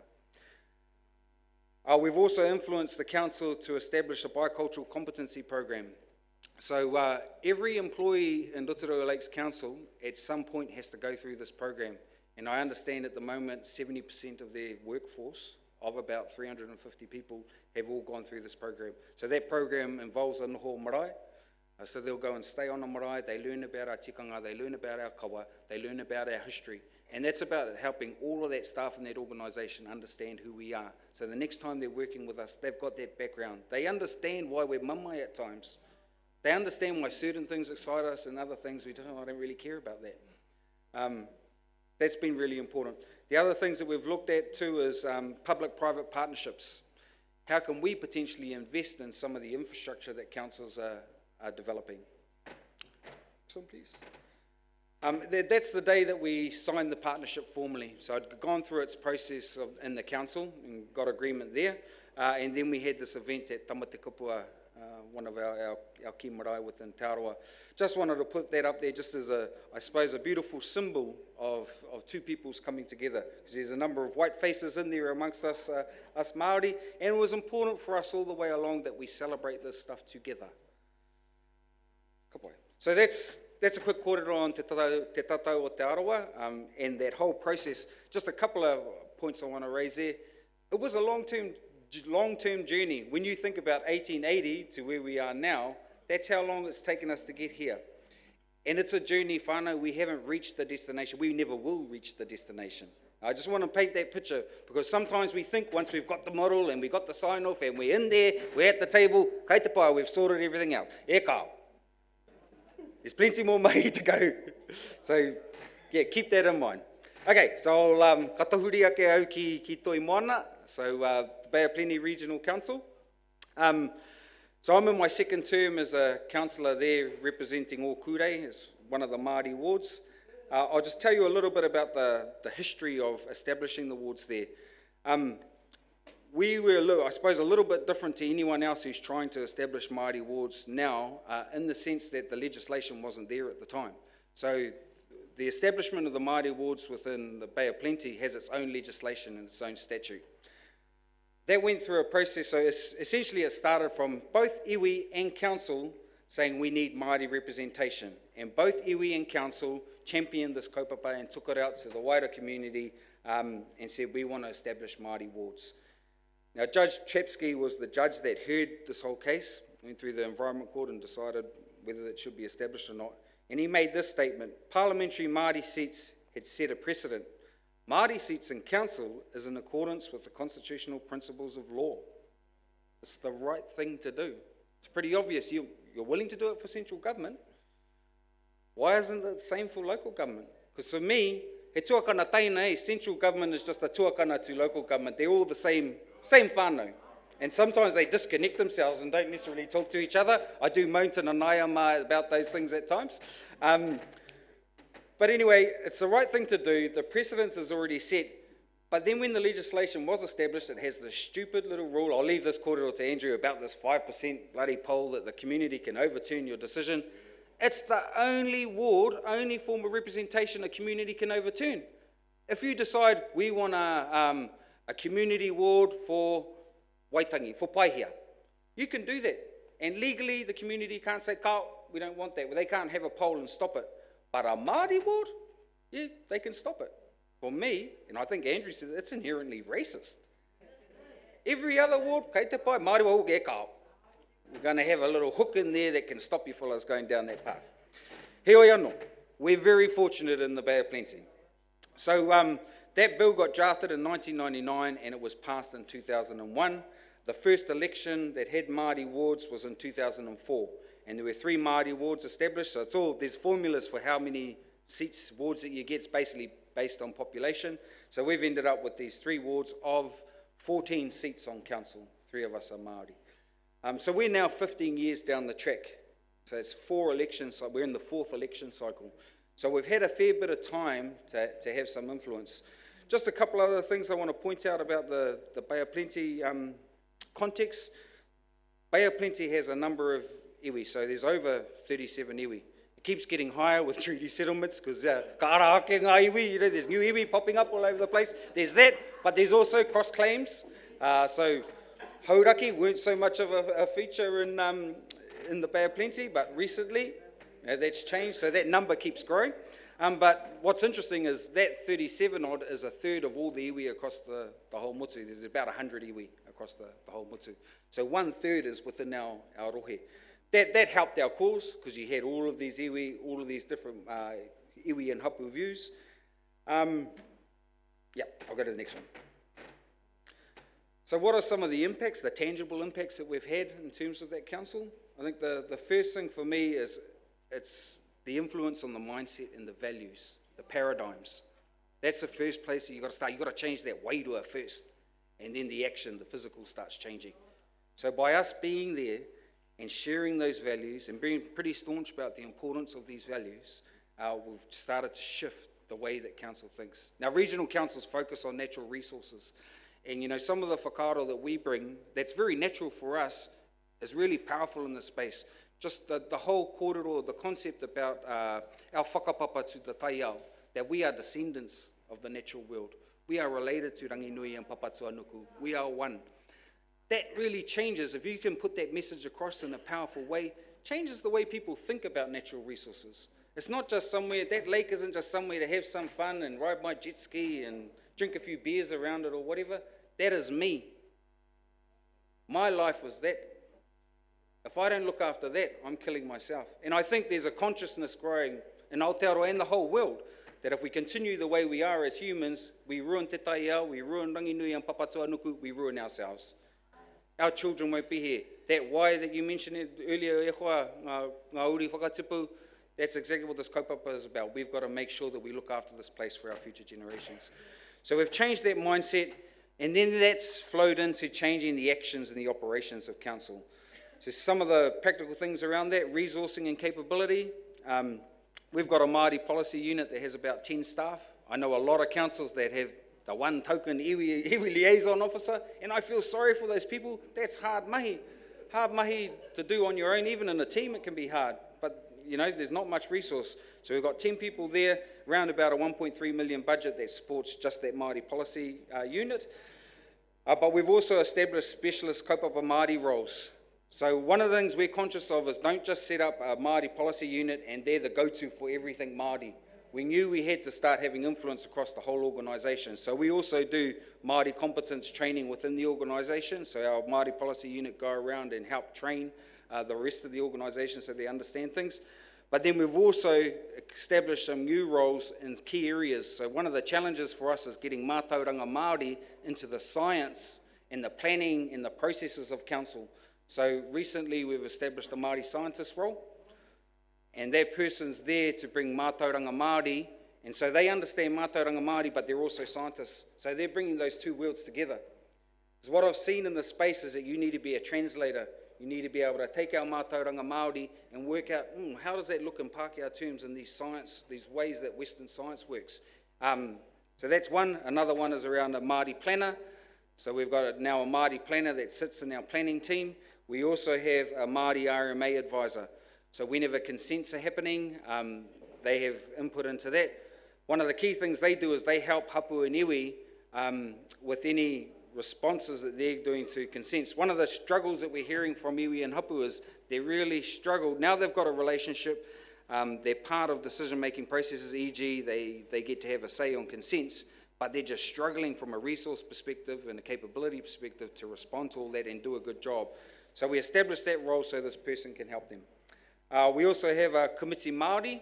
So Komiti Māori, the way it operates is all our hui o marae. And there's 3 of us there as Māori councillors. Depending on what part of the rohe we're in, that person will be the chair of that hui. And at all of those hui, the first half of the hui is just listening to whatever kaupapa haukainga have. So we don't go there and say, okay, we're going to run our hui in your place, we've got an agenda, we don't need to hear from you. The first thing we do is, what's your take? And they can tell us whatever they want about what's going on for them, and we work out how we can support them. Within our rohe, we've also got 3 co-governance forums that have come out of treaty settlements, and we've got another 2 that are about to hit in the next wee while. And we also have Kaupapa Māori funding, so we've got scholarships for environmental sciences, anyone who wants to study in that environmental space, any Māori person. We've also got a fund for Māori rōpū that want to do environmental projects, and we also have a fund for iwi management plans. So a niu and hapu can develop a plan around how they want natural resources to be managed within their rohe. So that's a few things. There are a number of other things, but I just want to give you a taste of some of the impacts that we can have over time. But like I said, it starts with changing that wairua, changing the values, showing them a different way of looking at the world, and then drilling down to the next step of let's turn that into action in the way that we do things. So, kua roa te kakau o taku paipapea. I can see a few people moving, so I better wrap it up there. Tēnā rā tātou katoa. Kia ora rā.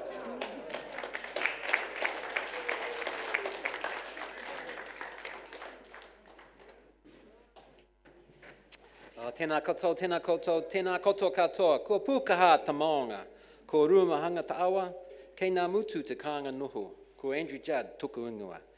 Firstly, I'd just like to acknowledge everyone that's come to listen and take things on today. I'm in awe of the speakers, the event, and I think we need more of this around the country. Just acknowledge the kaumata and the loving warmth that I've had in coming to this part of our lovely country. And I feel really humbled to share some of my stories. So I'll just start, and I just want to share something that happened to me in being elected a mayor of New Plymouth. And I'd like to say that someone once said to me that, Maoris are lazy. Those Maoris are drawn to be in gangs, that's why they're tribal. Maoris are lucky they got saved by the British. The Maori elite wrought the system for their own benefit, and the rest probably just want social welfare handouts. Maori language is all but dead. Can't speak it anywhere else in the world anyway. What a waste of time. And I'm sick of hearing about the past. We've got to get over it and move on. In any case, we're all one now. Do you know who said that to me? I said that to me. My name is Andrew Judd, and I'm a recovering racist.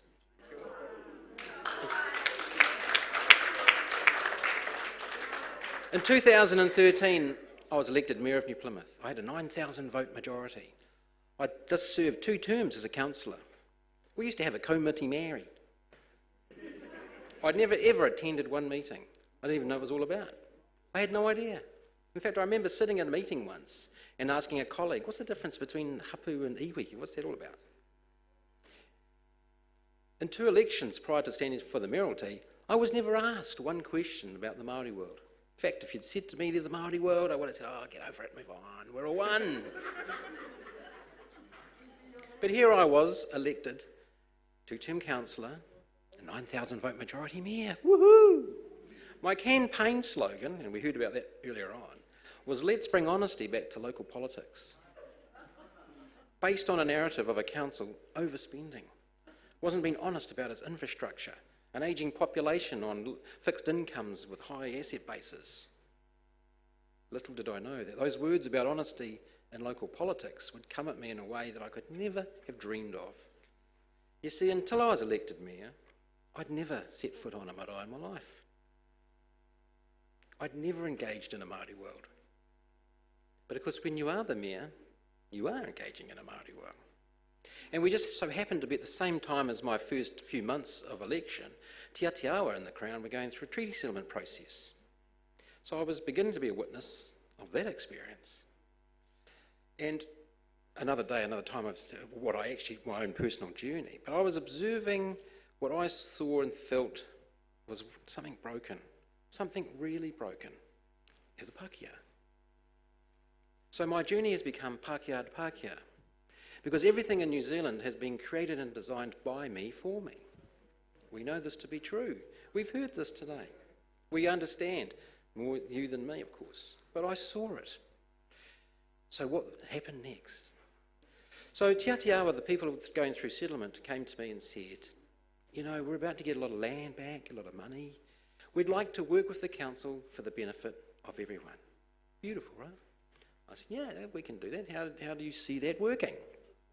And I said, well, you've got Kaumiti Māori, and with all due respect, it's a bit low level. You know, the issues on that agenda are just general issues. We've had no consultation, you just rubber stamp it, we've had no true real input.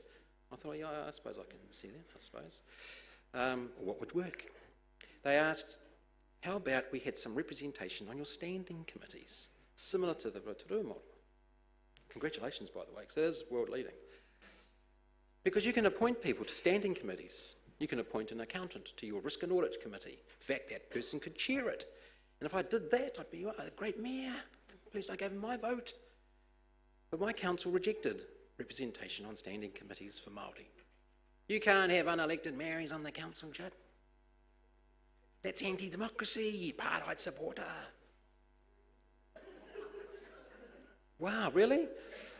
The Local Government Act requires councils to include Māori in the decision-making of council. Yeah, we've got Kaumiti Mary. I joke because it's so serious, right? So I lost the vote of including Māori at the table. I cried my eyes out that last night. Our chamber was full of kaumātua, hapu, to hopefully see us pass something significant. They left our chamber in single file in utter silence. And the kaumātua at the end said to me, Mr. Mayor, I'll leave your council and your council chamber to you. Anyway, 2 weeks goes past, and here's what I really come to share with you. Māori wards. My friend touched on it. The officers came to me sheepishly and said, you probably didn't know this, but every 6 years, all councils must undergo a representation review. And the first question in that review is whether or not you establish a seat for Māori. Just as we have Māori seats in Parliament. Exactly the same thing. Voted from the Māori electoral roll. Voted. Aha. You can't say that it's unappointed people, then can you, council? This is an elected position. What do I do? We take it, right? Took it to the council. We had a 2-week window to have a couple of workshops. Get a feel for the numbers, you know. Oh, it was horrendous. But we got it through. Some of the councillors that were against the representation for subcommittees didn't turn up to this meeting, and some that were away did. And we got it through by 1 vote. Hard out. Councillor resigns on the spot. You would have thought I'd started a ward in my hometown.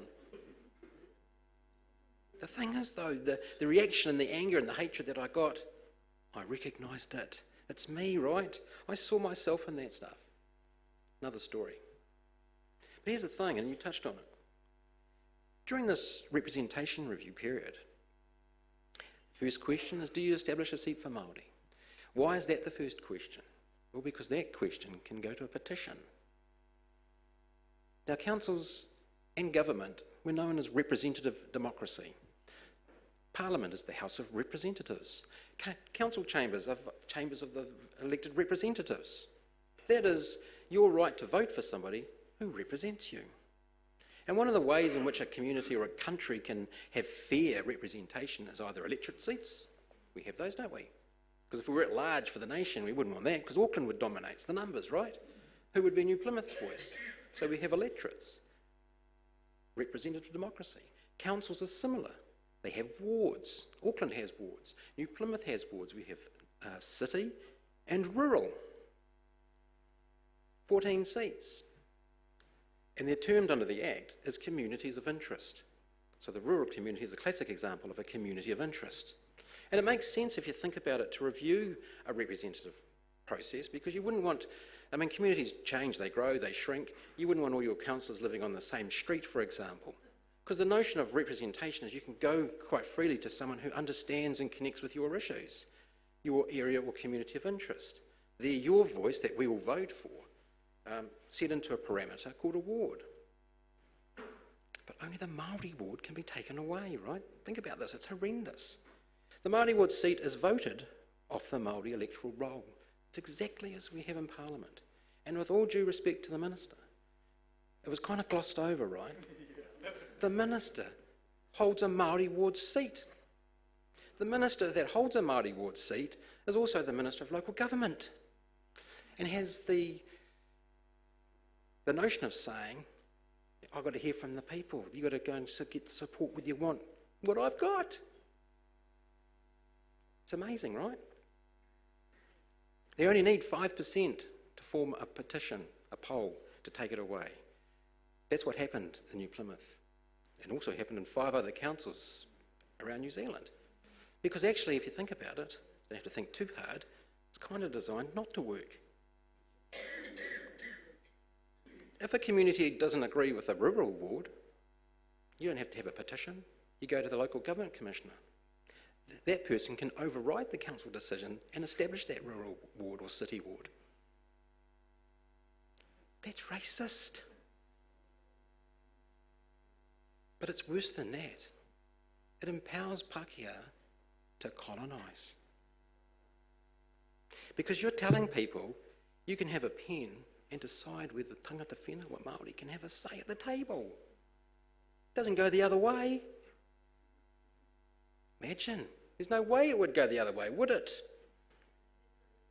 And I say to people, there's one thing as a Pākehā I've never had to experience in living in New Zealand. One, though, is my child or children or grandchildren saying, why is the community voting to take us away from the table because we're Pākehā? And that's the only reason you can take the voice away from Māori. That's by way of legislation, Minister. All I've ever said, and I fight for this day, is equality. If you're going to have a legal system, and we do, that allows for representative seats in democracy, then the system should be the same for both treaty partners. The process should be the same. Yet we've normalised this to the degree that we don't even notice it. And Hobson pledges and all their mates go round and stir us all up. Because they're empowered to do that. And they did that. That's why 85% say no. So I am petitioning the Parliament, just as a little side note, around truthfulness actually, to end colonisation. And to hear the Minister say we don't need legislation to actually have representation, but you've got legislation to exclude. Why are you silent on that? Sitting in a Māori ward seat. I know it's party politics, I get it, but what you walk past is what you accept. So it's us that has to change it. It's too much for them to do it. We have to demand something different. We have to demand partnership models. Because here's the thing I said to Don Brash actually, and all of the systems ever created in New Zealand have been through the lens of Pākehā. All of it. Even Māori ward seats. And who gets the blame for wanting it? You've never consulted with Māori as to what would work. The hypocrisy, the colonisation and the racism. But I recognise it. Because I was elected under the privilege of being Pākehā. Listening to the lady earlier on about the strategies to get elected. My heart bleeds. All I had to say was, let's be honest about the rates. I took all the easy boxes. Breaks my heart. I've got Māori in New Plymouth now who've come to get some advice on how to get elected onto council and say to me, oh, my whānau said, oh, don't go to him, they hate him, you won't get voted. I know. Wow, it runs deep, right? So no. Yeah, fair enough. So again, we're all tired and it's the end of the day. Look, Māori ward, I've never said is or isn't the solution, because we don't know, right? We've never talked about it. There is a massive inconsistency, which I've said to the government, and I say we should all go to the Crown. The Crown, the government who acts on behalf of the Crown, actually, they make all the rules, even for councils. It's all under legislation, representation, local government acts, all of it. And I've said to them, you've got such an inconsistent approach for Māori on our treaty. You've got these set up. No one else can have a statutory board. Because I ask, well, can't we have a statutory board? Oh, no, that's an Act of Parliament. That's unique to Auckland. Well, that's not fair. With all due respect, it's not. Rotorua. It's at the whim of the Pākehā Council to do it. Even taking the question of a Māori ward, you've got to get it past the Pākehā Council first. So why didn't I stand again? I'll finish on this. Because people say, oh yeah, one term fella, what was it? You're too scared? Don't you believe in what you stood for? Well, of course I do. Thing is, and we know this to be truthful, if you stand for Māori, and I only said we need one seat, what kind of partnership is one seat out of 15? What a crazy partnership is that? Should actually be half each, right? Because we've got a treaty. And if you're going to defend what you're defending now from the get-go, we'd have a different country. But you've always put things in place to exclude Māori, even in 2019. I mean, gosh, it's okay to have Māori in the reception, but not at the top table for dinner.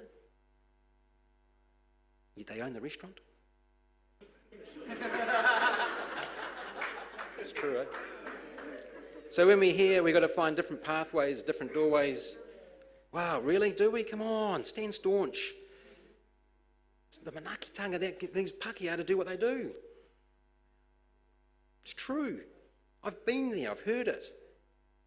And if you're not going to have it at the voting table, and you touched on it before, have it in the policy places. You can mandate that.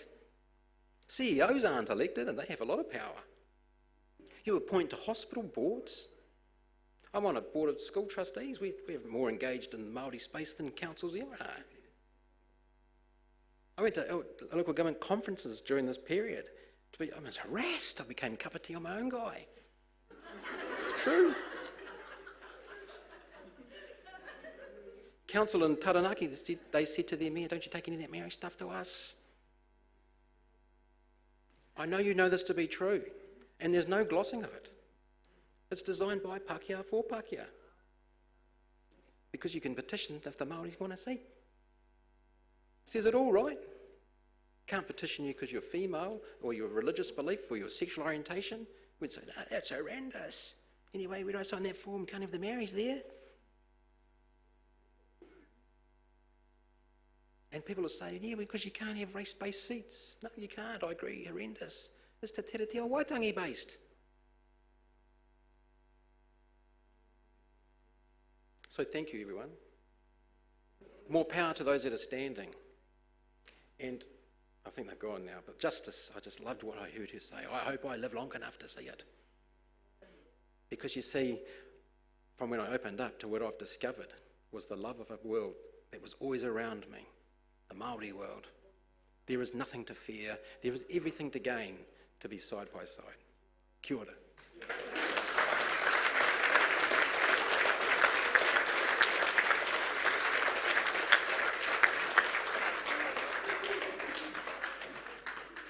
Pātai. Oh, kia ora, kia ora. O mihi ka tika kia koutou e te toko whā. Tēnei ka mihi anō kia koutou mi o nui, mi o pōtai. Maha katoa. Ai se mara. Tātou tēnā. He oi. We'll climb into our pātai. Let's go, eh? I can sit. You can sit. Kia ora koutou. Ko Ruiha Kalia. I want to ask a question of all of you and all of us. Do you believe that we are part, as Māori, of this community? Particularly you who have acted in councils. Have you understood or believed that Māori are not part of the policymakers' community? Absolutely. Good, I'm glad you nod. I had to go to Wellington in March in the Makahui that was down there with the Waitangi Tribunal and make our lawyer question the policy unit. I called her Doris Plum. I don't know what her surname is, but Doris was her name. And she had to admit, we are not focused on Māori as the community. How does that happen? Where are we then? I don't talk about te ao, I talk about te ao Māori. That's how we're brought up to believe. So for me, the whole of Aotearoa is te ao Māori. I don't want to listen to this, which has come into Taitokoro in the last year or two about, well, I don't want to even say it, but about the discovery of this country. Ka hori. I don't even talk about that. I want us as a people, not as a race of people, as humanity, to understand there is a beginning to this country. And if you don't recognize that it's the woman of whatever nationality you belong to, that are suffering, you thought you could play the role of God and take over the woman and bring in surrogate fathers. Look at the horrendous attitude that's developed with many men. And my question to you is this: how can we correct this terrible demise that Māori have fallen into? I know you're trying, and I know you say don't get angry, and yes, you're like your daddy. Is Arapeto's your daddy? I love to work with him. But at the end of the day, we are still going to be here. And hopefully our mokopuna can enter into the next millennium knowing they are a nation of Māori. If that doesn't happen within the next 20 years of belief that that is a possibility, I fear for you. And I fear, well, I don't think I'll be here, but I fear for us as a nation of people of Māori. Kia ora. Anyone want to answer that question? Taiho. I'm not sure whether it was a question or a huge statement, and it's a kapai statement. I'll try and answer the question, but just from my experience, that kōrero I said about being the change that we want to see is part of it. So it's in our behaviour and the way that we act. The other response I'm getting to that is I think it's already happening for you. I know there's a lot of pain, and depending on where you are and what your experience, it may not feel like that. But what I'm observing is I'm seeing more and more of the consciousness of humanity is rising. We're starting to understand the whakapapa of life, the connections of life. And particularly within Te Ao Māori, I think there's a really strong resurgence of that. To some degree, we've had to rediscover ourselves. Because of colonisation, we thought this is what Māori looks, this is what Te Ao Māori looks like. I know that my view of Te Ao Māori has changed from when I was small, just in the short time I've been on earth, to now. And it's because of the resurgence of our own mātauranga Māori. We're reconnecting. We knew a lot of these terms. A few of us amongst us had that real deep knowledge. That deep knowledge is starting to come back. It's starting to, become real, and we're behaving that way. I'm hopeful. I think we can change the world and get it back to where it needs to be. Kia ora mai tātou. My name is Ipu. I'm from Hokianga. Now, poto noa ke tēnei tū. I te tuatahi, this democracy, that's not for us. Ne? It's just not for us.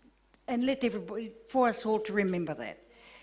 My second one, well, look, I really enjoyed this kōrero.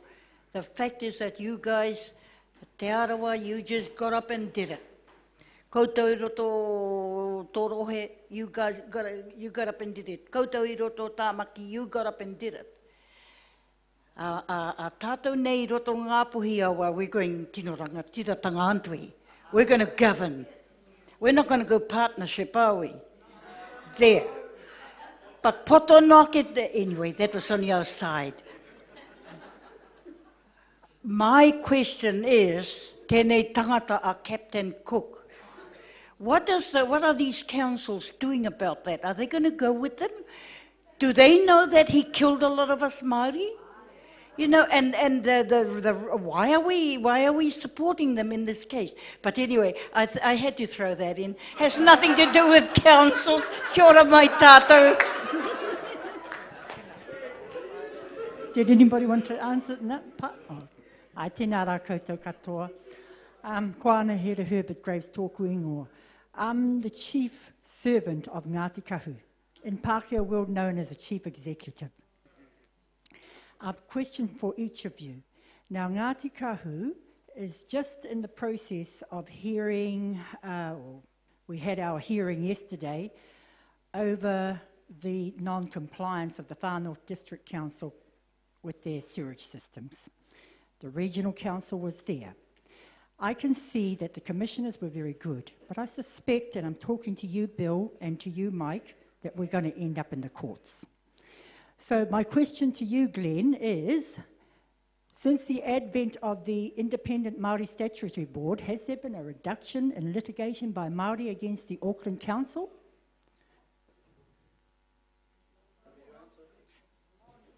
That's my question. Oh, too right. Too right. And I think, but as far as I recall, it only ended up as judicial review.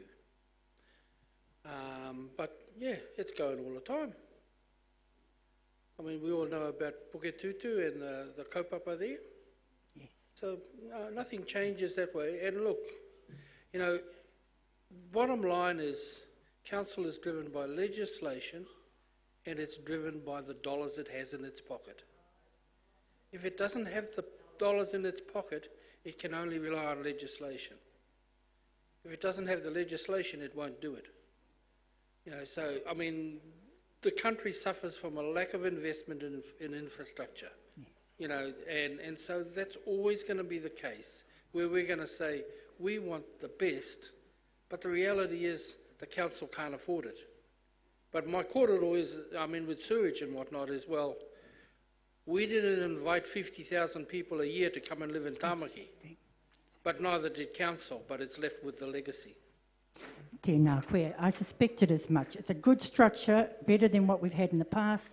Engari, it's still not addressing our issues at that level. My next question is for Arapeta. Arapeta, Ngāti Kahu has not settled under the government's political settlement process. We're seeking resolution at the moment through the legal channels. We're chasing our legal rights.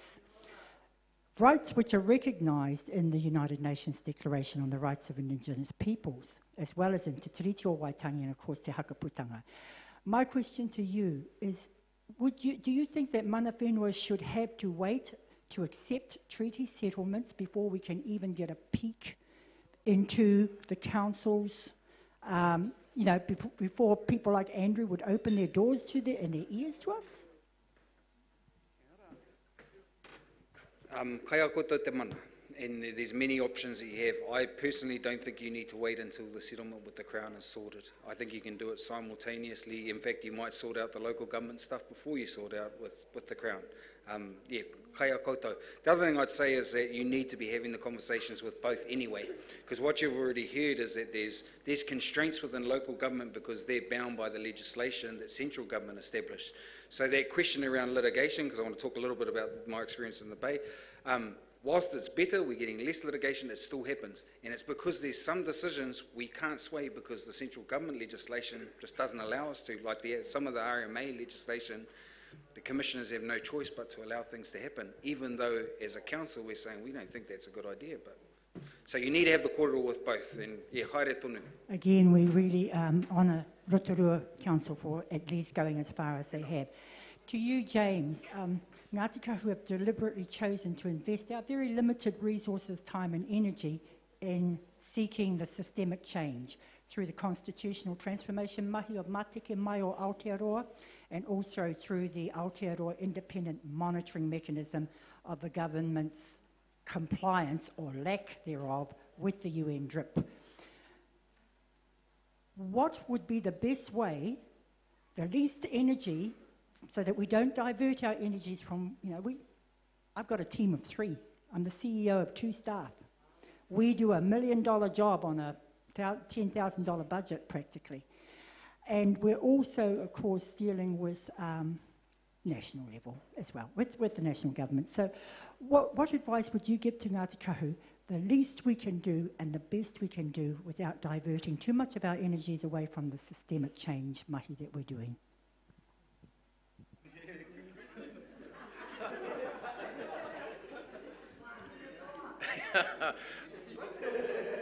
I'm sort of unsure whether or not my answer is going to be a puno or tika, but in terms of the whole environmental decision-making process, there are a number of ways you can sort of participate. And strategically, I'll be honest, councils love iwi management plans. I know. And I'm not a big fan of those, but that's probably the best way to get coverage in this current system. Unless you're prepared to put your effort into individual proposals, consents, and then participation in council processes. But I think the most strategic part is probably a plan, or mana whakahono arohe, which is an RMA mechanism, which is iwi partnership. So again, you're invited to participate in the development of the policy itself, but still quite a bit of involvement in that process. Thank you. You've given me some food for thought. Final question for you, Andrew. No, we're not surprised. We've heard it all before. And, you know, the question is too big for you to answer. What the hell are Pākehā afraid of? But I'll chunk it down. Do you think if Pākehā were taught the true history of this country, that they would act more fairly? There's so many layers to that, as we all know, but I can only share my story, so I don't speak for or on behalf of Pākehā. Obviously, as I said, I speak as Pākehā. And for me, it started on that first time at Owa Marae. Something touched me in a way that I just can't find words to explain, which sent me on a journey that I've never looked back from. And education is part of it. But one of the big questions when I talk to the fact of how I've come to terms with being a recovering racist as a Pākehā towards Māori, one of the questions was around Pākehā identity. And part of that for me was about, and I use the analogy, if you said to me, come round for dinner tonight and I'm inviting some people from around the world, come dressed in your national costume, well, what would I wear as Pākehā? Because I'm not British, I'm not American, Australian, I'm born in New Zealand. But I'd grab Māori culture when it suits, you know, haka, rugby, pōwhiri, but I don't know how to do a haka and I don't speak the te reo. So, but I'd say we're all one, so where do I fit with that? So I grew up being installed into my DNA, these barriers towards anything Māori, and it was normalised to look away, to the point of I got elected to the mayor, I didn't even know anything. I thought Parihaka was a hippie commune place that had outdoor concerts around the coast. I mean, I'm not a Rhodes Scholar, but I never thought of myself as that much of an idiot. But I was. So education, of course. But within that, and that's why I'm recovering, it's really hard as Pākehā, because the truth is horrible. Then it becomes, and I say to people, it doesn't matter if you agree with me or believe in what I'm saying, it's what's in your heart. And that's why my journey now is Pākehā to Pākehā. We're the problem. We have to change. Māori can't fix this stuff. And it comes back to all of what you talked about. And it's that clash of a way of which we identify culturally. I've been raised to be British thinking, not from my heart. Land is something you put a fence around, farm and make a profit. Kia ora.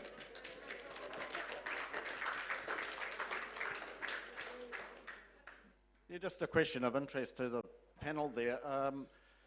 Operating under the Local Government Act, which binds the Crown, and looking through that Local Government Act, whenever it refers to the Treaty of Waitangi and you click on that, why does it bring up a fraudulent interpretation of that titiriti?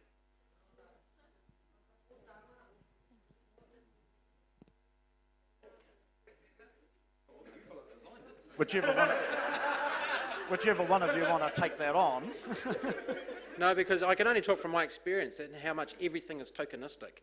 And I mean, I've got so many examples that it's a bit like my life's become like a Matrix movie now that I've disconnected. It's all I can see. And I remember a meeting once where we had Howie Tamati was elected on our council, and he was our token Māori fella. And often he would say, I can't answer that actually because it's not my hapu or part of my ruri, but well, you're the Māori, aren't you? And so he'd say, has somebody consulted with that hapu? And the officer would come up to the podium and say, we sent a letter, didn't hear back, so there. And so that was our whole way of engaging. So in terms of treaty, there's no psychological connect to any of it. Because I was elected and not one question to do with the treaty. Nothing. And the sad and truthful part of that is, from the world I've come from, when I tell people in a different environment that, a lot of other people haven't either. In fact, a lot of Pākehā say to me, yeah, I've never been on a marae either, I don't know how to. Can you rock up? What's the deal? But it's really sad. It's sad that us, as people of New Zealand, haven't kind of talked about it properly.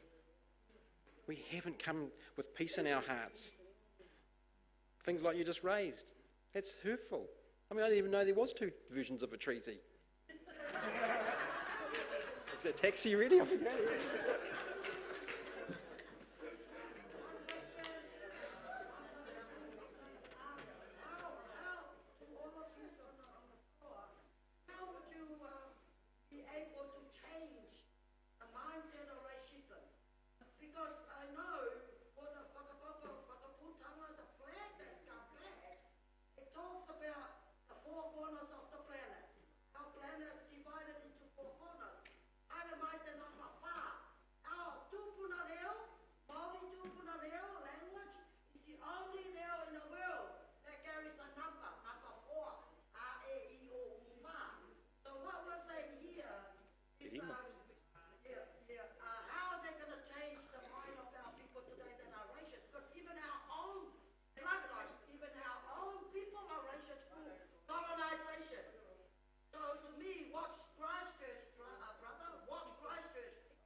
Ka tira kia ora no tātou e pai nei. Koia pū a tātou kōrero. Tēnei anō ka mihi atu ki wā tātou kai kōrero katoa. Hoi no e tātou mā, before we wrap up our hui, I'm going to... hoi no, te piki paki paki mō ngā toko whānei.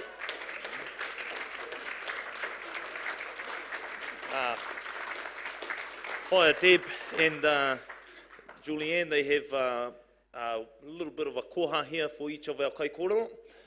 And I mui tō tātou wehenga I te rānei, ka hoatu tēnei wahanga, kia whaia Deb, rāua ko Julianne. Haere ki te tiki nā o koutou mea. Throughout the day, we've had our artist slowly working away. You know, I reira I mahi ana, mahi puku mahi ana. E pāna ki ngā kōrero katoa, ko putai nei te rānei. And it's a graphical presentation of what actually was delivered today. So, ka hoatu tēnei mana. Yeah, piki paki paki for our mate down there. There she is. Hi, Pepper Curry. Look her up. She's awesome. E tātou māsau I tēnei wā tonu. I mui tō tātou whakakapinga o tō tātou nei rā. Tēnei ka mihi atu kia koutou katoa I tatu I tai a tinana mai. Koutou mā kare I tai mai. Koutou mai whakarongo mai ana ki ngā iarere. I runga I tēnei mea te ipurangi. Tēnā no koutou katoa. Whaia Deb, Julianne, kia koutou te wā.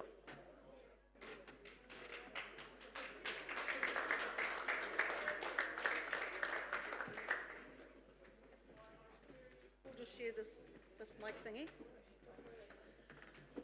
Kia ora mai tātou whānau, ngā mihi mahana kia koutou katoa. Ko Deborah Hardinga hau, no ko Patuhara Keke te hapu, takiwai te whenua. Kia ora whānau, ko Julianne Chetam tōku ingoa, no Takahi Waiahau, ko Patuhara Kiki te hapu. Matua Fred. Tēnā rā tātou katoa. O Ngāti Moerua tēnei tūkauaka nei. Me Ngāti Rangi. Ko te pito o te rangi. Ko tautoro o te pito o te rangi. Tēnā rā tātou katoa. So, we are part of a working party that is made up of members from Te Huinga Committee in Whangarei, which is in a partnership with the Whangarei District Council, and also the Taitokero Māori and Council Working Party Committee that have been trying to drive this kaupapa, this day to happen for some years now. So it's been absolutely outstanding to be able to have helped facilitate and bring this together today and have everyone come along and support and the amazing lineup of speakers that we had. And we were going to have a sum up, but I'll just point everybody to our awesome graphic illustration over here that we had done for the day. That sort of pulls everything together. That will be able to be photographed and it's going to be displayed on our Facebook page so people can go back to it, as well as the PowerPoint presentations that we saw today. If anyone wants to refer back to anything that they saw in those, that is going to be linked up to our Facebook page. And I just want to say I'm coming away from it feeling really quite hopeful, having heard from the Minister first of all that there is a more holistic and cross-agency approach that's coming to help support us and local government in that space. Also that we have young people like Justice who are, you know, emulating her tūpuna before her, who are talking about hapu rangatiratanga, about us leading out on what we want our destiny to look like. And then we heard from everyone else today that sort of told us different pathways of how we can get to that place. We might not be in a position like Matua Glen where we have a legislation yet that directs a certain model, but there are opportunities, different opportunities for us, and we have to keep chasing those and keep fighting for those. Kia ora. Kia ora tātou, and I think across a lot of the themes today, it really is, we've heard a lot about different models, different wards for other Māori in different regions, and what does that mean for us in Tai Tukaro is how well can we work together? How well can we even communicate together? Well, actually, you know, Susan made the comment around, you know, this could look like a te kotahi tangahui, because the people here have been through all of those journeys. We've been through the tribunal, we've presented evidence, we're here about this take because it's about our decision making and how important it is going to be for us and for our tamariki mokopuna in the future. And so a lot of the kōrero that we've had this afternoon is really about mobilising ourselves, getting ourselves educated, getting ourselves to go and vote, getting ourselves to have the courage to stand. And for the systemic change, that's even bigger. But as Andrew has already alluded to us, there are mechanisms in place through the LGA. It can happen. Other people, we just have to influence other people to help us make those decisions. Hapai? So we've got a lot of people to thank. Pepper, there's Pepper Curry there, so she's our graphic architect. We'd like to thank all of Ngāti Hine FM that's been live streaming all day. Well done.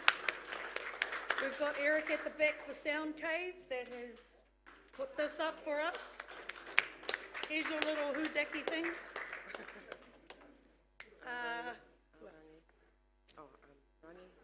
Rangi and Kelly for the photography, getting the photos going and downloading them onto Facebook for us. And actually our working party is not just us three. We had Matua Bundy Waitai, Peter Tipene, who was here early as and left early as, Whaia Nora Ramika was with us, Maya Honetana, Maya? She's gone. And she's gone as well, and Mike Kake. So representatives that have been sitting on the Te Huinga and the Tai Tukaro Advisory Council Working Party coming together, we can do it, coming together, and they have been the working party that Julian and I have been to help coordinate this hui on your behalf. Hapai. Mata Fred's come thank you. And just thank your MC. Aina rā e mihi koa kene kia tāta katoa. O tā mai te hakamutinga o tō mātu huiwinga te rānei. Me te tuku atu ngā whakapatai ki ngā kai kōrero. Rātou e haere mai ki te awhinei a mātu me pei hai tātou e kake ai ki runga ngā nohonga teitei o te kaunihera rohe. O tira e mihi koakane ki tō tātou MC ke hea ke koe e kara. Aurangi. Aurangi ke hea ke koe. Aurangi. La mihi koakane ke ako e kara. A moto nau i kawe tō tātou kaupapa i te rānei. who are speaking English. Also want to thank the councils who are here today, and we're grateful to have you be here with us and listen to some of this kōrero. Also, we have a good relationship with the Northland Regional Council. We're on TTMAC, Te Tai Tokerau Māori Advisory Committee to the Regional Council. And I want to thank the chairperson of the Regional Council who's here today, along with the chairperson of our TTMAC, Tēnā la Kaurua. So I want to just put our hands together for all of you for coming. And our elections. Yes. Yes. Of course, I want to thank our Electoral Commission, ko tēnā la koe, and her workers who have been working tirelessly in the background. We want to thank you for you being here today and making this day a success.